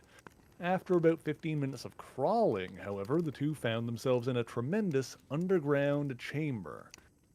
Kinda spooky, ain't it? Bill said, struggling to his feet. Lou shrugged, only 'cause it's dark and damp and silent. Bill shivered. That's enough for me. He tried to force a laugh and failed. Lou turned on him angrily. You forget that stupid spook of yours for a minute and help me figure out where Kid might have hidden the treasure? Silently, the two young men stared around them. By the dim light of their lamps, they examined the features of the underground room. Actually, there was little to see. The expanse of stone was broken only by looming stalactites and stalagmites dripping eerily in the dark. Along the sides of the chamber were holes similar to the one they'd just come out of. Bill pointed to the black openings. Say, Lou, do you suppose they lead to more tunnels? Maybe. Why? Bill scratched his head. It's just that if they do, the tunnels may lead to more chambers. Then how do we know which one Kid hid his treasure? I don't think Kid would bother lugging his stuff too far, Lou said thoughtfully. Gold's pretty heavy, you know. He probably left some kind of marker. All we have to do is find that. With Bill following close behind, Lou began to walk along the rock-strewn floor of the cavern. After a moment, he stopped short and grabbed Bill's arm. Look, Bill shouted, pointing. A human skeleton lay on the ground, one bony arm extending in the direction of one of the tunnel openings. Bill shuddered and turned his eyes away, then he too stiffened. Lou, he whispered, there's another one in front of the next tunnel opening. It was Lou's turn to look worried, then he straightened and smiled. Probably old Kid divided his treasure in two parts, one in this tunnel and one in that other one. We'll look here first. He started into the black opening, and Bill clutched his arm. Lou, he quavered, I'm getting scared. The skeleton, the bones, they look as if they've been gnawed.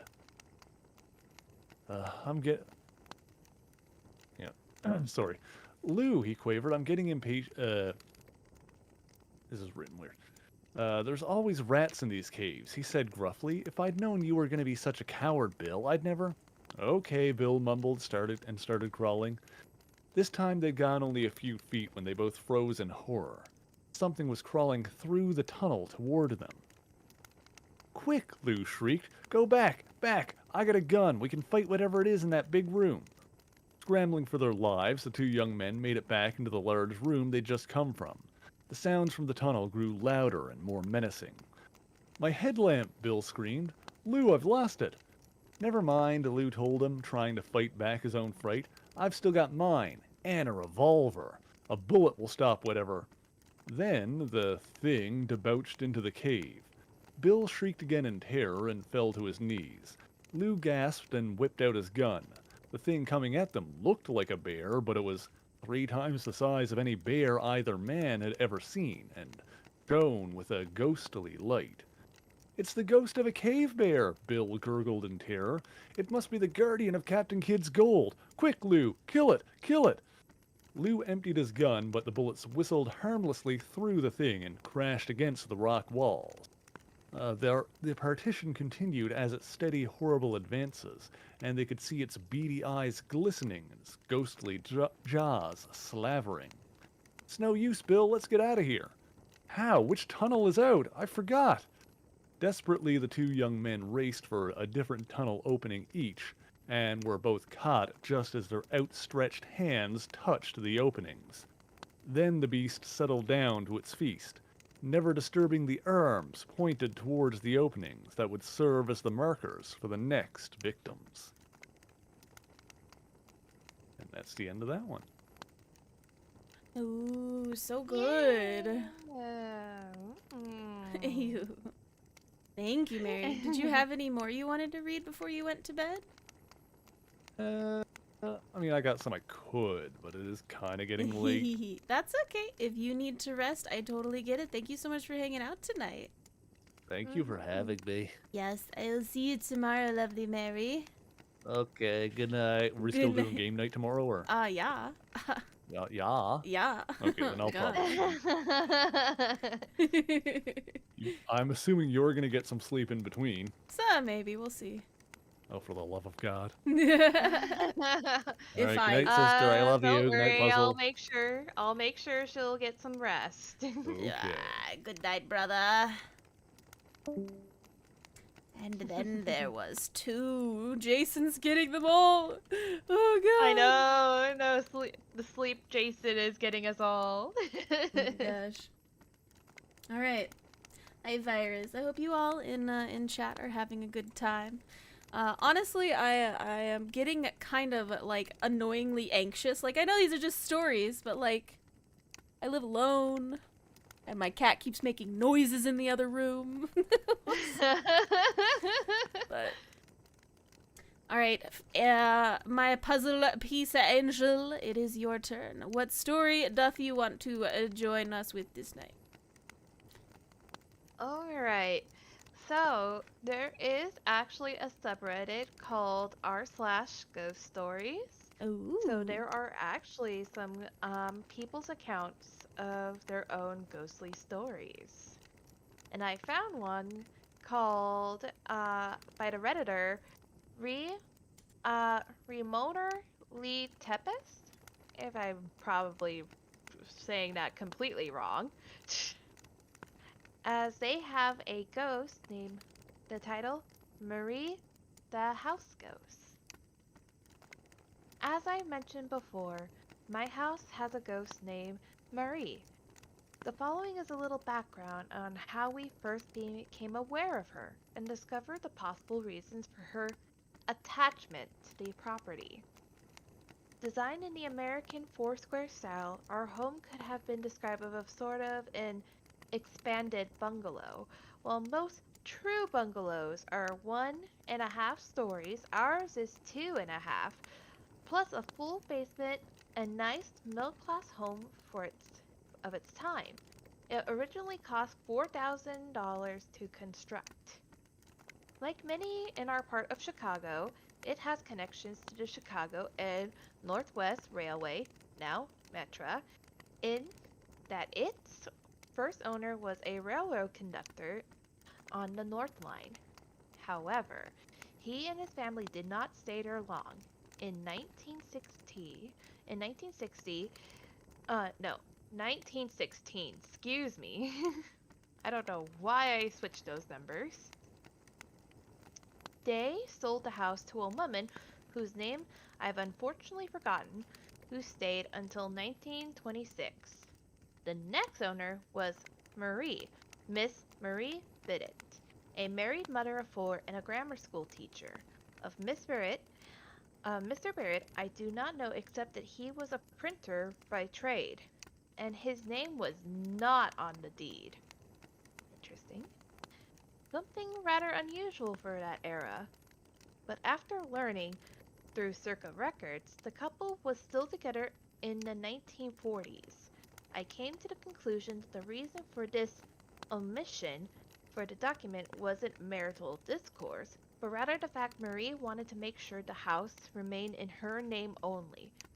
Perhaps because she purchased it with money from a personal inheritance. Wanting to maintain sole ownership was a very advanced way of thinking for a woman in the 1926.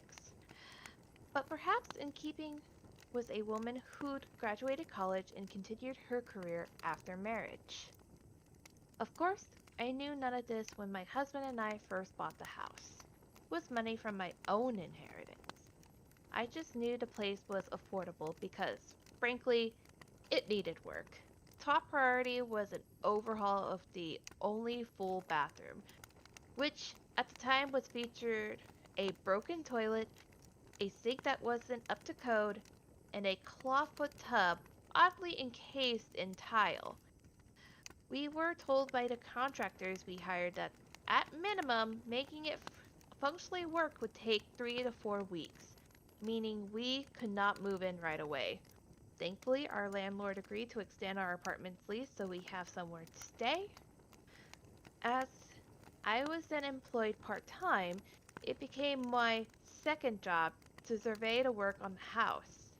So every chance I got, I'd pack a lunch and head over there to spend a few hours watching the new electric lines being pulled, tiles being laid, etc.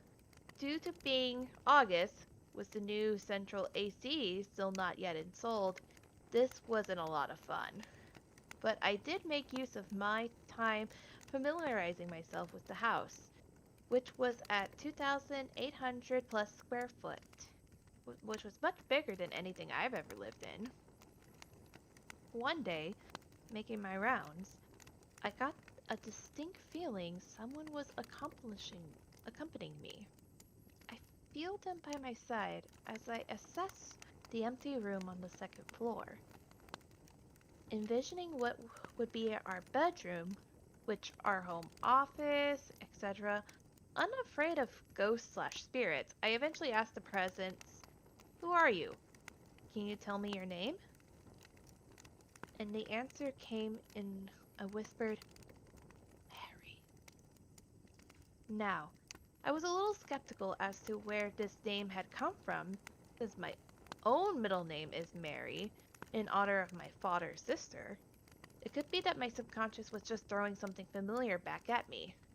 I decided to answer the question by doing some research at the city hall, where the records of deed transfers are kept. In other words, in order to trust my psychic sense, I felt I needed a foundation, in fact. Finding Marie's name among the prior owners, she was the only one with a first name. Was elated? I was elated, and soon began dedicating myself to following her paper trail, looking up sensor records, orbits, etc. The more I find, the more real she became, and the more I liked her.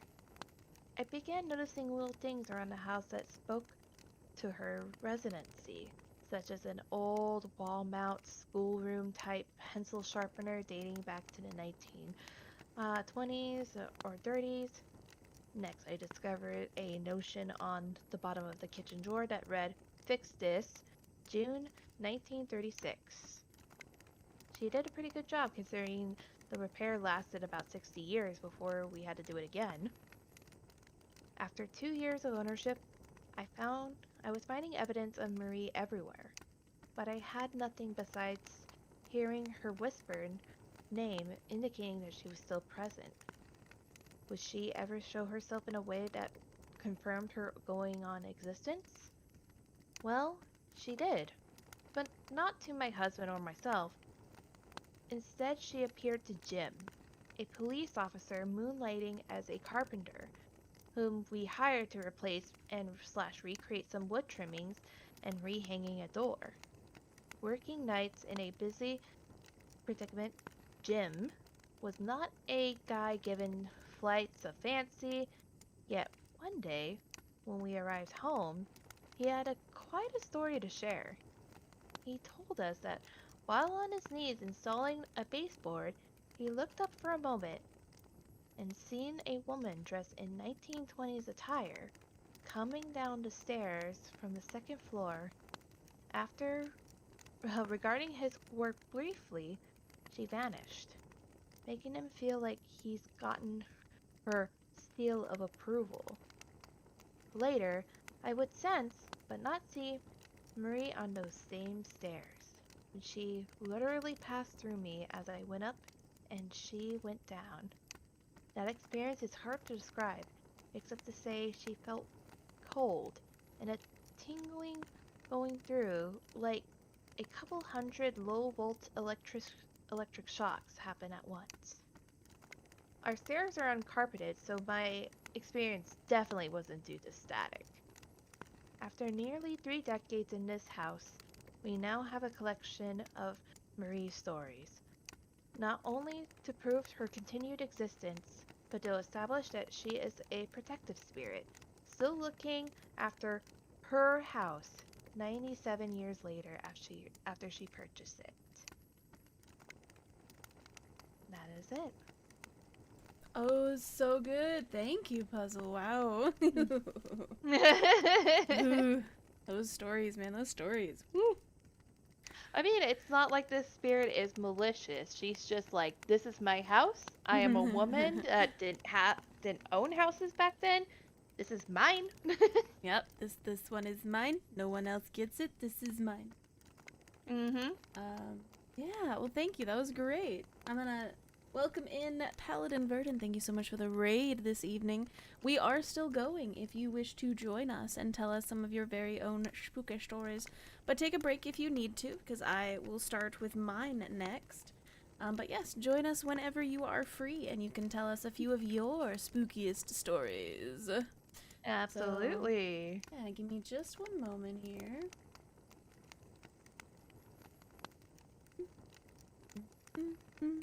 Let's go ahead and we'll switch this. Oh, Verdon! Hello. Like horrible. It's been forever! I missed It's you! been forever. I missed you too. I hope you've been doing well. I've been doing okay, moving Yeah. around, pretty much. Nice. Alright, Yeah. this Awesome. next scary story is called My Wife Has a Removable Face. I've never glimpsed what lies beneath it, but my best friend has.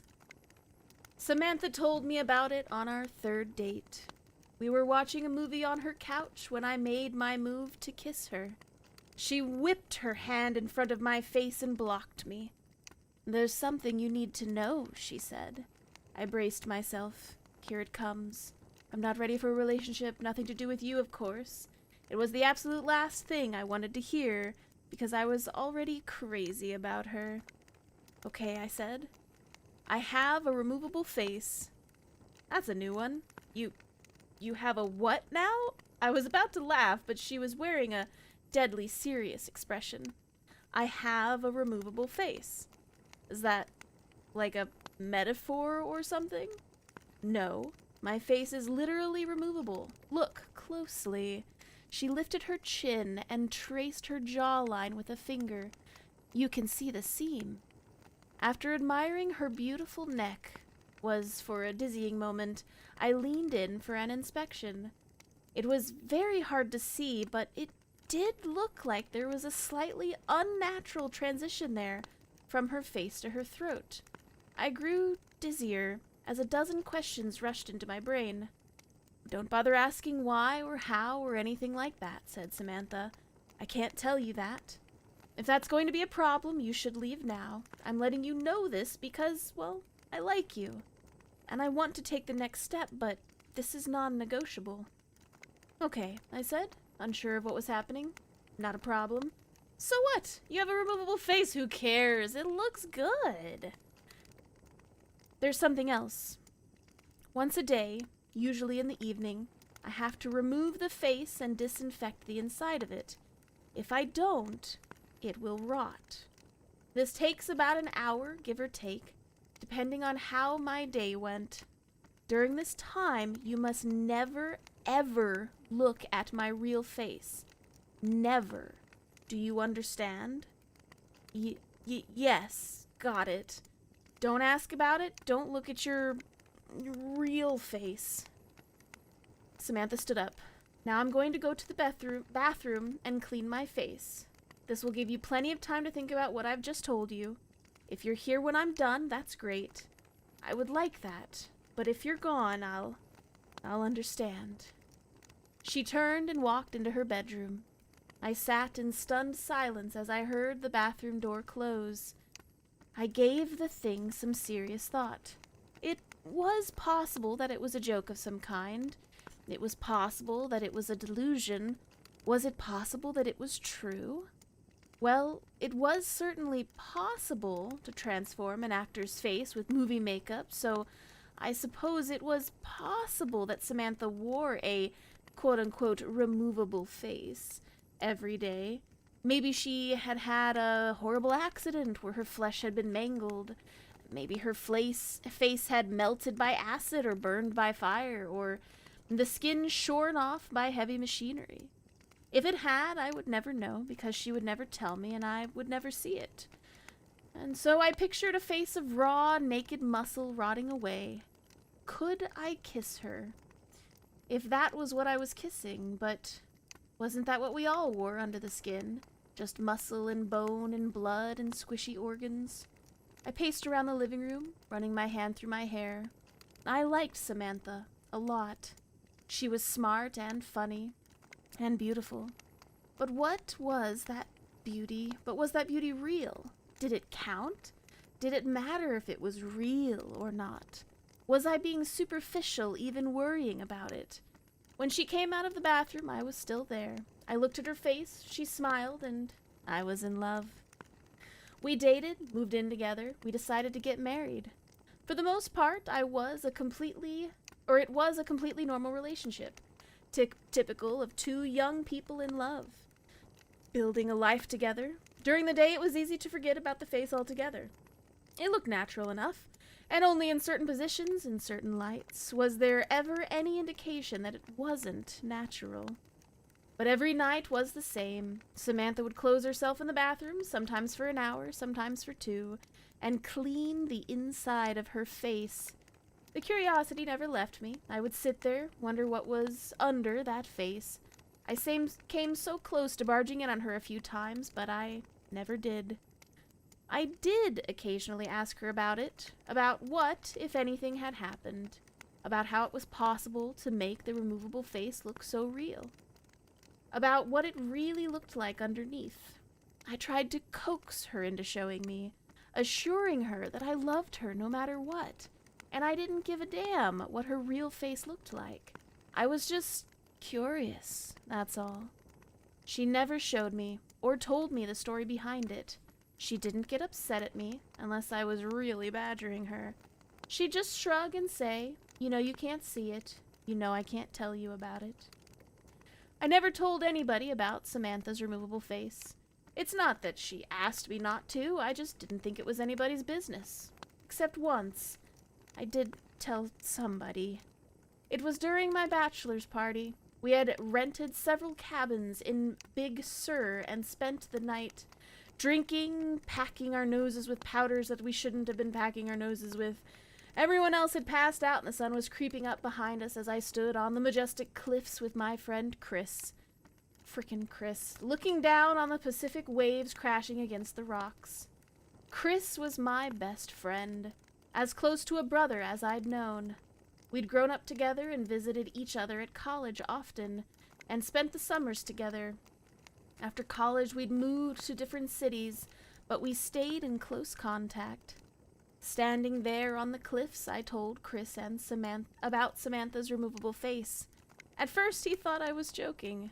Then he had 1,000 questions, most of which I couldn't answer. What's underneath? I don't know, man, I don't know. Doesn't that drive you crazy, not knowing?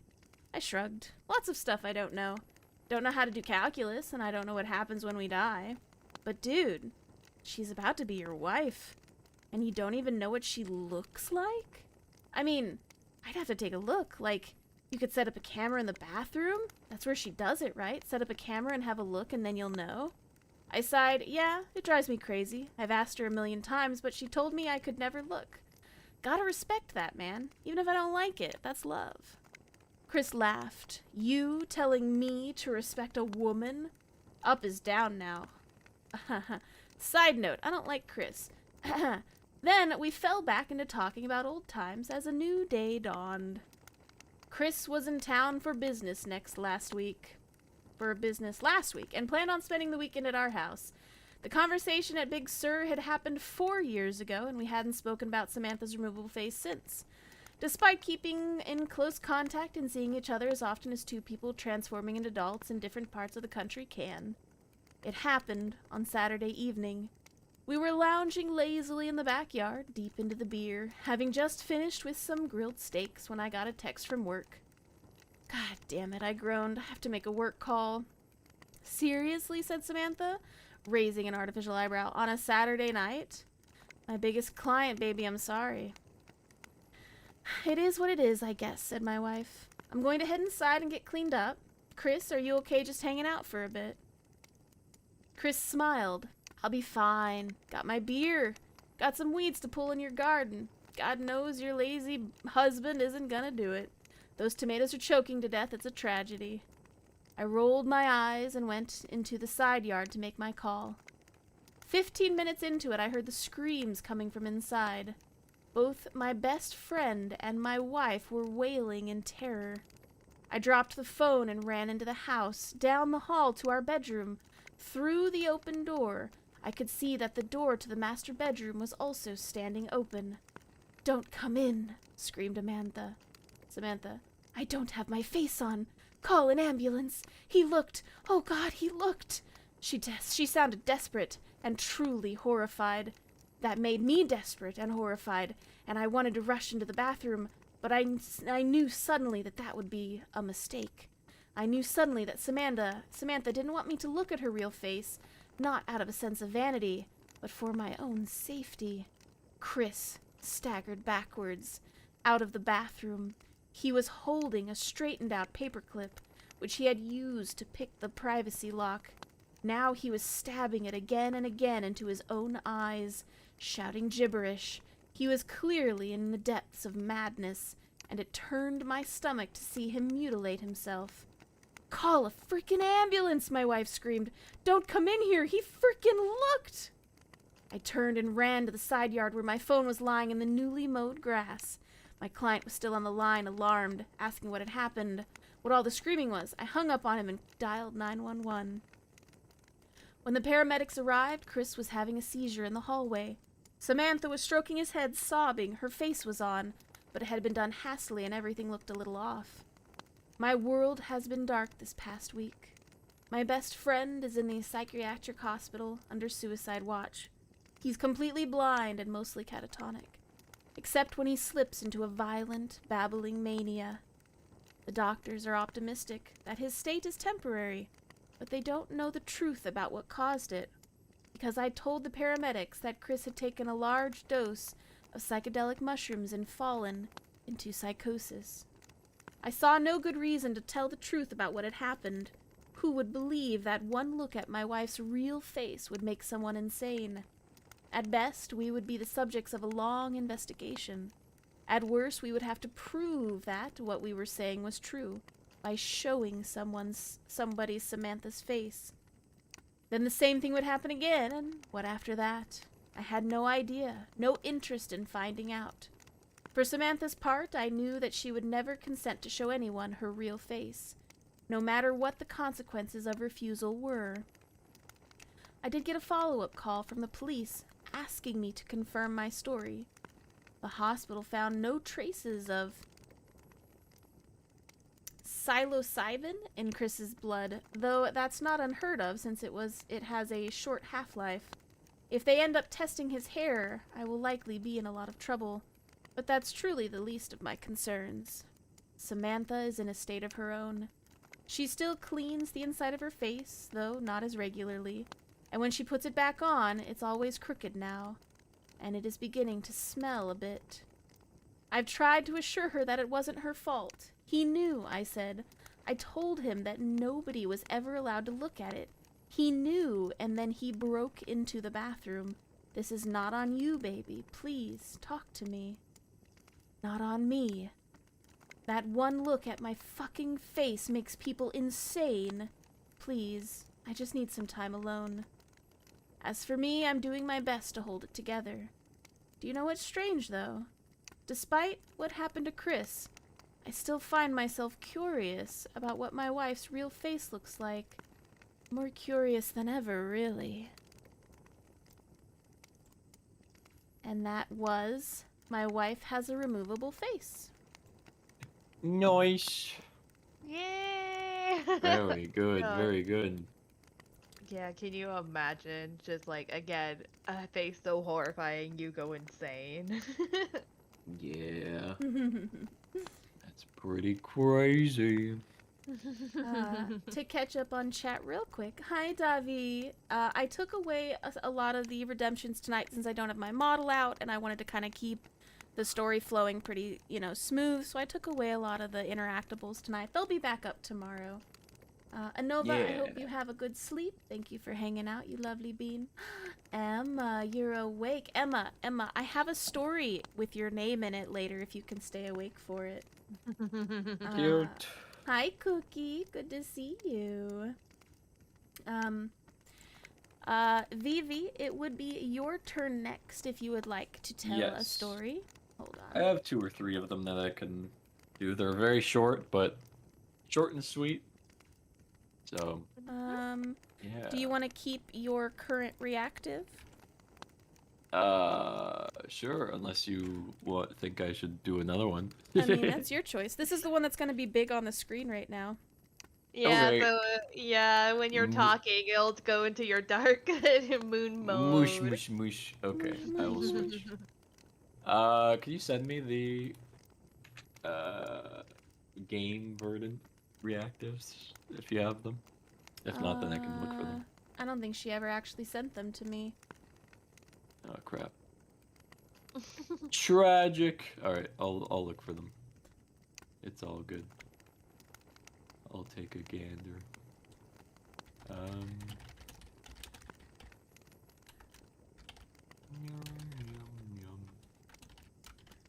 If anything, I could be Sid the Sloth. No. Wow. If you give me like a second, I can do a rough one and just cut the white out from around the Sure. edges. Sure. In the meantime, I'll look for it on my end. I might was have gonna say, if it makes you feel better, Verdant, I will be the silly reactive I was earlier. it. Yeah, you did see it earlier, you need to. Yeah, I shall. It's okay, I'm almost done. Okay.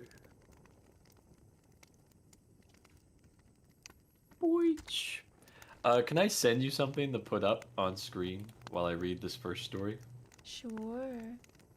Okay, because it goes with the story, I guess. Mm. Yeah. How? My eyes keep badly sleepy, but I shall try. Cute! Emma! You got this, Emma! I believe in you! Sleepy Emma. Also, you can look at my reactive Verdant. That's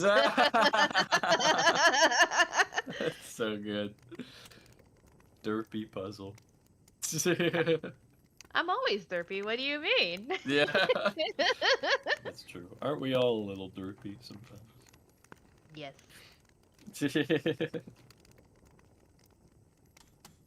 Did you have a good stream, sir? I did. I thought I wasn't gonna be able to find some lobbies, but I found them.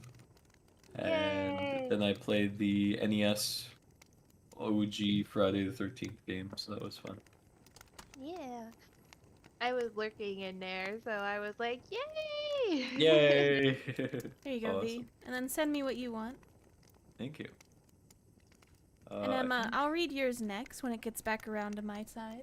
I think part of my head is transparent I know. in that, but that's I okay. can't fix it. Yeah, it's okay. I will be partially transparent. That should be totally fine. Don't question it. Okay. So the dent in my head is from Jason's axe. In the stream, so. All right. So here's the creepy photo, Kath. It's very spooky. It's really unsettling. Goddamn. Oh no. Yeah. Okay. So the title of this story is Teddy. Oh boy. Oh, it's horrible. All right, you guys ready? Yeah. All right. And if I have the sniffles, I'm sorry. I gotten sniffly the past few days. All right. You're good. Yeah. So this is a creepypasta titled Teddy. My sister had a teddy bear. A scary teddy bear. I do not know why, but it creeped me out. It was just so disturbing to me. The thing had eyes that looked so real.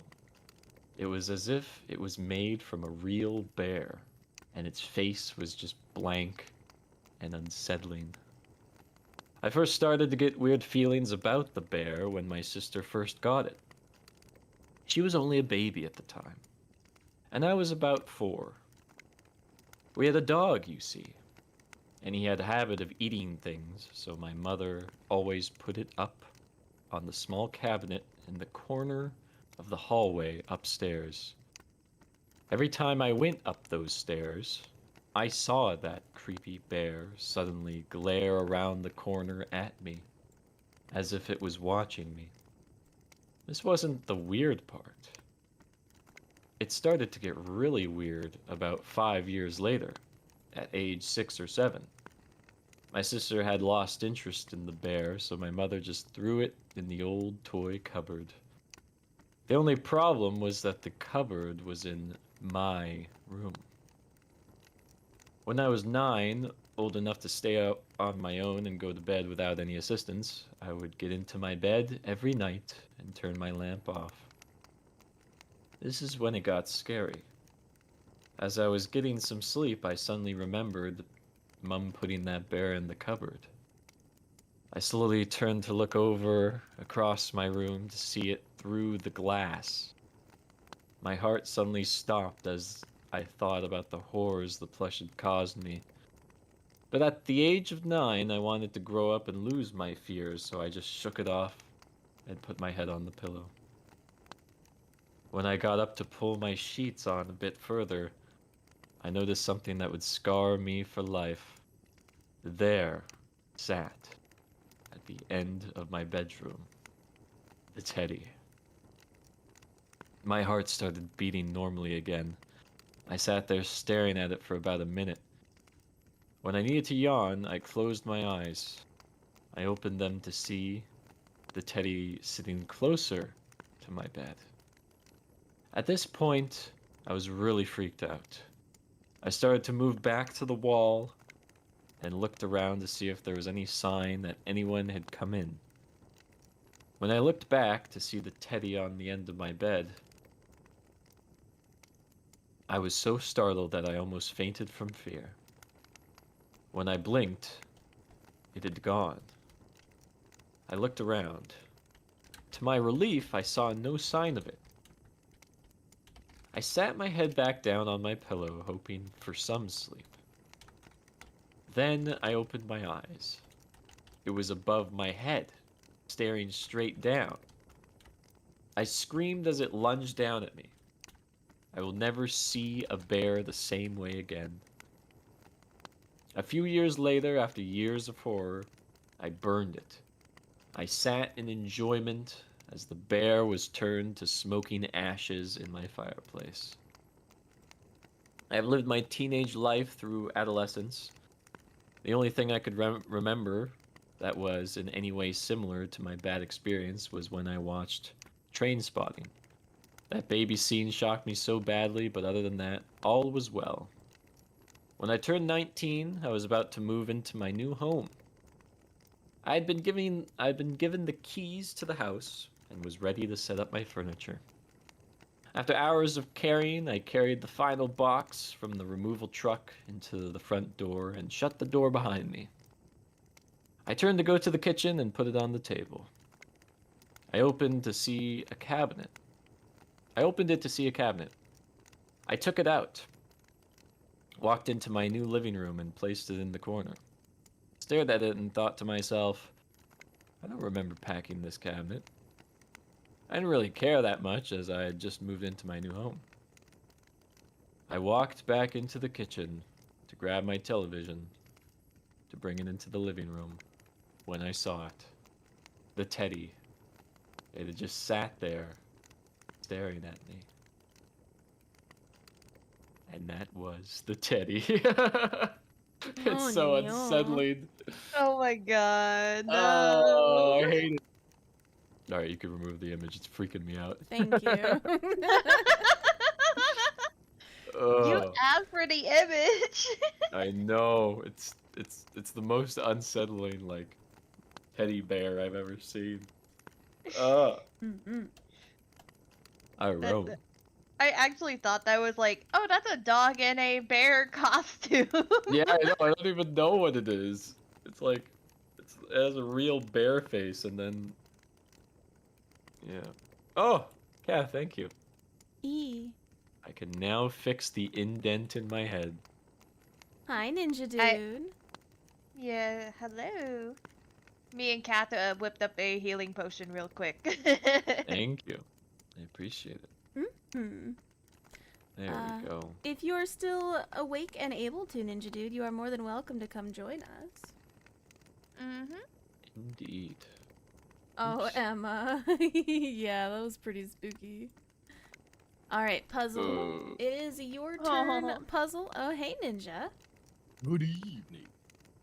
So next up on the docket is Puzzle Piece Angel. Do you have another story for us, Puzzle? I do.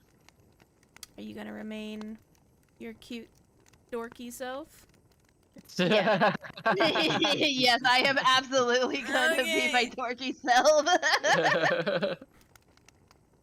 It's actually Amazing. funny. I got a PNG tuber commissioned by the same person actually that does Mary and Verdant's reactive here. Oh. Ooh. So It'll be fancy. fun. I know, fancy, fancy. It's still a PNG tuber, but but I'm gonna have a nice PNG. Yay. Nice. Fancy. Mm-hmm. Alright, whenever you're Alright. ready, Puzzle. Mm-hmm. So, I was looking at the subreddit r/ghost stories, and so in Majestic City 7758 asked, what's the scariest thing that happened to you while you've been home alone? And I'm going to read the first one at the top by Lockheed_VI, which I believe is just 6 in Roman numerals. I was a teenager living alone in an apartment in the middle of a terrible neighborhood. There were drug dealers, gangs, prostitutes, addicts, crazy people everywhere, including next door. And that was during the day. I tried to be home and stay at home at night. I wasn't defenseless or dumb. I had been homeless before and managing to get this apartment, so I knew how to take care of myself. Still, being basically a kid, it was scary as hell for me at times. One night, I was up late playing Zelda, just kind of hanging out, when someone banged on my door. It was after midnight, and all of the lights were off. No one really knew I lived there. I thought it was a wandering meth head. I peered out the window, which overlooked my front door, the courtyard for the apartment building, and every single other front door. Every apartment was dark, and there was no one in front of my door. Yet, bang, bang, more knocks, followed by a friendly male voice. Hey, can you let me in? I just want to hang out. At this point, I was scared AF.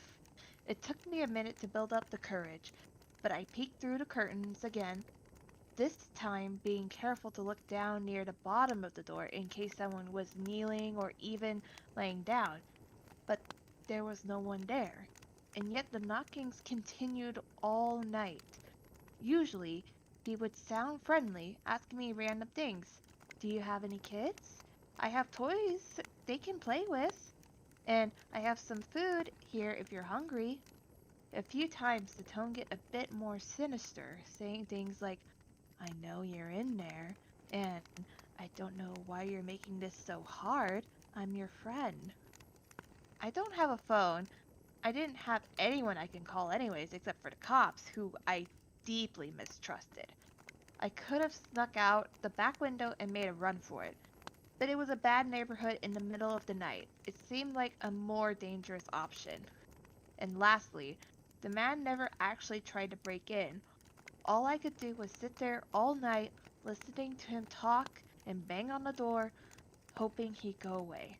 I continued to peek out of my front window and other windows in the apartment, but I never saw him.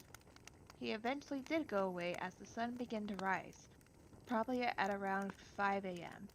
I spent several months in that apartment, and he never came back, but I never found out who or what he was. Ooh.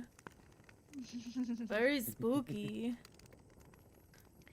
It's very similar to the story, a personal story I mentioned earlier. And Verdant actually knows this story because I told him before, I think almost a year ago now. Yeah, that's all good. Ninja, are you ready for a story, or do you want me to go first? Oh no, I have a couple stories. Now the question is, do we want a real story or do we want a story? It's your choice. We've been kind of rotating back and forth. We've done some real stories, we've done some stories, so it's really up to you. All right. Whatever makes you feel comfortable. Well, in that case, we'll start with a story. All right. Get it. Yeah. My son's camera monitor alerted in the middle of the night. I checked it and saw my wife and son sitting on the bed. They weren't my wife and son. I'm a nurse and I currently work nights. It's a total drag, but I'm hopeful I can go to days soon since some coworkers are planning retirements.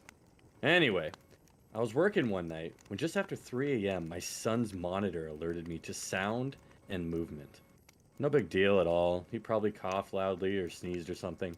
He's 3 now, so he generally sleeps all night. I bring it up on my phone and I see him and my wife sitting on the bed. Again, no big deal. He might have cried out or gotten scared or something. I was about to close the app when I noticed they were acting strange, like almost creepy. When I say almost creepy, I mean like creepy as balls. They were like sitting on the bed together, both of them, just staring up at the camera with blank, emotionless stares. The night vision is black and white, so they had white, eerie-looking eyes. They didn't move at all aside from their visible breathing. They just sat there, staring at the camera. I close the app and give my wife a call to make sure everything is okay. I never get to call home on lunch, so in a way this is kind of nice to get to talk to my family while at work. It rings a couple times before she answers with a very groggy, "Hello?" It was like she was dead asleep when I called, and she looked wide awake when on the camera. "Hey, you guys okay?" "Huh?" Yeah, Buddy," my son's nickname, "came in like 15 minutes ago. Seemed scared, so I said he could sleep with Mama." I'm confused here since I saw them in his room a minute ago. Literally 60 seconds had passed since I closed the app and made the call. "Wait, so you guys are in bed?" "Yeah, I fell back asleep right away. Everything okay? Everybody keeps waking me up." She's kind of annoyed. Hang on a sec.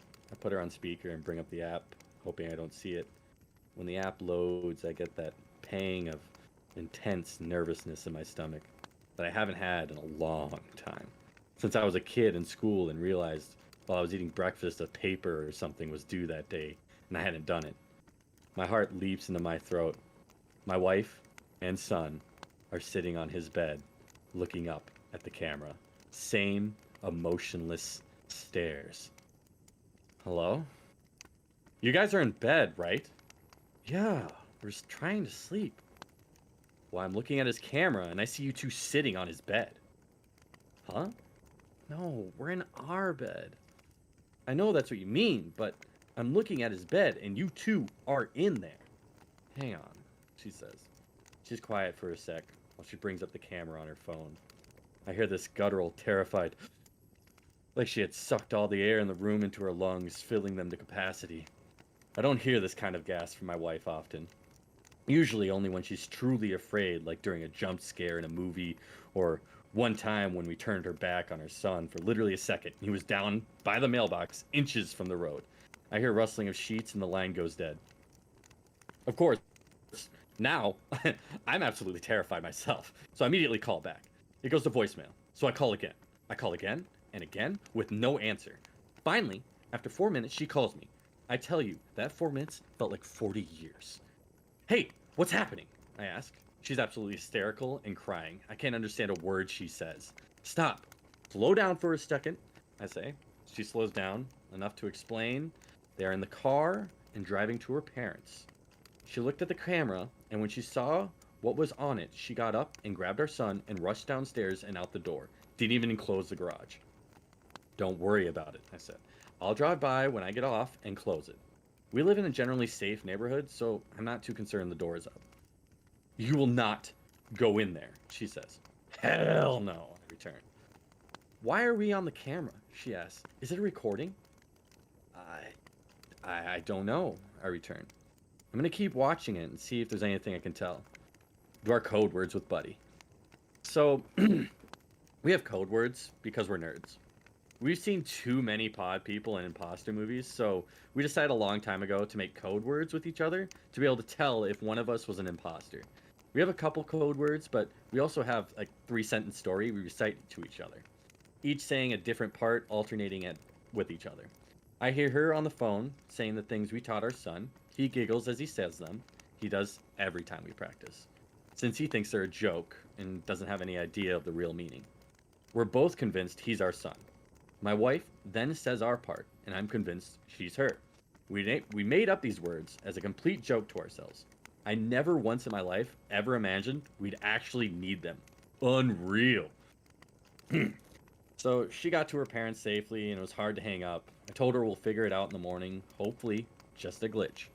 She said she didn't think it was a glitch. When she was running out, she had to run by our son's room, and the door was open. There's a little flashing light on the back of the camera that indicates it's connected to the internet. It gives off just enough light that when she ran by, she thought she saw, out of the corner of her eye, a shadowy outline of what could have been an adult sitting on our son's bed. It sends chills down my spine to think about. Knowing they were safe and out of the house is the only thing that kept me at work that night. It was a long 4 hours, but I kept checking the camera every chance I got.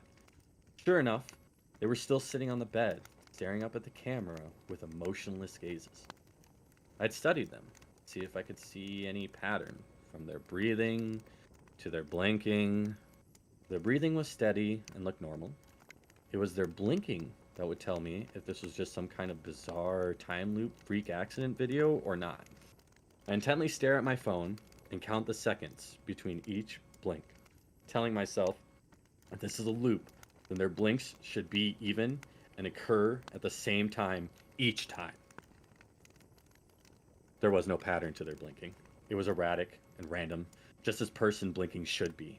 The passing hours are what really sealed the deal that this was not a weird loop video of some kind. My son's window is visible on camera, and I could see on camera that it is getting lighter outside his room.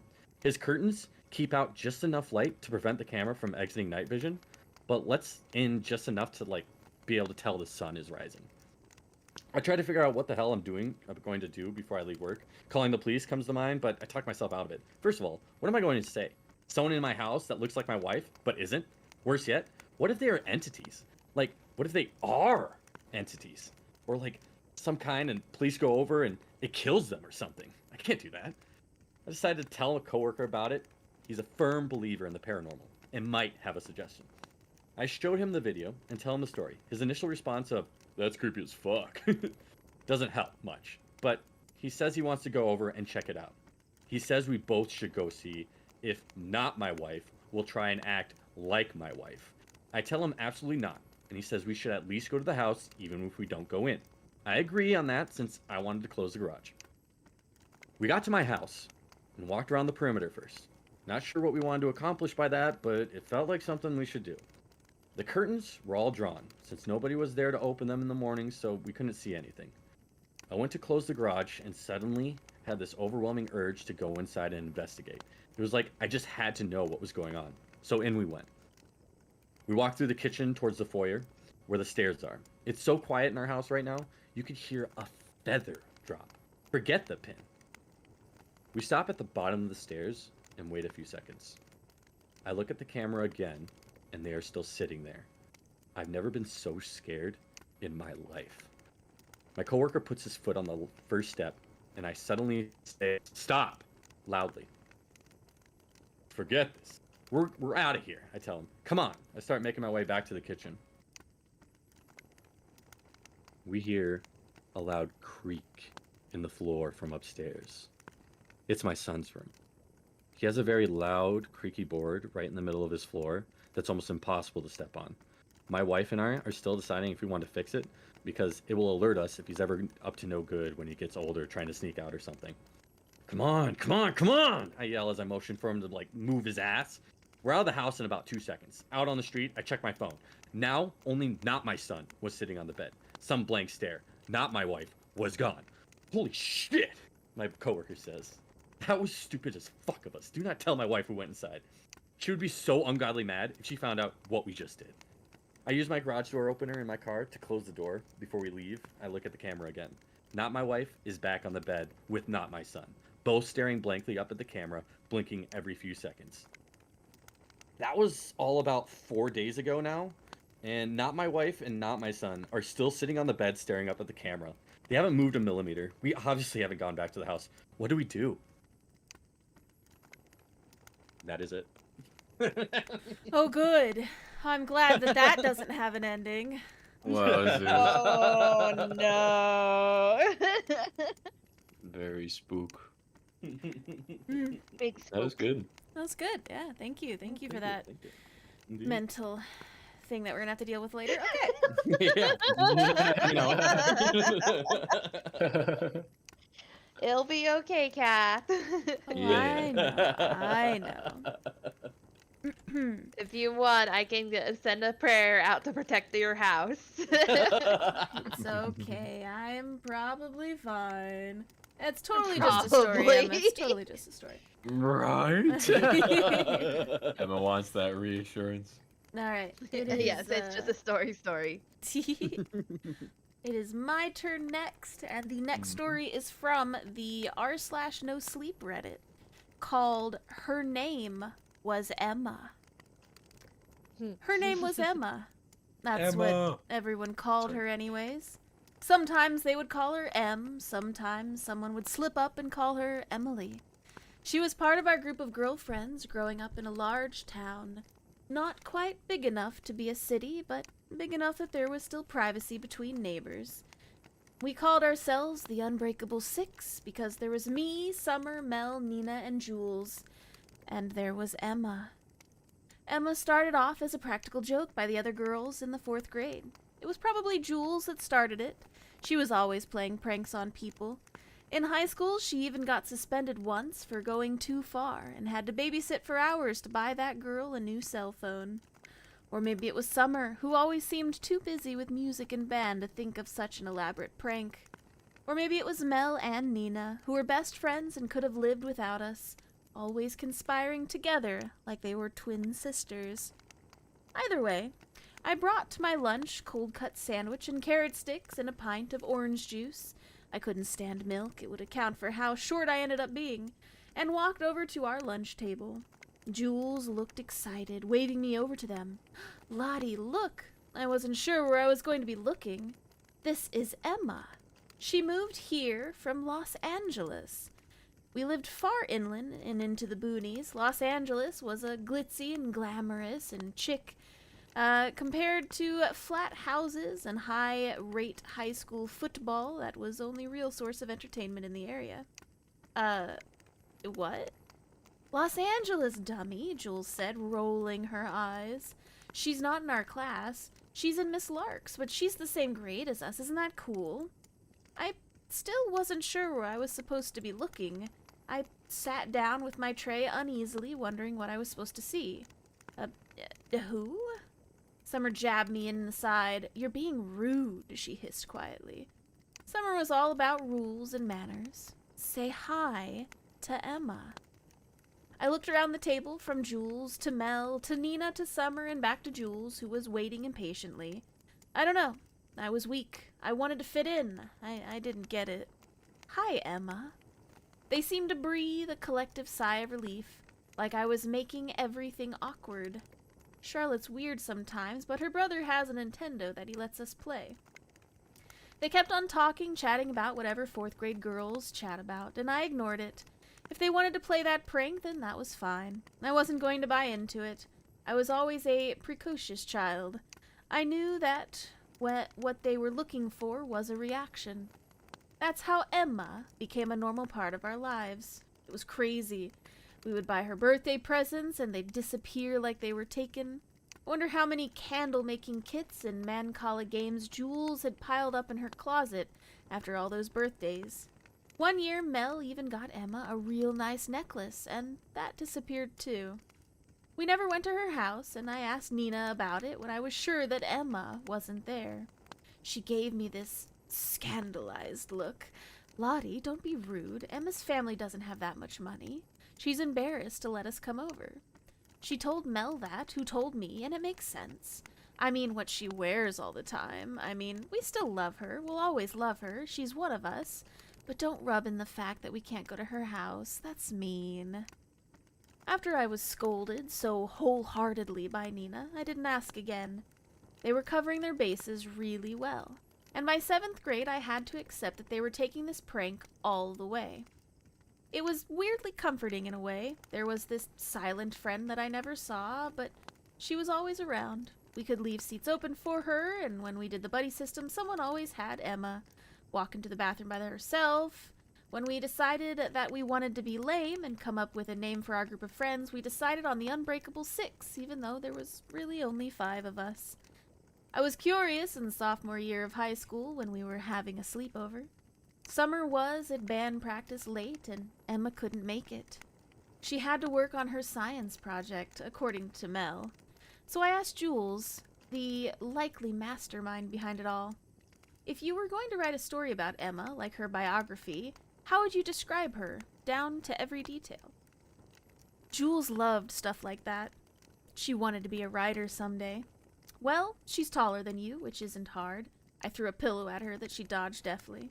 She's medium build. Jules dropped her voice to a whisper, even though she's gained a little bit of weight recently, but we're not going to tell her. She's still beautiful. And she has green eyes and brown hair, and she's got freckles. She hates getting her picture taken. She's nice but quiet, and she dances really beautifully. I mean, you've seen her, right? Of course, that time a few months ago when we turned on some music and danced around together to practice dancing at homecoming. So we didn't look weird or do it wrong. We stopped after a while and oohed and awed at the empty space for a while. I didn't ask any more questions. I knew that they would keep up the charade for as long as they could manage. It was in our senior year of high school that it happened. I don't know why it set me off, not really. It was something little, something stupid. We were hanging out in Nina's pool, even though it was still too cold to swim. Teeth chattering and goosebumps rising on our skin. We were waiting for the jacuzzi to heat up to jump in. The cold sunlight cast a long shadow, and the wine coolers we snuck earlier was making that shadow seem menacing. It was annoying for me for reasons I can't place. "Look at Emma, Lottie," Jules called. She wolf whistled and hooted over the top like Jules always is. "Hot mama, look at that booty." I didn't know where to look, like always, like for the past 9 years of my life. I didn't know where to look. Since the 4th grade at our lunch table, dancing in Summer's living room, homecoming football games at the park, in class, anywhere, I didn't know where to look, because Emma wasn't there. That's when I snapped. "Fuck Emma," I screamed, "and fuck all of you. Have you been waiting for this? The moment I completely lose my fucking mind? Well, here it is." I waved my hands around, manic and furious. Emma isn't real. Emma isn't fucking real. I looked at their confused faces. "Oh, you're gonna keep this up. I fucking hate you guys. You've always done this. Made me the butt of your stupid prank for almost 10 years, guys. 10 years. I slipped a little on the wet concrete, but regained my balance. Fuck you. I hate you so much." Tears welled up in my eyes, and years of pent-up frustration finally spilling over.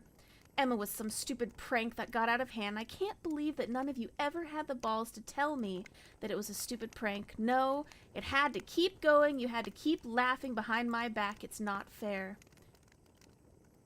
Summer was furious. "Lottie, don't fucking be this way. Emma's right there and you're being a bitch. Why are you doing this? Are you mad?" Mel spoke up in a tiny voice. "Lottie, you look hot too. I mean, you look good in your bathing suit too." "Yeah, but don't take out your anger on Emma. God," Nina said, rolling her eyes. Nina walked over to the side of the pool and reached out a hand like she was rubbing someone's back. "It's okay, Emma. Lottie's just under a lot of stress right now, figuring out where she wants to go to college." "Shut up," I howled miserably. Stop it, stop it, stop it. Emma isn't real. She's not there. How could you guys do this to me?" They were starting to look scared. They were really invested in this prank, and I wondered what the end game was. when they were going to start laughing, when they were going to jump out and say gotcha. I had enough of this. If they wanted to play charades, then they can play charades. The next part was a blur. I don't remember it. Not even now. But I walked over to where Emma was and kicked at the air. I heard a scream, and I slipped on the slick, wet concrete and hit my head. There was blood everywhere. There was so much screaming. But I kept on kicking and punching and fighting until I blacked out completely. I came to a day later in the hospital. My parents were there, and so were my friends. They were pale and tired and miserable looking. My heart panged. I must have really scared them. When my parents left, Jules approached me. She took my hand. She began crying. The others started crying too. Sorry, Lottie, she wept. I'm really sorry. It was almost frightening, looking at the way my friends were. They were beside themselves in the privacy of the hospital room. I started crying too. I wasn't sure why, but I started stammering apologies. Like, if we all say sorry, things could go back to the way they were. I'm sorry, I cried. Summer was the only one who didn't look like she forgave me completely. She looked at me, eyes red and cheeks pink, and wobbly-chinned and said, "Are you?" I didn't have to answer. The nurse came in to change the bandages on my head. For the rest of the year, no one mentioned Emma. Emma only belonged to our tight-knit group of friends, so there was no mention of Emma. One time, a cop came to the principal's office, and Mel and Nina were quick to drag us away. After the accident, I withdrew from everyone. I didn't talk to anyone. I didn't go to Summer's recital. I didn't go to Mel's birthday party. I didn't do anything. I didn't go to prom. I just stared at the ceiling, wondering what had happened. Emma was in most of my life, and now she felt like a ghost. I graduated high school and left immediately to go to a university far away in Southern California, where the weather was almost perfect and the beach was 5 minutes walk away. I started to recover, and then I realized that I was depressed after what had happened, understanding that my best friends chose a punchline over me. Unbreakable 6. Yeah, right. I got good grades, volunteered at an animal shelter, found a boyfriend. He was so nice to me, even when I got quiet when he asked me about high school. He never pushed, just held me when I had bad days and made me pancakes. It was 4 years later, when I was about to finish up college, when I ran into an old classmate from high school. Her name was Anne. She hung out with a different crowd than me and my friends. Most people did. The 5 of us were a clique of our own, separate from everyone else. I ran into her in our apartment complex. Turns out that she was living there the whole time, and we didn't know. I wasn't necessarily friends with her, but overreacted the way you do when you see someone that you haven't seen in a long while. It's been forever! Oh my god! I went to her apartment for coffee and saw that she was packing her things, moving back home for a while until I find a job. Yuck. I saw a thick book on the sofa. Oh yeah, that's our senior yearbook. I was flipping through it when I found it on my bookshelf. I didn't bother getting a yearbook. I didn't have friends at the end of high school, but I was curious to see what I looked like back then. If I had gained weight or lost weight, if my skin had gotten any better. I opened up the first page and was instantly confused. For Emma? I read aloud from the first page. It was a dedication. My mind raced. Was there someone named Emma in our year? Yeah, it's really sad what happened to her, Annie said, handing me a mug of hot coffee. I flipped through the yearbook looking for a trace of Emma. Then I found it. My heart stopped, mouth going dry. My hands shook as I held the yearbook looking at the photograph. It was a picture of the Unbreakable 6. We stood with our arms slung around hips and shoulders, sticking close together for the photograph. There was Summer at the end, then me, then Jules, then Mel, Nina, then... I had never seen this girl before in my life. Never. But there she was. I can't even remember getting this picture taken. She was right there at the end. Green eyes, brown hair, muffin top, shy smile, threadbare shirt and ripped jeans, looking straight at the camera like the rest of us. She looked as normal as can be, just another teenage girl. Anna looked over my shoulder. Oh, there you are. What did you call yourselves again? What happened to her? I couldn't even touch her photograph, just let my shaking finger hover over her face. Anna fell quiet. Well, I guess you might not really remember that well after your head injury, and you just kind of faded away from everything, stopped doing much at all, but Emma disappeared, out of nowhere. Cops came by once to ask questions, but her parents were both poor and junkies, so no one really cared. Just another girl that disappeared.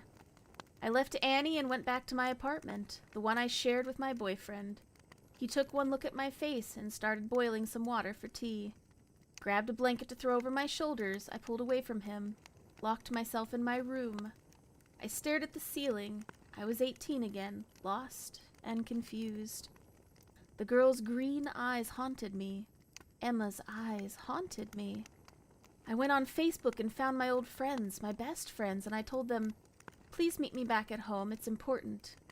I returned back to our big town, little city, went to the newest Starbucks and waited. They trickled in, one by one. Jules, the small-time blogger who works at an Italian restaurant until she made it big. Summer, brown and freckled from band camp, coaching kids for their field shows. Nina, the hot librarian at their old high school. Mel, her belly swollen with her second child, wedding ring secured to her left hand by her high school sweetheart. My friends were not the same, and neither was I. I cut to the chase. I couldn't spare a moment for small talk. I asked, what happened to Emma? They exchanged uneasy glances. They knew this was coming. Nothing, Jules said with finality. Emma wasn't real. She was just a trick, Nina said softly. She was a prank. I figured they might pull this. I reached into my bag and slammed the yearbook down on the table, making our drinks rattle, and one fell over, spilling tea onto the ground. No one moved to pick it up, and they stared at the yearbook instead. Emma was real, I finally whispered. Emma was real. What happened to her? Nothing. Cut the crap, Jules, Summer snapped. She turned to me. Lottie, you killed Emma that day by the pool. You went nuts and kicked her and kept kicking her when you slipped and fucked up your head, and you bashed her head and she fell in the pool, and it was too late to save her, and we had to worry about you, and... Summer! Jules shrieked, swatting her in the arm. I was silent, absorbing what Summer said. Mel spoke up in a tiny voice. Lottie, we weren't going to let you go to jail. I looked up at my friends, tears running down my face. Why? Nina reached across the table and took my hand. She squeezed it hard. Because we're the Unbreakable Six. We don't break because one went crazy and another's dead. I excused myself to the restroom and wept for what seemed like hours.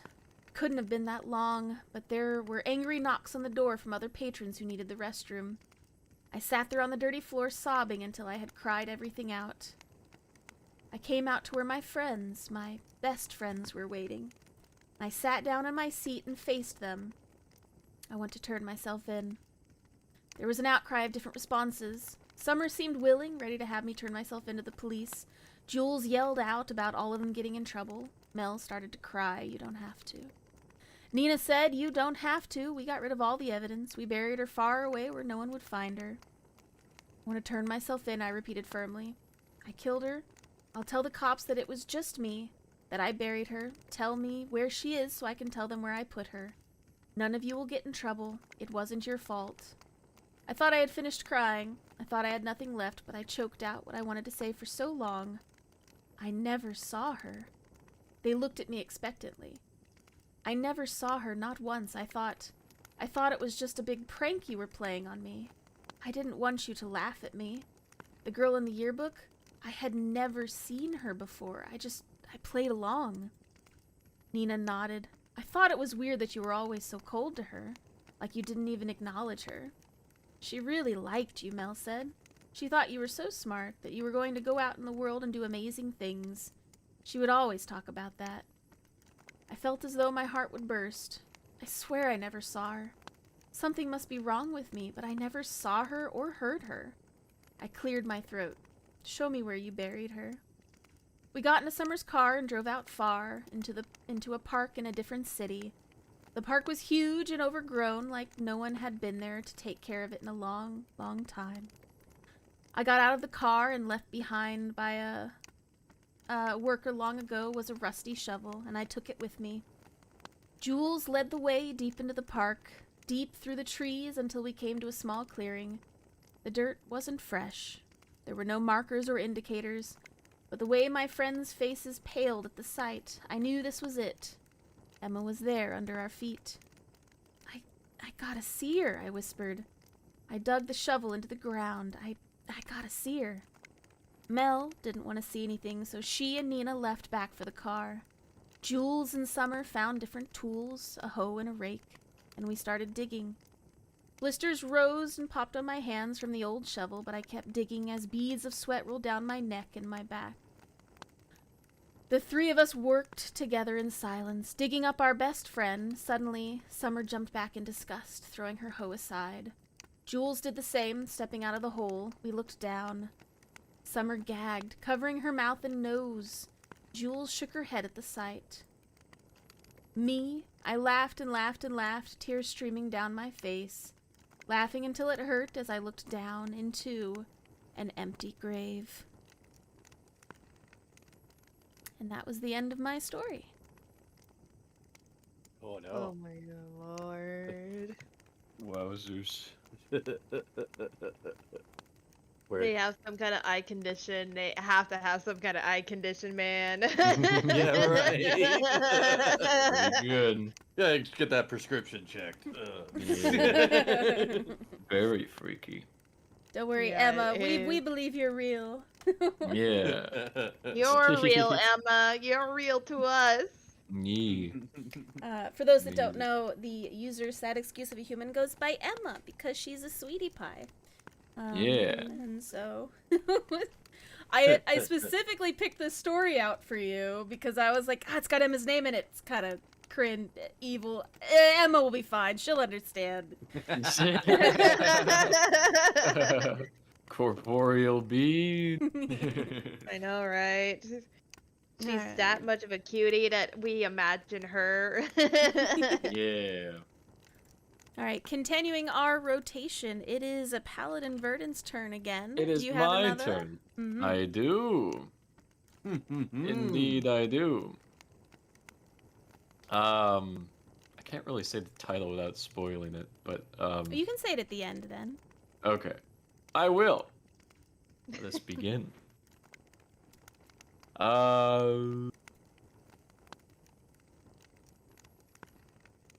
Okay. Two college roommates who are complete opposites of one another. One who liked to study, while the other liked to party. In preparation for their upcoming midterms, the studious roommate, Jane, planned a Friday night of studying while the partier, Mary, decided to go to a frat party. Okay. So I guess that's just the background info.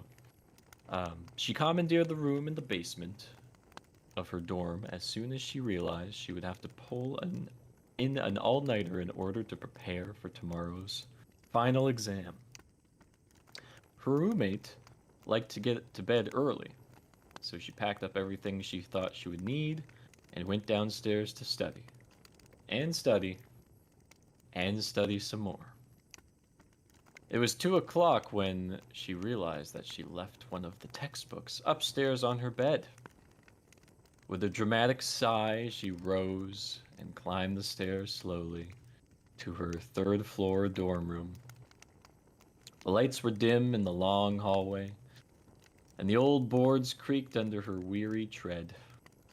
She reached her room and turned the handle as softly as she could, pushing the door open just enough to slip inside so that the hall lights wouldn't wake her roommate. The room was filled with a strange, metallic smell. She frowned a bit, her arms breaking out into chills.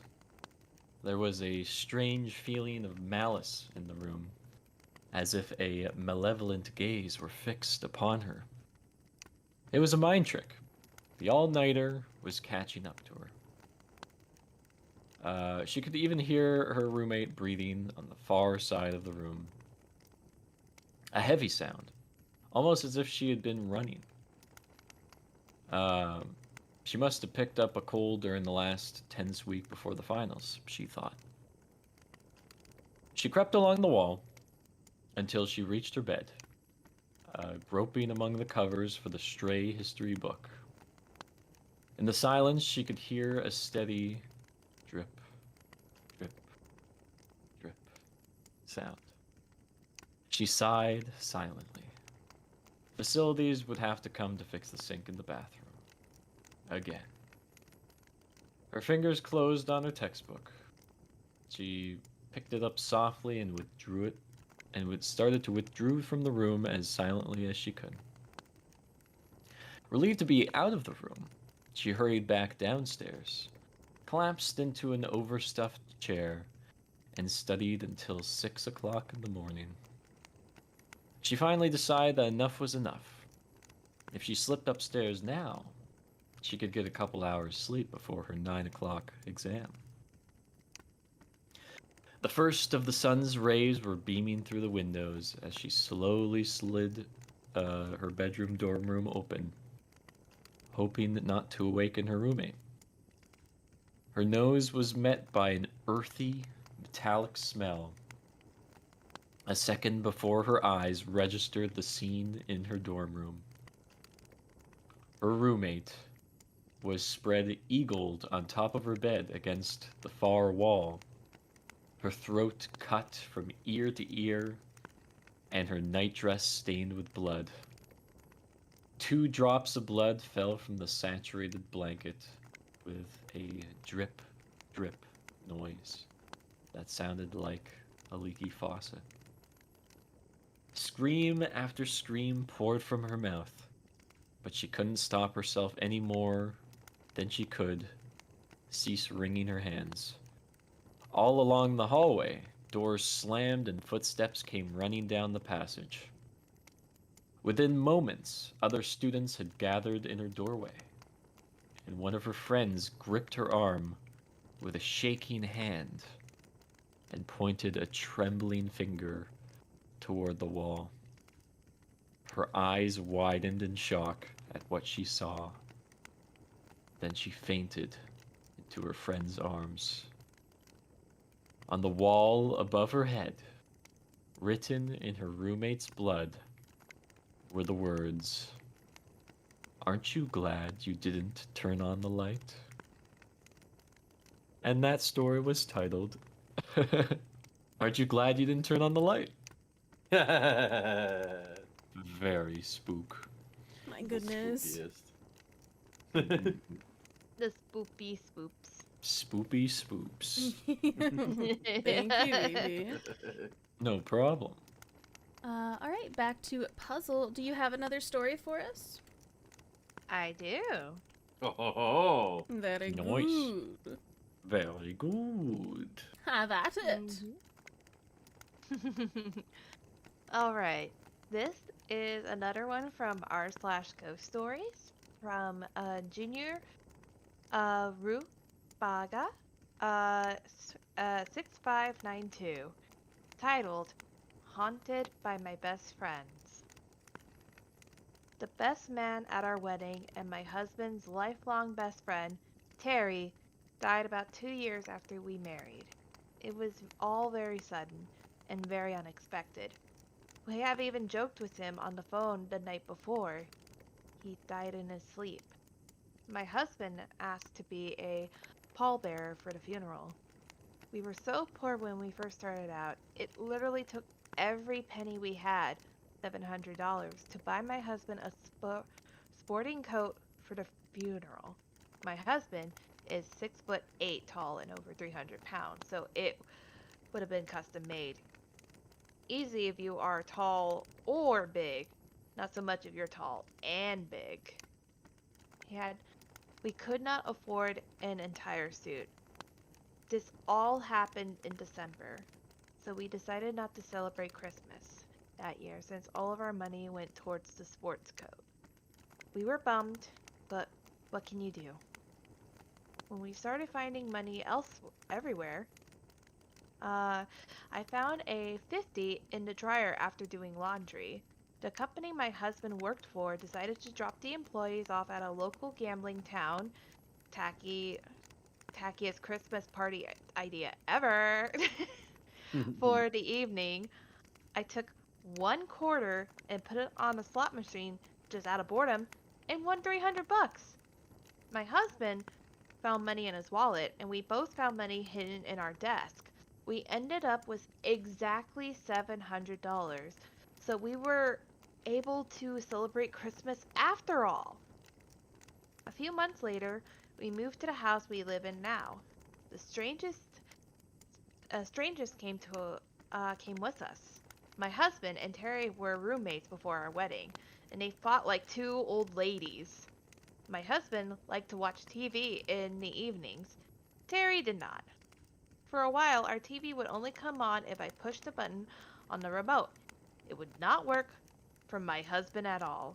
Out of frustration, my husband took things apart, determined to fix whatever was broken. But nothing was broken. There was no logical reason it wouldn't work for him. Then Christmas rolled around again. Terry liked flashing lights on the trees, and my husband liked solid lights. Their fights about it as roommates were hilarious. One would always change the settings when the other wasn't looking, and it went back and forth for the entire time the tree was up. Well, we put our tree up, with the lights set to solid, of course, but every time my husband looked at the tree, they were flashing. He would try to change that one bulb that decided if the rest of the resting lights or stay lit constantly, but that bulb was set up correctly.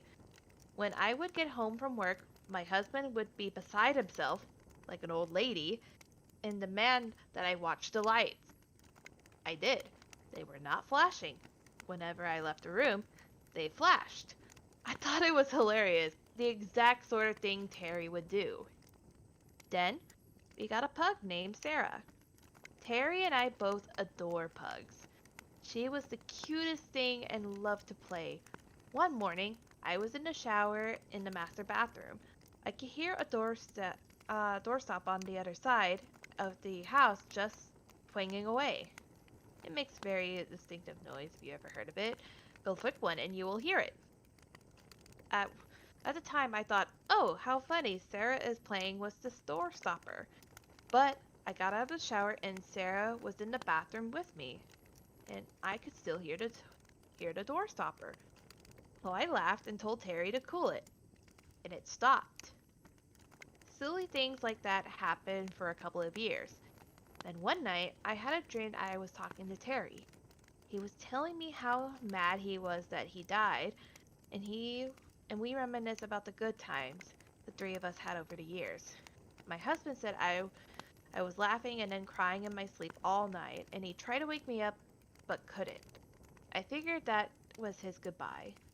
The fun/silly stuff stopped after that. Sad face. My best friend since 8th grade, Sarah, the pug was named after her, with her permission, fought a long battle with breast cancer that had spread to her brain. When I was diagnosed with brain cancer, for a while we didn't know which one of us was going to outlive the other. I, quote unquote, won, so of course we joked about it. I promised not to divulge the more solidarity details of her teen/early 20s love life. I made a promise to her to tell funny stories about me at my celebration of life. I just want everyone to eat barbecue and laugh, not cry at a church. I just asked that she please edit stories as I needed to keep it clean. She agreed to keep everything appropriate for all ages. We also promised to haunt each other after we passed. She passed away in March of 2021. That summer, my husband and I were in our living room. We heard the loudest bang come from our laundry room.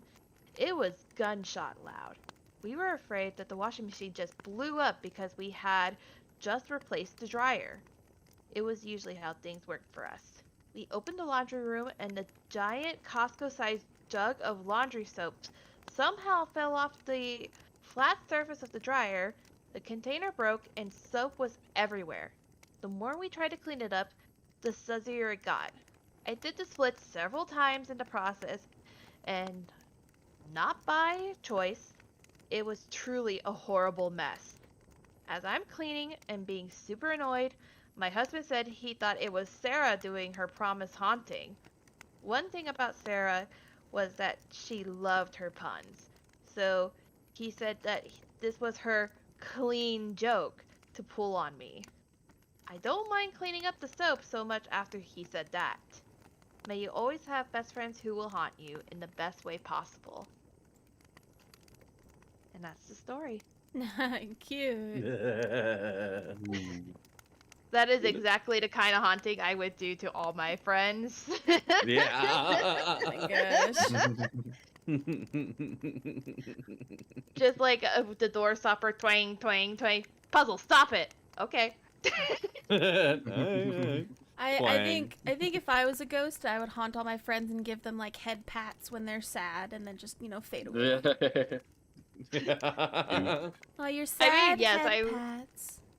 I mean, yes, it would be really fun, but I also will love to see my friends smile and laugh, so, and my partner too. So, like, if something happened to me and my partner's like, what, I'm so sad. I'm like, all right, bitch.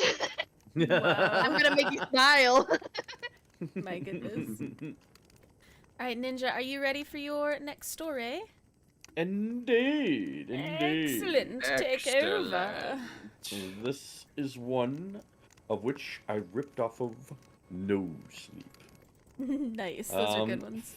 Oh man, I'm just trying to find some of the oldies goodies what I read before, and I'm like, oh shoot, there's even better ones. Anywho, let us begin. I work security at Disney World.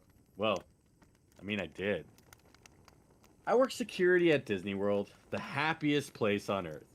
Typically, I wouldn't say where I work, because obviously there are some pretty strict rules about things employees can put online, but I just don't think I can tell this properly without that context.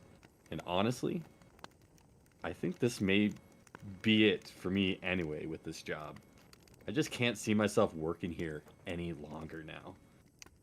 I've been with the company for 23 years. The first 20 years, I worked in the parks, nabbing shoplifters and rounding up people who were drinking too much for the heat. Occasionally, there'd be a fight to break up, but people usually kept it pretty mild. The heat and walking was getting too much for me the last few years, so I asked to be transferred somewhere with AC, and the company moved me to one of their resorts. While the working conditions were 110% better as far as climate and comfort go, the guest issues were trickier, mainly domestics. I guess the expensive and stress of vacation got to be a lot of people, and I'd be called by neighboring rooms because some mom and dad were yelling at each other.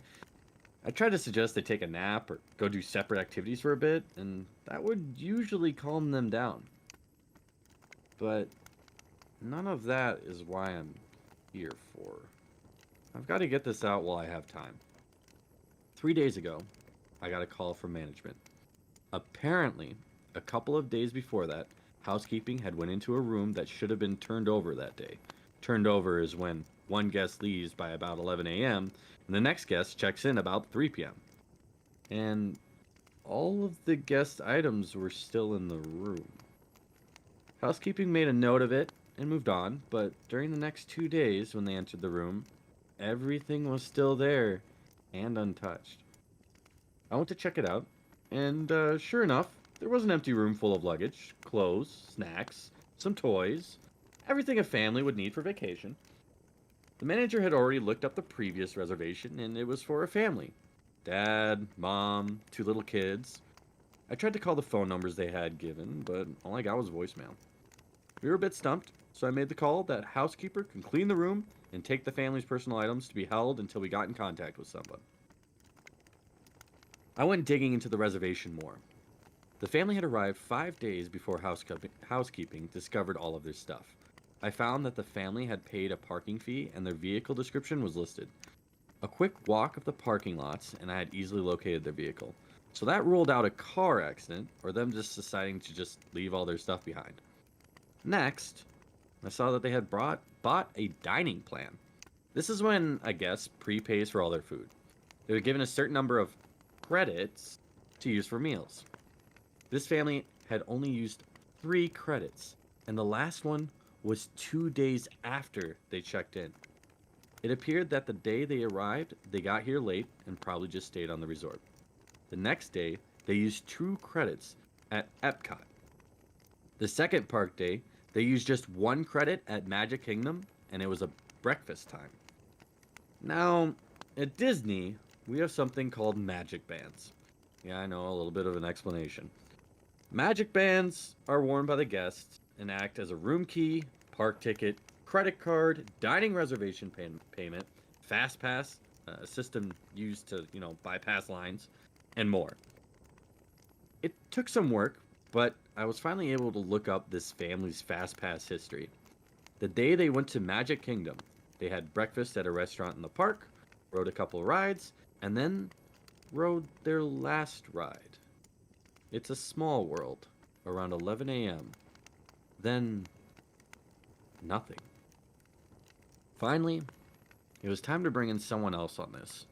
I called an old coworker at Magic Kingdom and asked him to pull security footage, for It's a Small World at the same time they wrote it, and I made my way over there.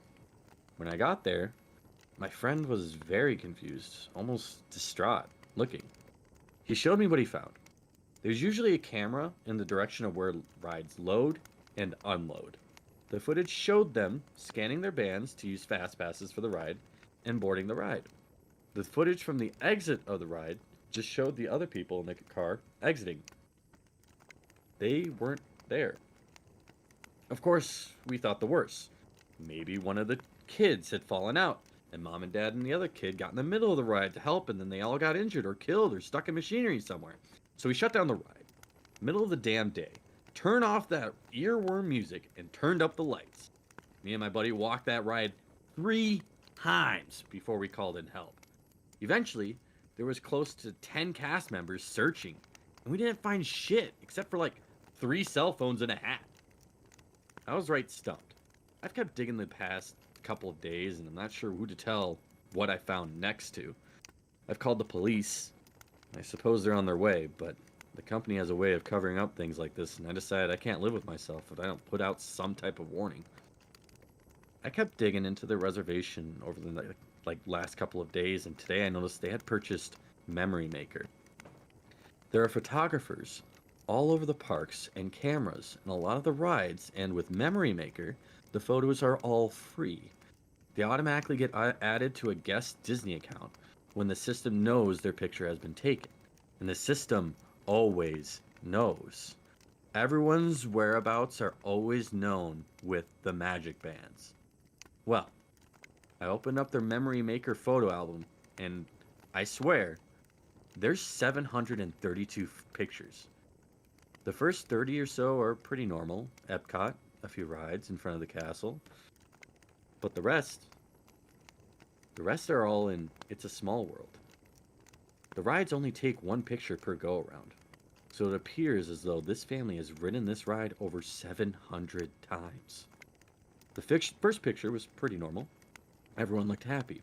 It was a busy day and a full cart of guests. The next one is rough to look at. The car is empty, except for this little family, and they look so darn confused. The next 10 to 15, I can see Dad getting angry, yelling.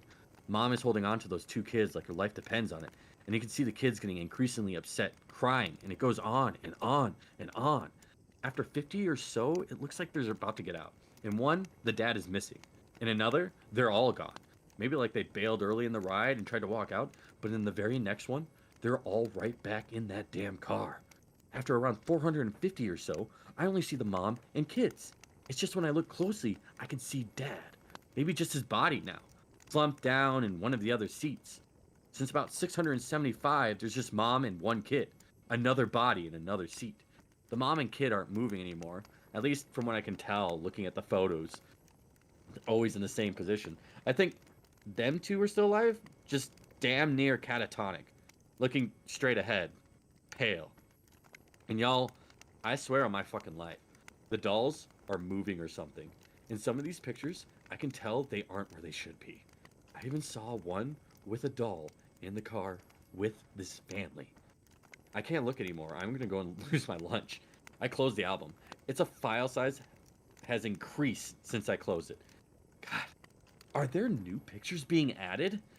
I see on security cameras that the local PD just arrived, so they'll take over soon. I wish I knew what the fuck was going on, but I also wish this damn thing had never landed in my lap. I don't think I'll be able to update this after I talk to the police. I think I'm going to walk out of here and never come back. I just wanted to get this out there before Disney feeds the media some bullshit cover-up as to why a whole family vanished. They didn't vanish. I know where they are. And that's it. Good night. Yeah, I knew this Jesus. story. Yeah, I knew this story. I was like, oh yes, it's this one. Yep. It's That one's so spooky. famous. Wah. Oh, it's a good one. Is it? That's a story though, right? Yeah, that Yeah. one. That one is a story. That one is a story. Yeah, it's not real. It is not real. It's not real. You can go on It's a Small World After All and not die and be stuck in purgatory listening. It's a small world after all. Good. Well, I think it's my turn next, and I have a real story I will share with you all. Ooh. Hey, let's get spicy. Let's hear it. Yeah. So growing up, I lived in a couple haunted houses, and I didn't really tell my friends about it because, you know, the ghosts weren't really harmful in any particular way. They just liked to kind of watch me. How I knew that they weren't really malicious in any way is that I knew in the middle of the night sometimes I would wake up and I would feel them maybe sitting at the edge of my bed, and I would take a look down and just kind of see this shadowy figure looking up and over my bed at me. And I mean, this happened from time to time. Sometimes they would stand there, and other times they would just be kind of walking through the room, and I never felt any kind of malicious energy from them.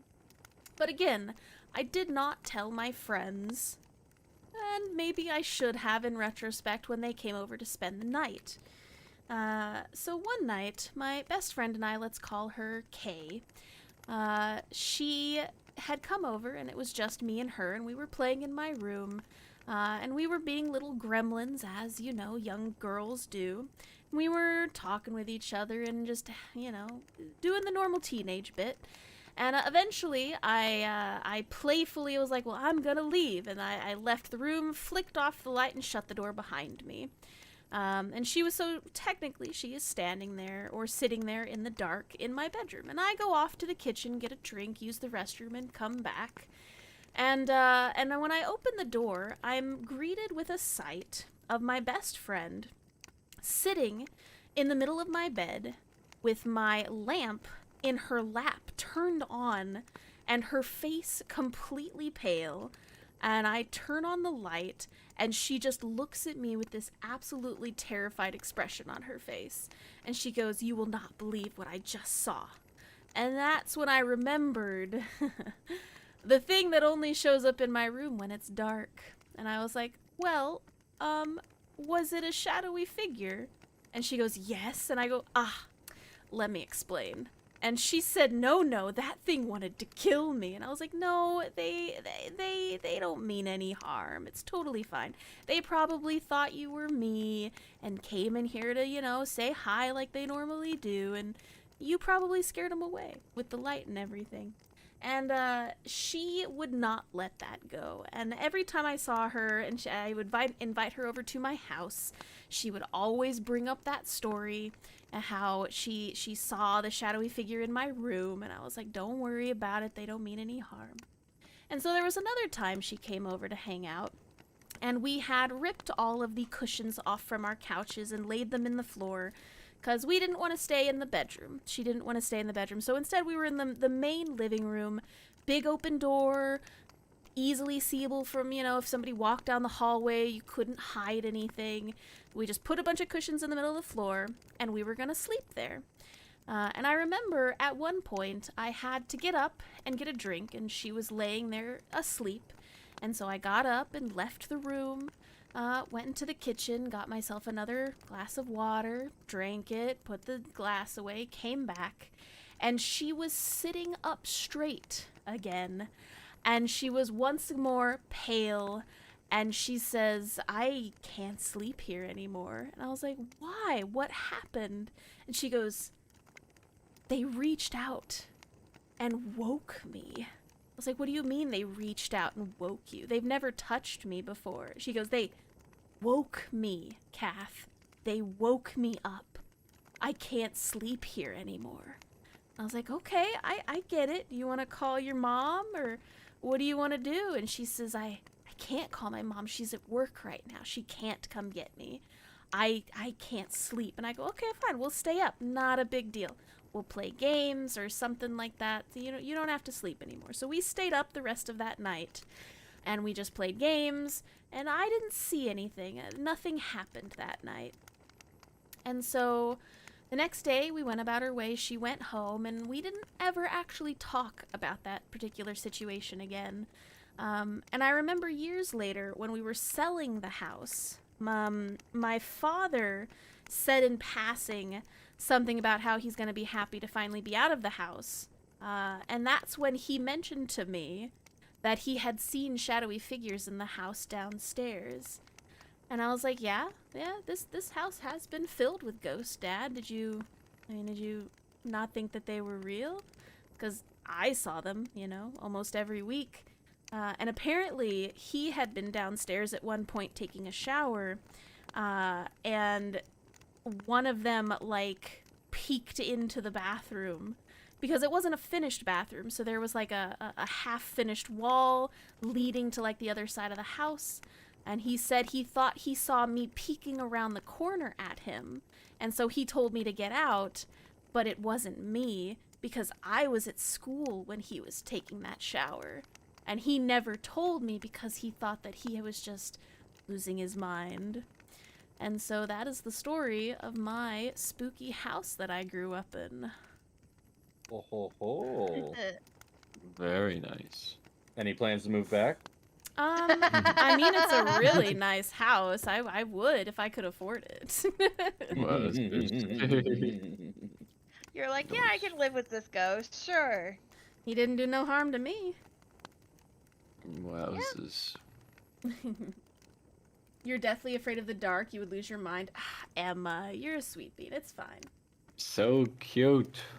You'll be okay, Emma. We'll protect you. Yes. All right, next up, Vivi, do you have another story you wish to share? I have a very, very itty bitty short one. Alright. I'm still looking for other ones, but this one's very tiny, a minute long. Hell yeah. Yeah. All right. This one is titled Wallpaper. And like I said, it's very itty bitty, but it's good. It's good. It's a good bite of horror. All right. We bought this rundown house, my boyfriend and I. While he started working on converting the kitchen into the main bedroom, I insisted on removing the old wallpaper. The previous owner papered every wall and ceiling in the house. It's a lot of work to remove, but it feels so good to get rid of it. The best feeling is getting a long peel, like when your skin peels after a bad sunburn.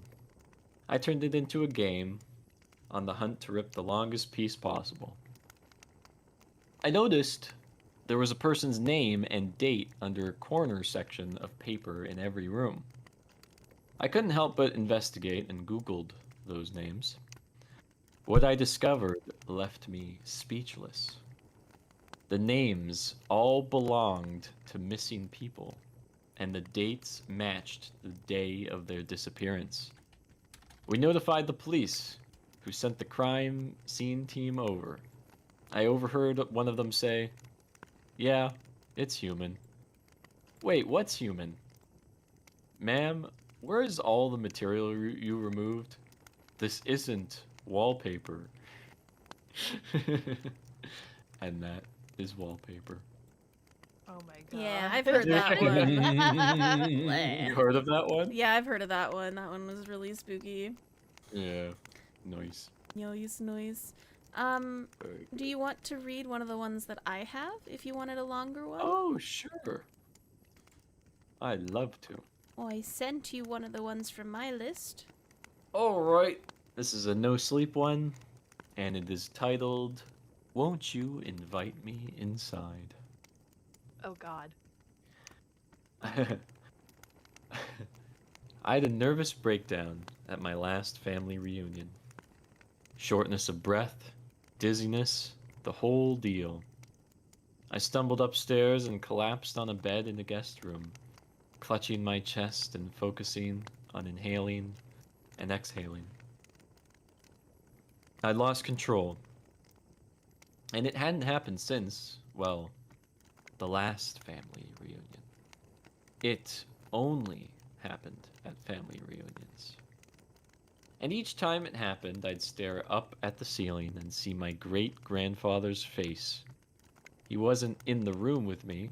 The man was long dead, but his wrinkled and dark face was vivid enough in my head. And I'd curse his name. I'd curse that he lived long enough to meet his great-grandson. And I'd curse the fact that I couldn't remember anything about him, except for his weathered face and the story he told his then 8-year-old great-grandson about his childhood in Italy. I only heard the tale that one time, yet I can remember every detail. I can still remember the words spilling out of my great-grandfather's mouth in that gravely voice with traces of an accent from the old country. And try as I might, I simply cannot unremember. Marcello, my great-grandfather, grew up a baker's son in a tiny Italian village. On the eve of his 9th birthday, a stranger visited him at his bedroom window. Marcello awoke to a pitter-patter of footsteps on the rooftop, and he crawled out of bed to investigate the noise. He tiptoed to the window and was about to lift the hook and crane his neck to peer outside when a figure dropped down on the windowsill. It sat there, crouched, cloaked in darkness, separated from Marcello by less than an inch of glass. My great-grandfather described the figure as a cross between a man and a malnourished young boy.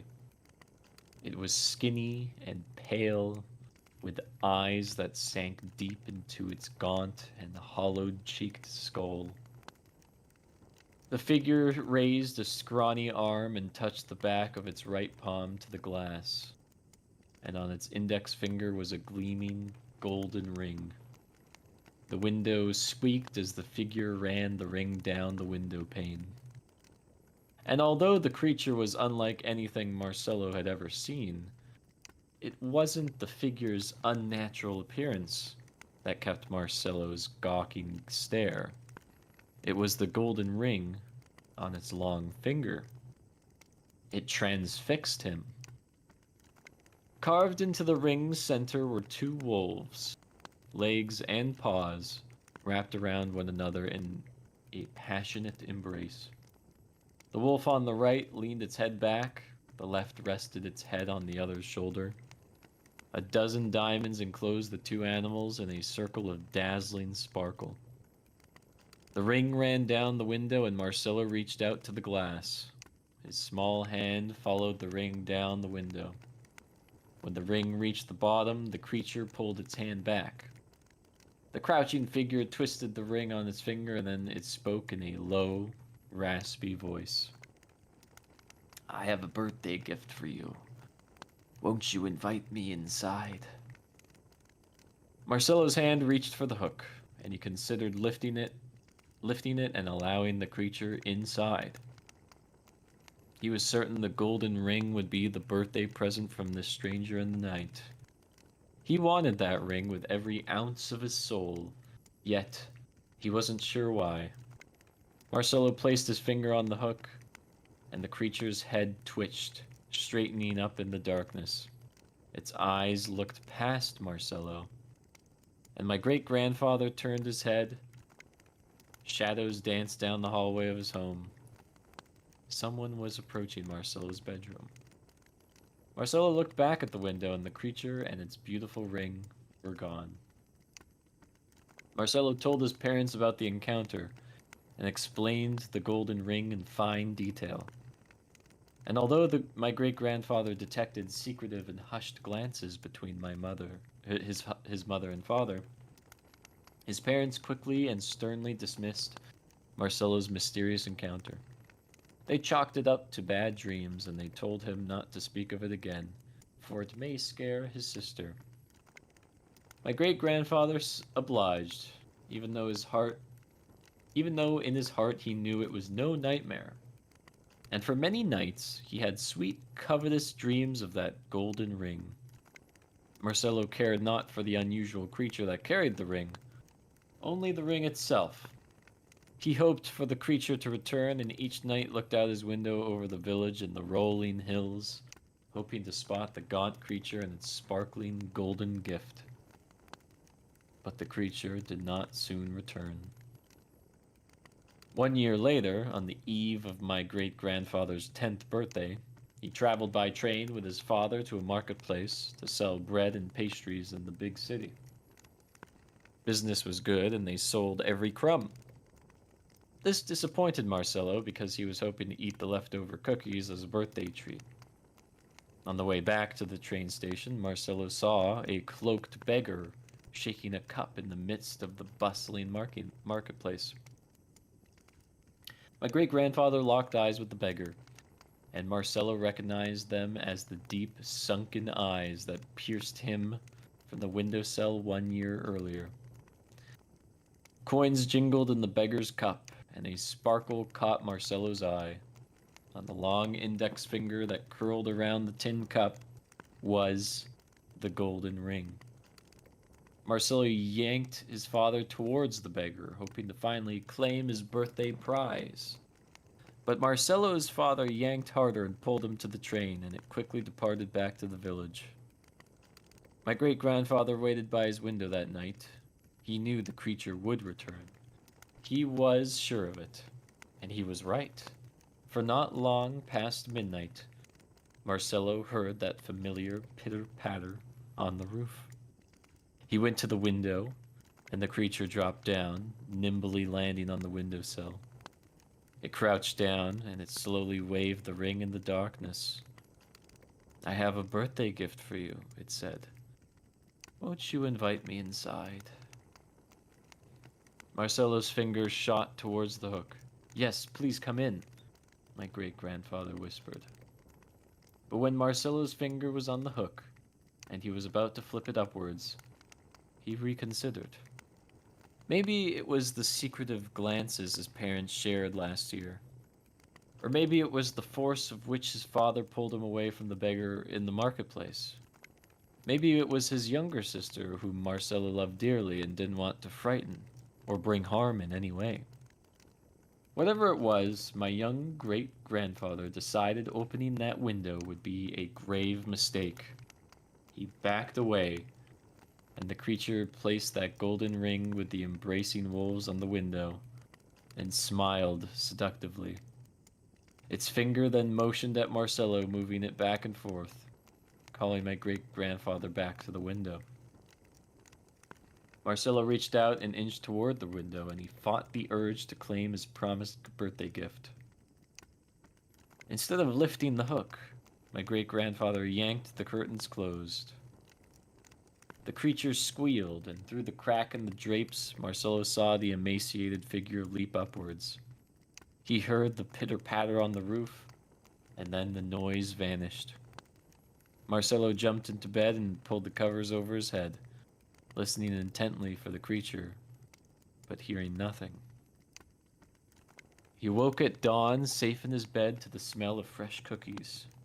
Marcelo went to the kitchen to find his smiling parents and sister. They wished him a happy birthday, and Marcelo's gift was a batch of his father's finest pastries. Because there were no leftovers from the previous day, Marcelo's father had fired up the furnace just before dawn and baked a dozen of Marcelo's favorite sugar cookies. These pastries would have fetched a fair price in the marketplace, and Marcelo smiled at this rare treat. Thoughts of the creature in the ring soon dissipated. The next day, an awful smell filled my great-grandfather's home. It was barely noticeable at first. A dead rat had curled up and died in between the walls, maybe. But as the rotten fruit smell became more pungent, it became clear that it was no dead rodent. Marcelo took a candle and followed his nose to the source of the horrid stench. It led him to the brick oven, and Marcelo stuck the candle inside and peered upwards through the skinny chimney. Wedged in the middle of the chimney was the creature, skin melting off its bones, and jagged arms bent in irregular directions. The sunken eyes were lost to death, but that's not where my great-grandfather stared. Marcelo's eyes drifted to the gangly fingers of the creature, looking for the golden ring. Surely it would have survived the blaze. Marcelo reached up and gently grasped the narrow bones of the creature's hand. The hand snapped off at the wrist, and my great-grandfather jumped back, startled, and still holding the small piece of the skeletal remains. He turned the hand over and over. No ring. Marcelo sifted through the ashes and black logs in the furnace, but his search was in vain. The ring was gone. But at that moment, my great-grandfather felt not sadness, but relief. He had this sinking feeling that had he been gifted that ring, it would have been a terrible curse. He's not sure what would have happened to him, but he knew it would have brought something terrible into his life. He said a quick prayer, and he never coveted the ring again. The authorities came and took the body that afternoon. The corpse was identified as that of my great-grandfather's uncle, Vincenzo, the brother of Marcelo's father.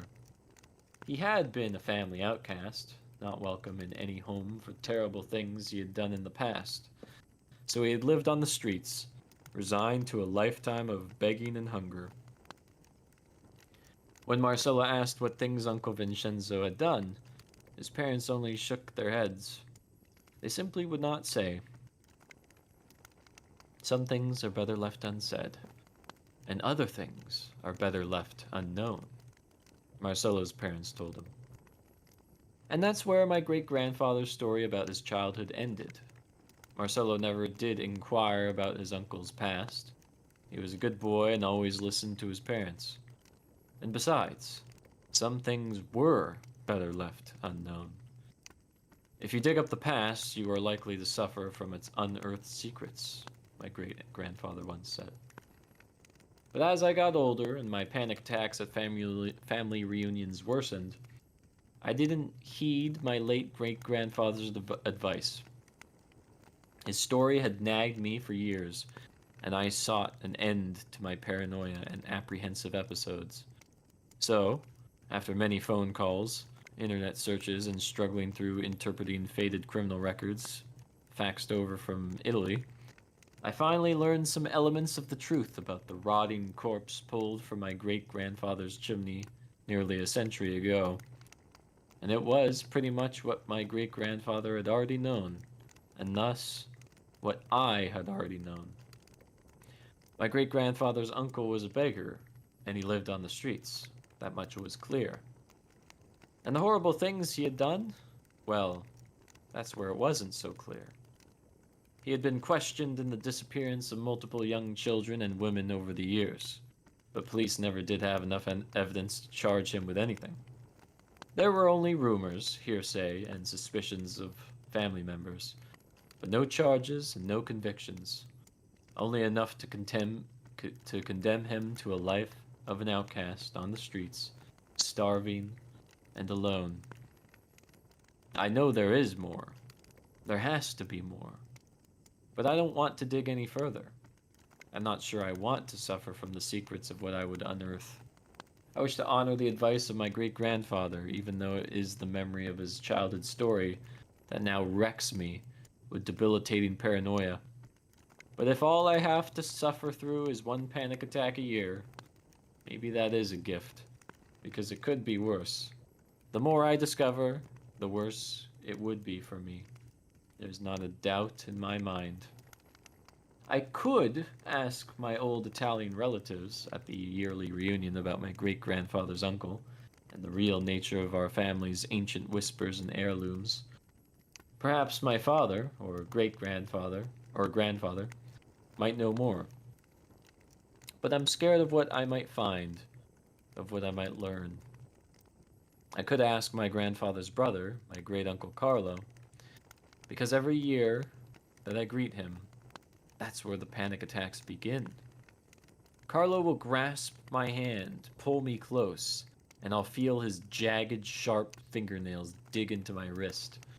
My eyes will dart downwards and my breath will begin to shorten. I'll spot a dazzling ring on my great-uncle Carlo's finger. A golden ring with two embracing wolves surrounded glistening diamonds. Beads of sweat will form and my heart will race, and I'll covet the ring until my stomach burns. And I'm not exactly sure why. I don't want to know why, because I fear the secrets would open up something terrible inside of me. My great-grandfather fought the urge once long ago, when he was but a small boy, but I'm not sure I would be that strong.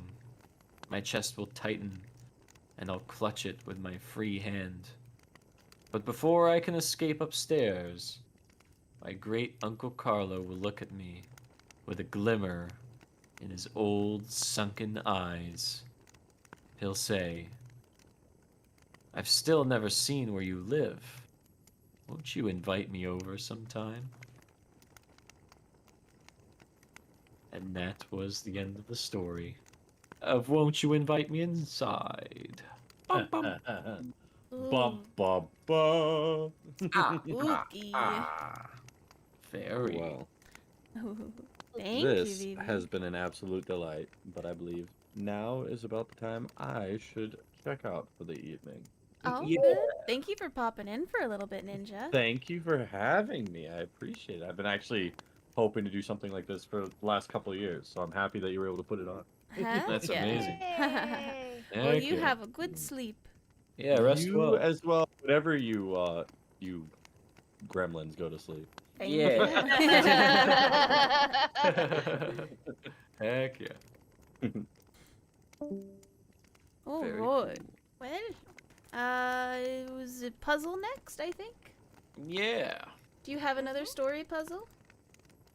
I do found another story, but I think I was going to share a personal story about me and my best friend Kat.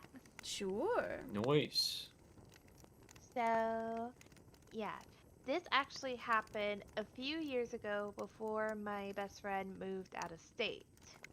We were living at, she was living at her in-laws' place. Her husband and her husband at the time was, they were still dating and all that, so they weren't official yet, but they were engaged. And one night, because she wanted to spend spend a few nights, with me, and I was like, well, I'm going to have to just spend one night. She's like, yeah, we'll have a sleepover like the good old days back when we were in high school. And I was like, cool, let's do that. So, and this was all before COVID, of course. And what happened was, so I heard about these stories about this house. And, I never slept over the night at a house, but I always felt a little uneasy. And I think it's just because of the stories, like about how there's at night, there's usually a black mass of like whatever, stalking you at night when you just go out in the hall. Like you can see beating eyes just stare at you as you go into the restroom, even though it's like right down the hallway. So when we did the sleepover, I was kind of like, I heard about this story of my friend's husband, how he had a sleep dream that he had, and he believed that it was the spirit of the house trying to overtake his body, but it never succeeded, so it's upset and thus will conduct a lot of spooky stuff in the middle of the night trying to get into that room. But they never open it during the middle of the night if they start hearing the doorknob jingle and it's like something slamming against it. And this room was like really spooky. So it was about time for us to go to bed, and we were about to, fall asleep. And all of a sudden, I hear the door jingle, and I looked at my friend Kat, like, because the in-laws are already asleep, and her brother-in-law next door, he's already asleep, even though he's a gamer and he stays up late, because we could hear him if he was gaming. So we were like, I was like, who's up in the middle of the night trying to get in here? And my friend Kat just said, do not open it. I was like, is it the story about your husband? Like, this is real? She's like, yes, just ignore it. And it was very hard to ignore and go to sleep that night until it finally stopped. And this thing, whatever it was, really wanted to come into the house, like into this room. And her husband wasn't even home. He was all the way in boot camp for, months already. So it wasn't trying to get her husband, it was trying to get us because it couldn't get him. And surely enough, nothing happened. None of us opened that door. We slept peacefully through the night. And when I woke up, I actually asked, no, I didn't ask him because I was like, no, he wasn't around. So, yeah, that is the story of how another demon tried to come at me. No, no. Spooky. I need to stop hanging out with friends that have dangerous demons coming after them. My goodness. Yeah. Yeah, just have chill ones like mine. I didn't have any spooky ones. I mean, I did have one when I was living in one house for a couple of months, but that one was creepy and was just like sitting on the edge of my bed, like trying to wake me up and like snuggle me, and I'm like, no, go away. Stop Go it. away. Stop it. No, this is my no-no square. This is my no-no space. Go away. Wowzers. But it also tried to trip my friend, as it was a 2-story house, and my friend had a bad ankle, so it tripped on her. She tripped. So she felt someone try to like trip her on her bad ankle and make her Aw. like hit the wall at the bottom of Rude. the stairs. Ouchie. But she was fine. That's It didn't good. happen, thank God. But I'm always get the creepy ones. Go away. That's fair. All right. Let's see. I have a couple left on my list that I can read through. So this one is called Do You Remember the Lullaby Girl? Also from r/no sleep. This one does have, maybe I should skip this one, because this one does have allusions to self-harm, so maybe, you know what, I'm gonna skip this one. I don't want to read that, never mind. Next one. Okay. Skip it. 2 a.m. phone calls from my grandmother. On a Wednesday afternoon, my mother called to tell my grandmother, to tell me my grandmother was dying. I had no reaction. I hadn't seen or talked to my grandmother since she moved to Florida when I was a teenager. That was 20 years ago. My grandmother was a miserable old fuddy-duddy, and we never had much of a relationship, or so I thought. The doctors said my grandmother had days to live, and my mother and my dad were heading down to Florida to say their goodbyes. They wanted to know if I wanted to come along. Sure, I said, even though I had nothing to say to her. The woman was practically a stranger. My only memories of my dad's mother were of her dusty house that smelled of mold, and how she stared daggers at me when I was a small child. But when I hung up the phone with my mom, other memories began clawing their way back to the surface. Fragments and snippets mainly, but they were there. My childhood bedroom, an old telephone, and my grandmother's voice on the other line. I began to put it all together, a sequence of events that had sunk down deep to places I couldn't find. And so the night before we were supposed to leave for Florida, I sat down in my parents' living room and attempted to assemble the puzzle. Speaking to my parents with a mug of hot chocolate in my hand, my story spilled out. When I was 10 years old, I had an old rotary phone with a spinning and clicking dial on the nightstand next to my bed. At 2 a.m. one night, the clanging ring of the phone startled me awake. I picked up the receiver and heard nothing but ragged and harsh breathing. It went on, and I just lay awake in bed with the receiver at my ear, just listening. I eventually fell asleep, and I awoke with the receiver still on my shoulder and the dial tone beeping in my ear. A few nights later, the phone rang again at 2 a.m. I lifted the receiver and was again greeted with the same labored breath. But this time, there was a voice. My grandmother's voice. Someone's been a bad boy. A very bad boy. The words came out slow and methodical, each syllable more important than the last. I just listened in my dark and quiet room, unable to move, unable to run to my parents. No one knows what you did, but I know. The mug of hot chocolate shook in my hand as I told my parents what I heard my grandmother say. My dad's eyes were glazed over, deep in thought, like he couldn't believe that his own mother would do something like this.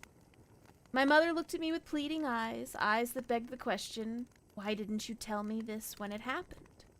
The fact is, I was a bad boy. I had done typical and naughty 10-year-old things. I'd slugged a kid on the playground and broke his glasses, pocketed a candy bar at the store without paying. I'd cheated on a spelling test. Somehow my grandmother had known these things, and I remembered being a kid, lying in bed with that phone at my ear, desperately not wanting my parents to discover the awful things I had done. Because somehow, my awful, wretched grandmother knew. I'm not sure how many calls there were, a handful perhaps, but one night, a few weeks after the first phone call, the situation changed. I was again awoken by the clanging of the phone in the dead of the night. I lifted the receiver from its cradle and put the phone to my ear. I was greeted by the hoarse breathing of an old woman. I'll be there soon. I know what you did. Ben, Ben, Ben. My name is not Ben, but that didn't make the least amount of difference to me at the time. The phone went dead in my ear, and then I noticed the silence all around me. I listened intently to every creak in the house, every rustle of the wind through the tree branches outside my window. And then I heard the jingling of the front door downstairs. I crept from my room and tiptoed down the hallway, and I knelt down at the top of the stairs, peering through the wooden railings. The front door squeaked open no more than 6 inches, and a hand reached inside, gripping the end of the door. I gawked at the hand's bony fingers and fingernails so long that they were beginning to curl, and I heard the breathing, the same gravelly and throaty noise from the phone. I turned away, put my back against the railing, hugged myself, and began to cry. My dad must have heard my whimpering, because suddenly he was there, picking me up and sheltering me. I remember my eyes pinching shut and not looking at the doorway. I wasn't sure if the woman with the curved fingernails had come all the way inside, or if she'd simply slinked away into the night. My dad took me into his bedroom, and I slept between my parents, shivering softly. My story ended. That was all I could remember. My parents sat in silence until my mom spoke up. She remembered that night. It was the only time after the age of 5 that I'd crawled into bed with them. My dad still looked spaced out. He had no memory of that evening, he said. Couldn't remember picking me up, couldn't remember carrying me to my parents' bedroom. My mom put her hand on my shoulder and told me how proud she was of me for finally letting it out. I could only laugh softly. I wasn't purposefully holding it in all this time. I didn't know the story was there to begin with. We decided to still go visit my dying grandmother. In the end, it was my decision. If I wanted answers, I didn't have long to get them. I looked into the future and saw a lifetime of wondering just how this monster could do something like that. I didn't want to live like that, so I seized on my only chance of closure. I told my mom and she nodded, saying whatever I wanted to do was fine. The 3 of us were silent throughout the flight. My mom bit her lower lip and sat with a crossword puzzle on her lap for 3 hours, not filling in more than 5 words. She simply turned the pen over and over in her hand. My dad stared blankly out the window, as if my mom and I weren't even there. Neither of them asked me any more questions about my phone calls. I got the distinct feeling my mom wanted to. She'd steal a look at me, started to speak, but decided against it. We touched down in Florida, cabbed it to the hospital, and were about to walk through the sliding glass doors when my dad stopped. He turned around, red in his eyes, and he began to sob. He collapsed onto a bench and said he couldn't go through with this. He couldn't accuse his own mother. He couldn't interrogate a feeble old woman on her deathbed. I had an affair, he stammered, 20 years ago, and he had had a child with another woman. A child the woman named Ben. My mom and I stood in the shadow of the hospital, shell-shocked. My story had finally opened up something inside of him, my dad said. He was determined to stop living a lie. I left my parents and dazedly stumbled inside. Nothing made sense. I needed to see my grandmother. I needed to know the truth. I found my way to my grandmother's room, but she was already dead. My aunt and uncle stood vigil over her frail corpse, holding her hand. There were no curling fingernails, no elongated fingers. Just a wrinkled, dead woman. Maybe if I'd gotten inside earlier, I'd have recognized that hoarse breath as my grandmother inhaled and exhaled one last time. But now I'll never know. I looked through the window and watched my father wander aimlessly around the hospital grounds, lost inside the new, hazy world he'd created for himself. And I wondered how it must feel to keep a secret that you do know about for 20 years, and then how it feels to get something like that off your chest. I wondered about the other woman and about Ben, and where they are now, and if I'd ever ran into them at the supermarket or driven past their house. And I wondered about the person that called me on the phone and crept into my house all those years ago. Was it not my grandmother after all? And just some cruel trick played by my dad's mistress, or someone that knew about my dad's affair? It didn't matter anymore. What mattered was my mom. I found her sunk into a lobby sofa, and I sat down next to her. She looked oddly peaceful. She probably just hadn't absorbed everything yet. Put my hand on my mom's shoulder, and then she thanked me for telling my story, for remembering it all because it brought out the truth from Dad. And even though the truth was horrible and would change things forever, it was good to know.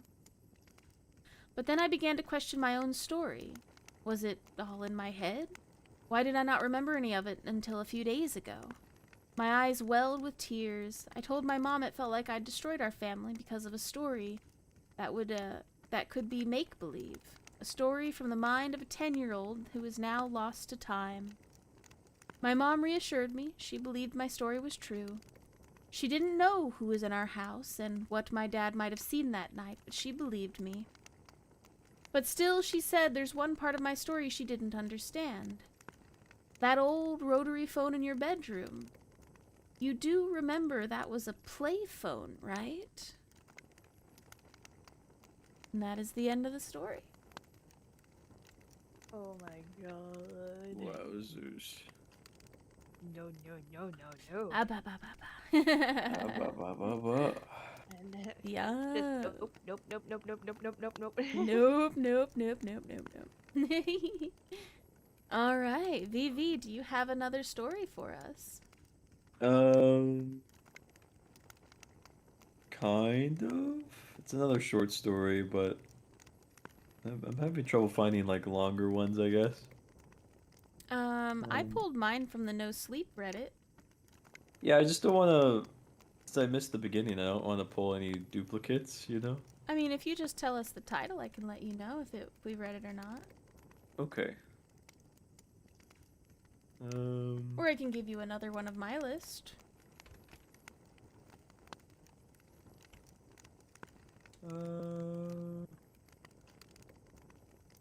Before you do, I am actually starting to get pretty sleepy, so I was thinking about Sleepy hopping off. puzzle. Do you have one more Sleepy. story you wish to go? Or are you No, sleepy? that was my last story. That is fair. Alright. Well, Thank you for being with us. Yeah. Of course, I missed you guys so much. I and miss need you to- so much too. I know. I'm terrible at reaching out. I need to reach out more often. Yeah, same here. Well, you have a We good relate on sleep. that. Yeah, have a good rest, Puzzle. You rock. Oh, thank you. Good night, guys. Night, Night, night. night. Boy, boy. And then there was two. And then there was two. All right. Very spooky. Well, do you want one of the stories I still have, or do you want to try to find one of your own and I'll read another? Yeah, you can read another and I can find another one. Sure. Let's see.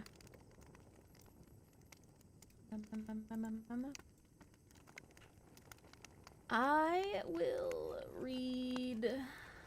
This one is a longer one. I'll read this one. Okay. This one is, something walks whistling past my house every night at 3:03 a.m. Okie dokie. Every night, no matter the weather, something walks down our street whistling softly. You can only hear it if you're in the living room or the kitchen when they walk by, and it always starts at exactly 3:03. The sound starts faint somewhere near the beginning of the lane near the Carson place. We're towards the middle of the street, so the whistling moves past us before fading away in the direction of the cul-de-sac. When I was younger, my sister and I would sneak into the kitchen some nights to listen. Mom and Dad didn't like that, and we'd catch hell if they found out there, but they were never too hard on us since we always stuck to the one big rule. Don't try to look at whatever was whistling. My neighborhood is a funny place. I've lived here since I was 6, and I love it. The houses are small but well kept, good-sized yards. Plenty of spaces to roam. There are a lot of other kids here my age. I turned 13 back in October. We grew up together and would always play foursquare in the cul-de-sac or roam around from back porch to back porch in the summer. This was a good place to grow up. I'm old enough to see it, and there's only the two strange things here: the night whistling and the good luck. The whistling never bothered me much, like I said. I couldn't even hear it from my bedroom, but Mom and Dad don't like talking about it, so I've stopped asking questions. My dad is a strong guy, tall and calm. He has an accent since he moved to the U.S. as a kid. His family, my grandparents, they're from the islands. That's what they call it anyway. My dad, the only time he isn't so calm is if the whistler comes by. He talks a little quicker then, eyes move faster, and tells us not to think about it so much and to always remember the one rule, the big rule. Don't try to look outside when the whistler goes past. Not that we could look even if we wanted to. See, there are shutters on the inside of every window, thick pieces of heavy canvas that pull down from the top and latch to the bottom of the window frame.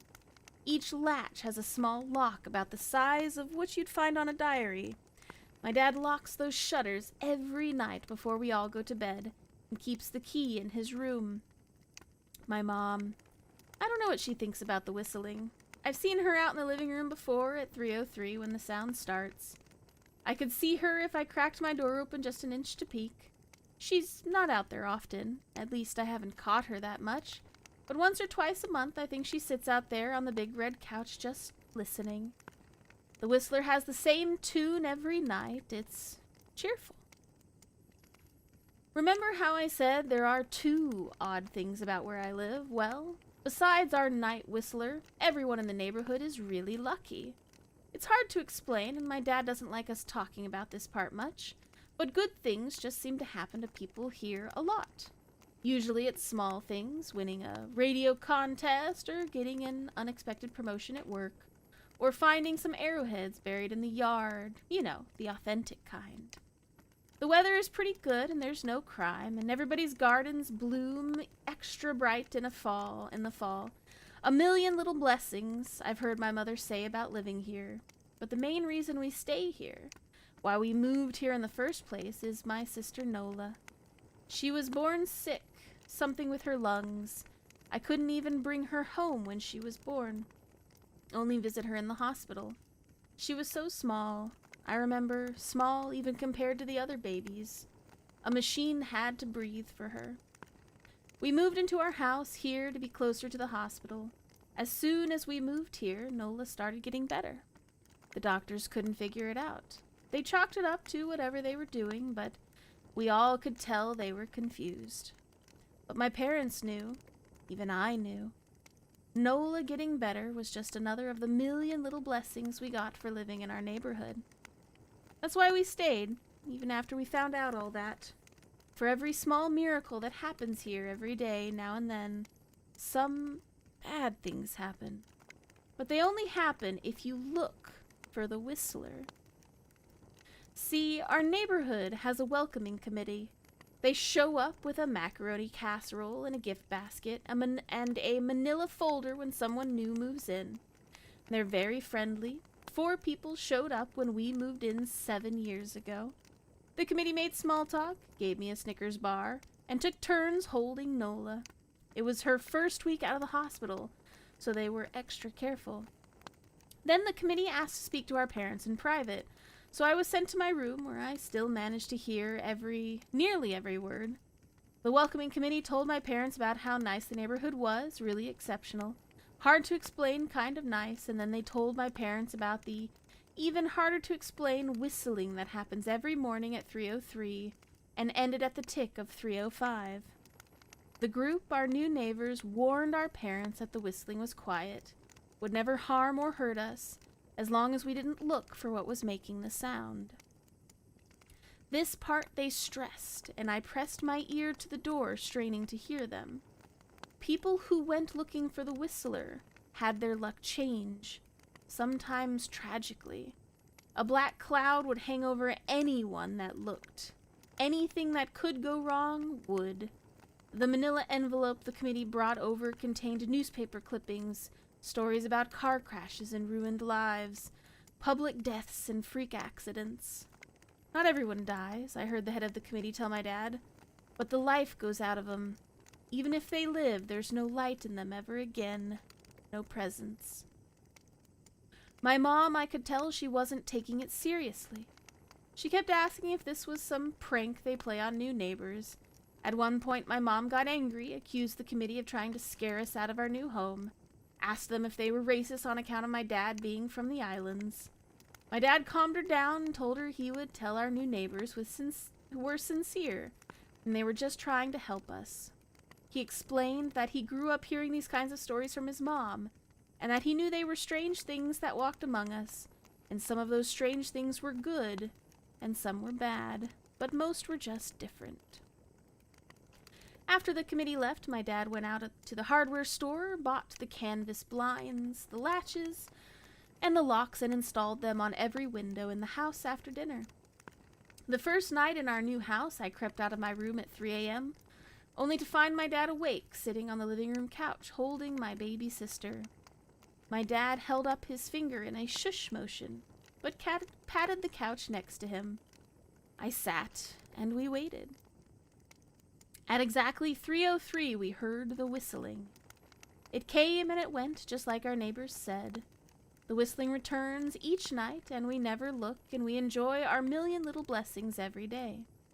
Nola breathes on her own, and she's grown into a strong, clever girl. My dad even joined the welcoming committee.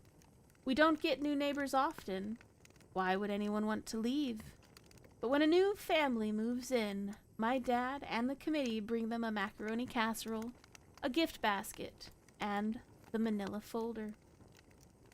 I can always tell by the look on my dad's face when he comes back if a family took the committee seriously, or if we'd be getting new neighbors again very soon. Not long ago, a family moved in directly next to us. The previous owner, Miss Maddie, passed away at the age of 105. She lived a good, long life. Our new neighbors seemed like they'd fit in just fine. They believed the welcoming committee, took my dad's advice about the locking shutters since they had a young child of their own. Whatever newspaper clippings were in the manila folder, whatever evidence, my dad never let us see. But I imagined it must have been awfully convincing since our neighbors got along with no issues for the first month. One night, when our new neighbors had to leave town, they sent their son, Holden, to stay with us. He was 12, a year under me in school. I didn't know him well before that night, but as soon as his parents dropped him off after dinner, I could tell it was going to be a bad time. "Do you know who is always out there whistling every night?" Holden asked the moment the adults left the room. The three of us were sitting in the den, some Disney movie playing idly on the television. My sister and I exchanged a glance. "We don't talk about that," I said. "I think it's that weirdo that lives in the big yellow house on the corner," Holden said. "Mr. Tolles?" my sister asked. "No way, he's really nice." Holden shrugged. "Maybe he's a psycho killer then." Nola tensed. "We don't talk about it," I repeated. "Let's go to my room and play Nintendo." We spent the next few hours playing games, eating popcorn, then watching movies. A typical sleepover, but I could see Holden was getting antsy. After my parents had wished us good night and locked the blinds and gone to bed, Holden stood up from his beanbag and walked over to where Nola and I were sitting on the bed. "Have you ever tried looking?" he asked. "It's nearly time." Like most sleepovers, we conveniently ignored any suggestion of a bedtime. I was shocked to see he was right. It was almost 3 a.m. I sighed. "We don't... See, I can't. I can't even try to look because my dad locks the blinds every night and hides the key," he continued, ignoring me. "So does our dad." "No," replied Holden. "No, he doesn't." "You saw him do it," I said, a little sharper than I meant to sound. Holden grinned. "Your dad locks the blinds, yeah, but he doesn't hide the key. He keeps it right on his normal keychain." "So?" I asked, worried I'd already knew what he would say next, because I had noticed that my dad didn't bother hiding the key anymore after all these years, because he knew we took it seriously. "So after your dad locked up before your parents went to bed, I went to the bathroom, and on my way, I may have peeked into their room, and I may have seen your dad's keychain on his nightstand, and I may have went and borrowed the key to the blinds." Nola and I stared, and his grin only grew wider. You're lying," I said. Holden shrugged. "You can check if you want. Just open your parents' door and look. You'll see his keychain right there on the nightstand." "Stay here," I told them both. "Don't move a muscle." I hurried over to my parents' room, but hesitated at the door. If Holden wasn't lying, my dad would be angry. Beyond angry. I was scared thinking about it, but more scared of an open window with the whistler right outside. I opened the door barely an inch and looked in, but it was too dark to see. Taking a deep breath, I walked into the room. 2 steps into the dark, I froze. The whistling had started. and I could hear it clearly from my parents' room. I never realized, but they must have heard the sound every night since we moved into the house. They never told us. I don't think I could have slept through it. I stood there, listening to the whistling coming closer, unsure whether I should turn on a light or call out for my dad. Soft sounds from the living room brought me back to reality. "Nola!" I yelled, running out of my parents' room. Holden and Nola were standing near the front door next to a window. Holden wasn't lying. I could see him fumbling with the lock on one of the blinds. I heard a click. He did have the key. Holden let out a quick laugh. Nola stood next to him, hunched up, afraid, but maybe curious. The whistling was right outside our house now. I think I made a sound. Called out, I can't remember. Time felt frozen. Clock hands nailed to the face. But I found myself moving. I'm not fast. I've never been athletic. Somehow, though, I covered the space between myself and Nola in a moment. My eyes were locked on her, but I heard Holden pull the blind all the way down so it could release, and I heard the snap of it start to rise, and I heard the whistling just on the other side of the window. But I had my arms around Nola, and I turned us so she was facing away from the window. At the same time, I jammed my eyes shut. The blind whipped open. The whistling stopped. I felt Nola shaking in my arms. "Don't look, okay?" I told her. "Don't turn around." We were positioned so that she was facing back towards the hallway and I was facing the window. My eyes were still closed. I felt her nod into my shoulder. I reached out with the arm not holding Nola and tried to touch Holden. My hand brushed against his arm. He was shaking worse than Nola. "Holden?" I asked. Silence. I reached past him and gingerly felt for the window, eyes still sealed shut. The glass was cold against my fingertips, colder than it should have been for this time of year. I moved my hand up the window, searching for the string to the blind. The glass began to get warmer the further I reached. There was a gentle hum feeding back into my fingertips. I tried not to think what might be on the other side of the window. Finally, I touched the string and yanked the blinds shut. I opened my eyes. In the dim light leaking out of the kitchen, I could make out Holden, pale and small, staring at the now closed window. "Holden?" I asked again. He turned towards me and he screamed. Everything became a flurry of motion. Lights sparked to light in the hall. Then the living room. My parents' footsteps thudded against the hardwood floor. I didn't turn to look back at them. My eyes were glued to Holden. He was pale and had bit his lips so hard there was a thin red line of blood running down his chin, and he'd wet himself. "What happened?" my dad asked him behind me. I managed to swivel away from Holden and looked back. He looked. I'd never seen my dad scared before, but I saw it that night, in that moment, an old, ugly terror stitched on his face, a parent's fear. "Just Holden?" he mouthed to me. I nodded yes. My dad let out a breath. He looked so relieved. I nearly expected him to cheer, but then he turned to Holden, and my dad's face changed. I wondered if he felt bad for feeling good that Holden was the only one that looked. There was a knock at the door. We all froze. Holden whimpered. "Don't answer it," my mom said. She stood at the threshold of the hall. I'd always thought she was a skeptic, and just humored my dad about the windows and the whistler. But that night we were all believers. I noticed that both my parents held baseball bats. They must have taken from their bedroom.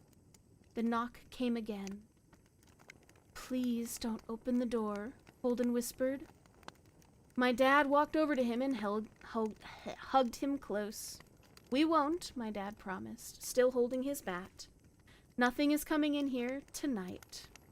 Thud, thud, thud. This time the knocking was loud enough to rattle the door. Holden screamed again, and Nola clutched her arms around my neck. My mom came over and knelt down next to us, wrapping my sister and me close. Thud, thud, thud. "Call the police," my mom whispered to my dad. The knocking instantly stopped. My dad looked over his shoulder at us. Do you think? He was cut off by frantic knocking that trailed off to a polite tap, tap, tap. "Police," something said from the other side of the door. The voice from the other outside sounded exactly like my mom, like a parrot repeating the words back to her. "Police, call the police." Tap, tap, tap. Police. My mom pulled us closer. "Police, police, police." "Please stop," I heard her whisper. "I don't think calling them will help," my dad said. "How will we know when they're the ones at the door?" The knocking came back harder than before. The door shook, then it stopped. After a long moment, I heard the knocking again, but it was from our back door. We all turned together towards the back door, but the knocking immediately returned to the front door. Front to back, back to front, loud, then quiet, then loud again. Suddenly the sound was coming from both doors at once. Big, heavy blows like a sledgehammer. Then something started rapping against all of the windows in the house. Then the walls. It was like we were living inside a drum with a dozen people trying to play at once. Or we were a turtle and something was attempting to claw us out of our shell. "Stop," Holden yelled. The knocking died. "I won't tell," Holden said, staring at the door. "I promise I won't tell anyone what I saw. Just please go away." We waited for nearly a minute. Then we heard it. A soft tap, tap, tap coming from the window Holden had looked through earlier. Holden started to cry, sobbing like a prisoner watching gallows being built outside of their cell. My dad held him, brushed his hair, but never lied to him, never told him things would be okay. The tapping at the window went on for the rest of the night. We huddled together in the living room for I don't know how long. Eventually, my mother tried to take us kids into my room while my dad stayed to watch the door. But the second we moved to my bedroom, the knocking came back, so loud it was impossible to ignore.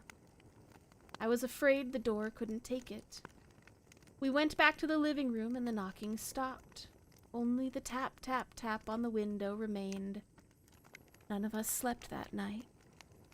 The tapping stopped at around 7 a.m. That's about the time the sun comes up here. We waited another 2 hours before my dad opened the blinds from one window. He made us all go back to my parents' room first. I heard him open the door, then come back in. "Okay," he told us. "It's done." Holden's parents came back around lunchtime. My mom and dad walked Holden over to his house, and they all went inside for quite a while. Nola and I watched from the window. She stuck to me the whole day, right at my side, sometimes holding my hand. When my parents came back, they looked grim, but wouldn't tell us what they said to the Holden's family. It was a Sunday, so we all spent the day together, ordered pizza, and watched movies. That night, everyone slept in my room. Nola and my mom in the bed with me. My dad in a chair he'd pulled over. There was no knocking that night, or any night since. We didn't see much of Holden or his parents for the rest of that week, but by Thursday there was a moving truck in their driveway. Nola and I watched them packing up the whole afternoon after school. What sticks with me the most is how tired Holden and his parents looked. All three had the same pallor, grim mouths, and lightless eyes. Even from across the street, I could tell something was very wrong. Holden and his family were gone before sunset. I remember what the original welcoming committee had said to my parents when we moved in. Not everyone who looks at the Whistler dies, but even those that live have the light go out of them, and the rest of their lives are full of misfortune, a million little tragedies. I think Holden's parents must have looked either to comfort him if they didn't believe, or share the burden if they did. I watched Nola some days, happy and young and alive, and I wonder if I'd been slower if she looked out the window that night. Would I have looked too, to comfort her, to share that burden? I'm glad I didn't have to find out. We still live in that house, in that neighborhood. We still hear our whistler walking past every night. The blessings, the luck, the good things here are too good to leave, but we're careful.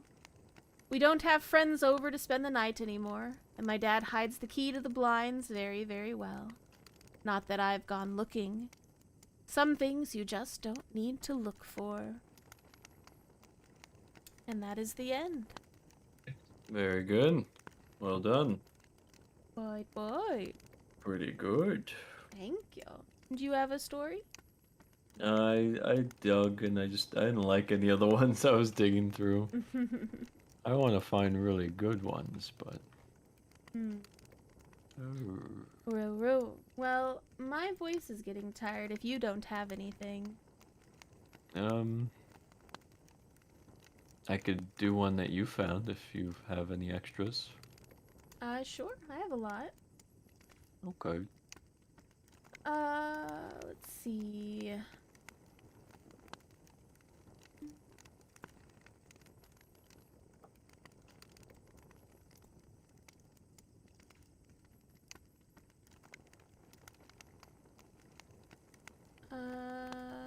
This one's probably pretty good.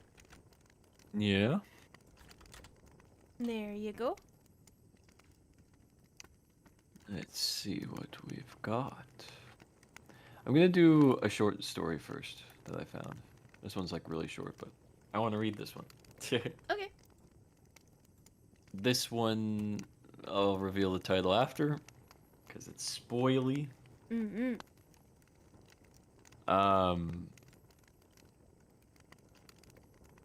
Wait, what? Wait, what?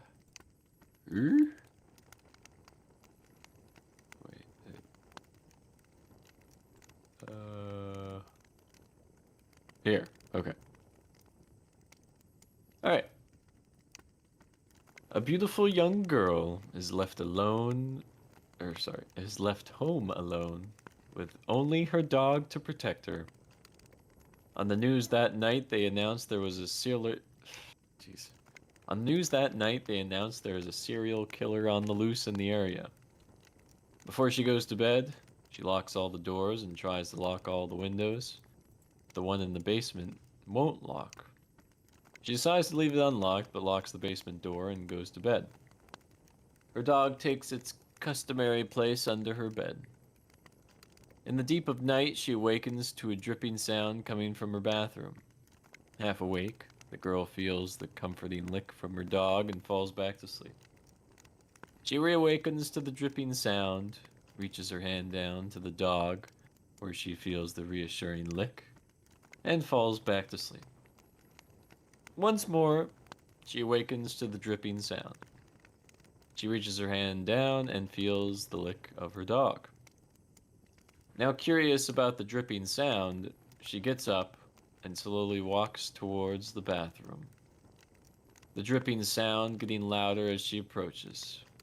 She reaches the bathroom and turns on the light. She is greeted by a horrific sight. Hanging from the shower nozzle is her dog with its throat slit open and its blood dripping into the bathtub. Something on the bathroom mirror catches her eye. She turns around. Written on the wall in her dog's blood are the words, "Humans can lick too." Yeah, I've heard that one. Oh, I hate that one. Yeah, it's horrible. Made me feel icky, but that's what makes a good horror story. Yeah. Ugh.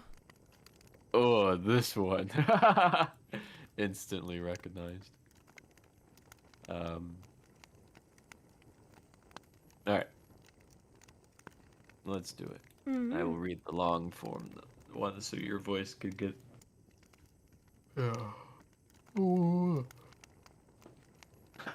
We can wrap up if you're too tired. No, I'll do like one or two more. Okay.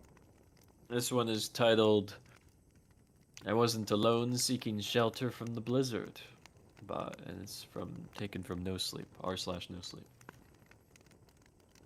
There's an unspoken rule up in the mountains that no matter who you are, friend, bitter rival, stranger, anyone, if you're ever in a pinch and come across another hunter's cabin, you're welcome to seek shelter there. Maybe it's unspoken because it's common courtesy, and that whole do unto others thing. Maybe it's unspoken because there's hardly anyone to speak to. In the winter months especially, you'd be hard-pressed to see another soul for weeks, sometimes months. But that's the rule. You need it, you use it. No judgment, no questions asked. Just don't steal anything.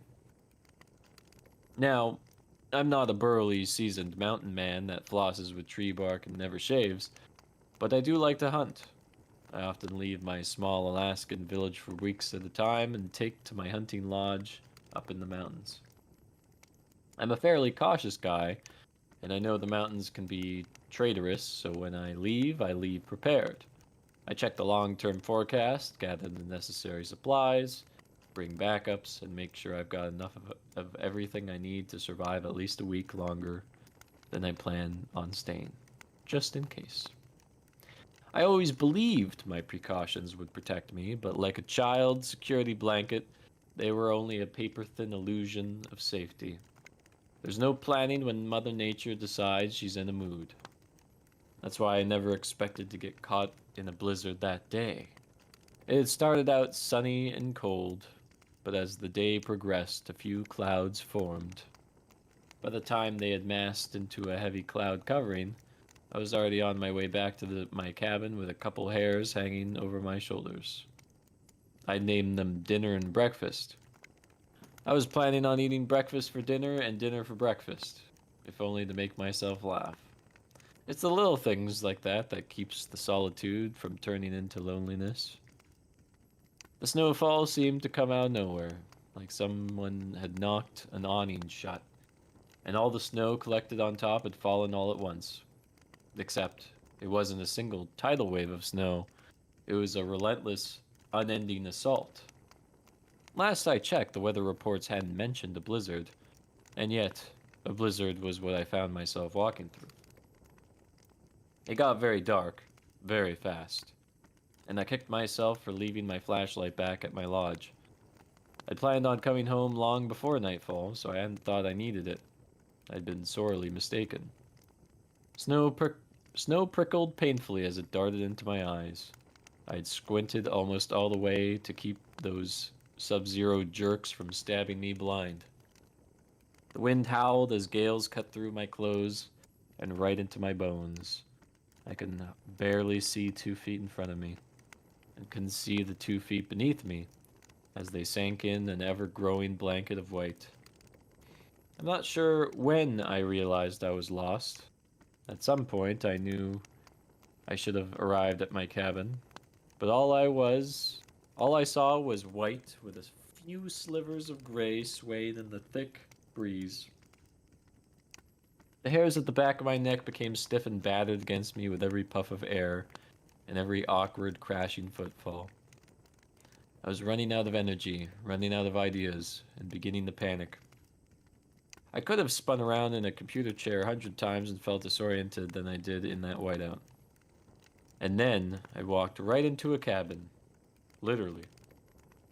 It had become so dark and the snow had become so heavy that I couldn't see the structure until I stumbled face first into it.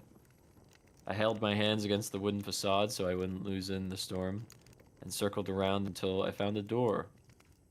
I wasn't just in a pinch. This was life or death.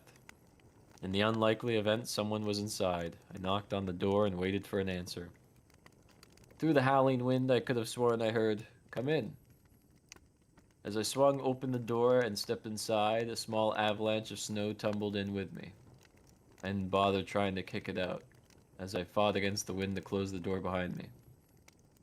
The relief was instantaneous. Without the air whipping at me, I'd put a stop to the timer ticking down to my freezing death.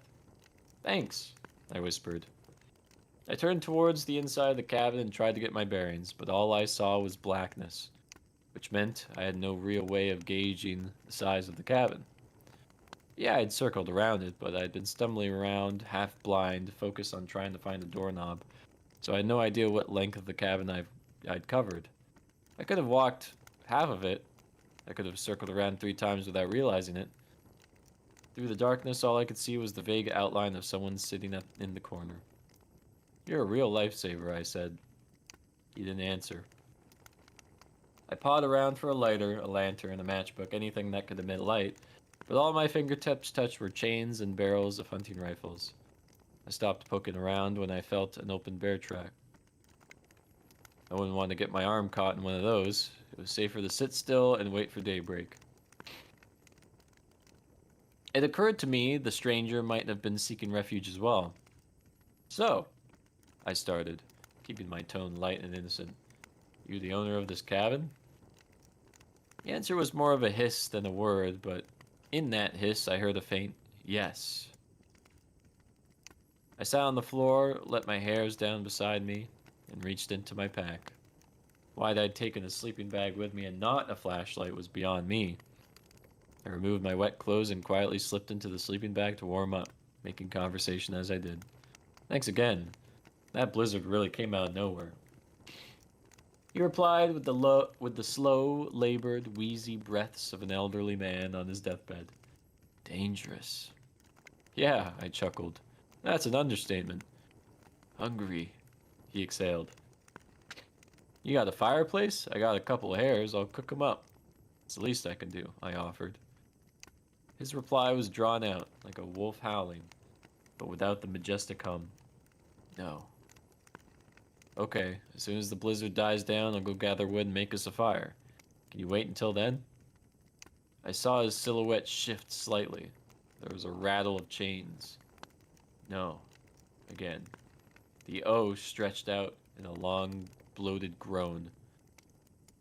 "No. No, yes." Final no morphed strangely into a yes, like someone drastically changing to a much higher note on a flute halfway through a breath. I craned my neck to look at the single window to the cabin. It was pitch black, pitch white. It was like an afterglow, visible against the black backdrop of the wood, yet still inherently dark. I focused on it rather than the rest of the cabin because it was the only hint of light I could see. "If you don't mind, I'm going to try and catch some shut-eye," I said tiredly. He didn't respond, but that didn't surprise me. Mountain folk don't talk much, even when they come down to town for what few supplies they can't make themselves. I shrugged it off and settled in for the night, but I felt something hard against my side. Sighing, I tossed my hairs back a bit farther and got comfortable. I was exhausted, so it wasn't all that hard for me to drift off despite the wind's song playing outside the walls. I hugged myself in my sleeping bag and drifted off. I was awoken by a different sound. A weird snapping crunch that made me shoot up in bed, believing the ceiling was about to collapse under the weight of the snow. I braced myself, but as the sound came again, I realized it wasn't above me, but rather next to me, near my belongings. The silhouette was gone from the corner, and I could hear his deep, raspy breaths accompanying the crunch. "What the hell are you doing?" I snapped. He retreated back to his corner with the rattling of chains. My adrenaline was pumping, and I wasn't even sure why. Something about the stranger put me in a state of near panic. My instincts were telling me to leave, but I couldn't afford it. Whatever this guy was up to, I was safer with him than I was out there in the blizzard. I grabbed my backpack and propped myself against the wall in a seated position, staring at the silhouette, expecting him to make a move. I kept myself awake and alert, never looking away even as the howling wind slowly diminished in strength. Once or twice I felt my head begin to dip and my eyes begin to shut, but every time I slipped, the faint rattle of chains snapped me back into consciousness. As the blizzard cleared and then the sun slowly rose, light began to trickle into the cabin. The scene filtered through in tiny increments, with each layer uncovered by the sun, like a printer slowly spitting out the full picture one line at a time. I wasn't in a cabin. It was a large supply shed that was maybe 10 to 11 feet long, 7 to 8 feet wide. There was no fireplace, which makes sense for a supply shed. There were tools, traps, and rifles lining every wall. The silhouette in the corner slowly stopped being a silhouette and started being a distinct person. Skinny. No. Gaunt. Pale. No. Ghost white. Man. No. Corpse. Corpse. I was gutted. He was dead. Not, oh shoot, I died overnight. Sorry about that, dead. Long dead. Long, long, long dead. His body was all shriveled and mummified. Is that even the right word for it? He wasn't wrapped up in bandages or anything like that, but his skin was completely dehydrated and stiff, like an unwrapped mummy. His hair was hanging from his head in unkempt strings. His teeth were poking out of his shrunken lips, with a wide gap where the top right canine should have been. There was a strain of age-old blood soaked into the wood beneath him. I followed it by gaze to its origin, his left foot, and the bear trap in which he had gotten caught. There was an empty hook on the wall above him with a chain leading to the trap. It was long enough for him to move around, but not long enough for him to reach the front door, or the saw hanging above it. My best guess was the trap had fallen on its own while he was out, and at some point he had done a supply run in the dark and had gotten caught up in his own trap. He'd probably died of thirst or something. Look, I'm telling you, he wasn't breathing. He wasn't moving. He was dead as a doornail, and had been for quite some time. I sat there, reasoning I had been delirious the night before. The fatigue, the dehydration, the disorientation caused by the blizzard, it made me imagine his voice. Those slow, hissing sounds I thought were replies. Were just the wind outside. I'd interpreted them wrong because the loneliness had finally gotten to me. The elements had conspired against me to create a living person out of someone who definitely wasn't living. It was a good, logical explanation, and I wish I could say it was true. Except, I'm not the one who bit the head off of breakfast. It's not my canine tooth I found on the floor next to me. My dry, dirty, wood-like fingernails aren't the ones sticking out of the outside of my sleeping bag. I'm not the one who caked the corpse's dry, cracking lips with white fur. I didn't stick around for dinner. And that was I wasn't alone, seeking shelter from the blizzard. Bum, It's pretty good. It's pretty good. Wow. Good job, Well, this Vivi. Yeah, thank you. Crazy. Yeah, that one was pretty good. Well,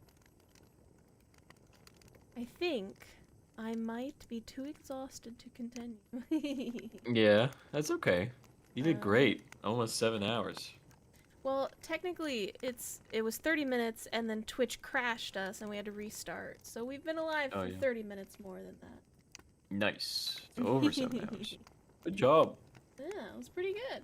So I had a really good time telling spooky, scary stories. Hopefully I can sleep tonight. This is great. Very Yeah. spooky. V, thank you so much for joining us tonight. I Thank you. had a lot of fun. We had a lot of really good stories tonight, and Yeah. I don't know if we'll ever do this again, but this was a fun one-shot kind of thing. Yeah, um, it was. yeah. We Let's did see job. if there is anybody awake this late at night. Yeah. Or day. I don't know what you call this anymore. Day and night. No, no, no, no, no, no, no, ain't no right. Yeah. No, meow, meow, meow, meow, meow, meow, meow, Meow, meow, meow, meow. meow, meow, meow. At night. Let's see. It looks like Chemi Cakes is still alive doing Left 4 Dead 2. So let's go raid them. Yeah. And anybody who might still be lurking, thank you so much for hanging out tonight. We hope our scary stories were able to lull you to sleep with, you know, absolute chillness and no stress at all. If you don't mind, stick around for just one moment. Make sure you shout "Cath-raid" as loud as you can, followed by Catherine. whatever kind of emote you so desire. And I will see you all again tomorrow, where we have our normal community game nights. Alright, everybody. Good night. Good night. Thanks for hanging out. Bye bye. Bye bye, everyone. Take care. Have a good night. Bye bye.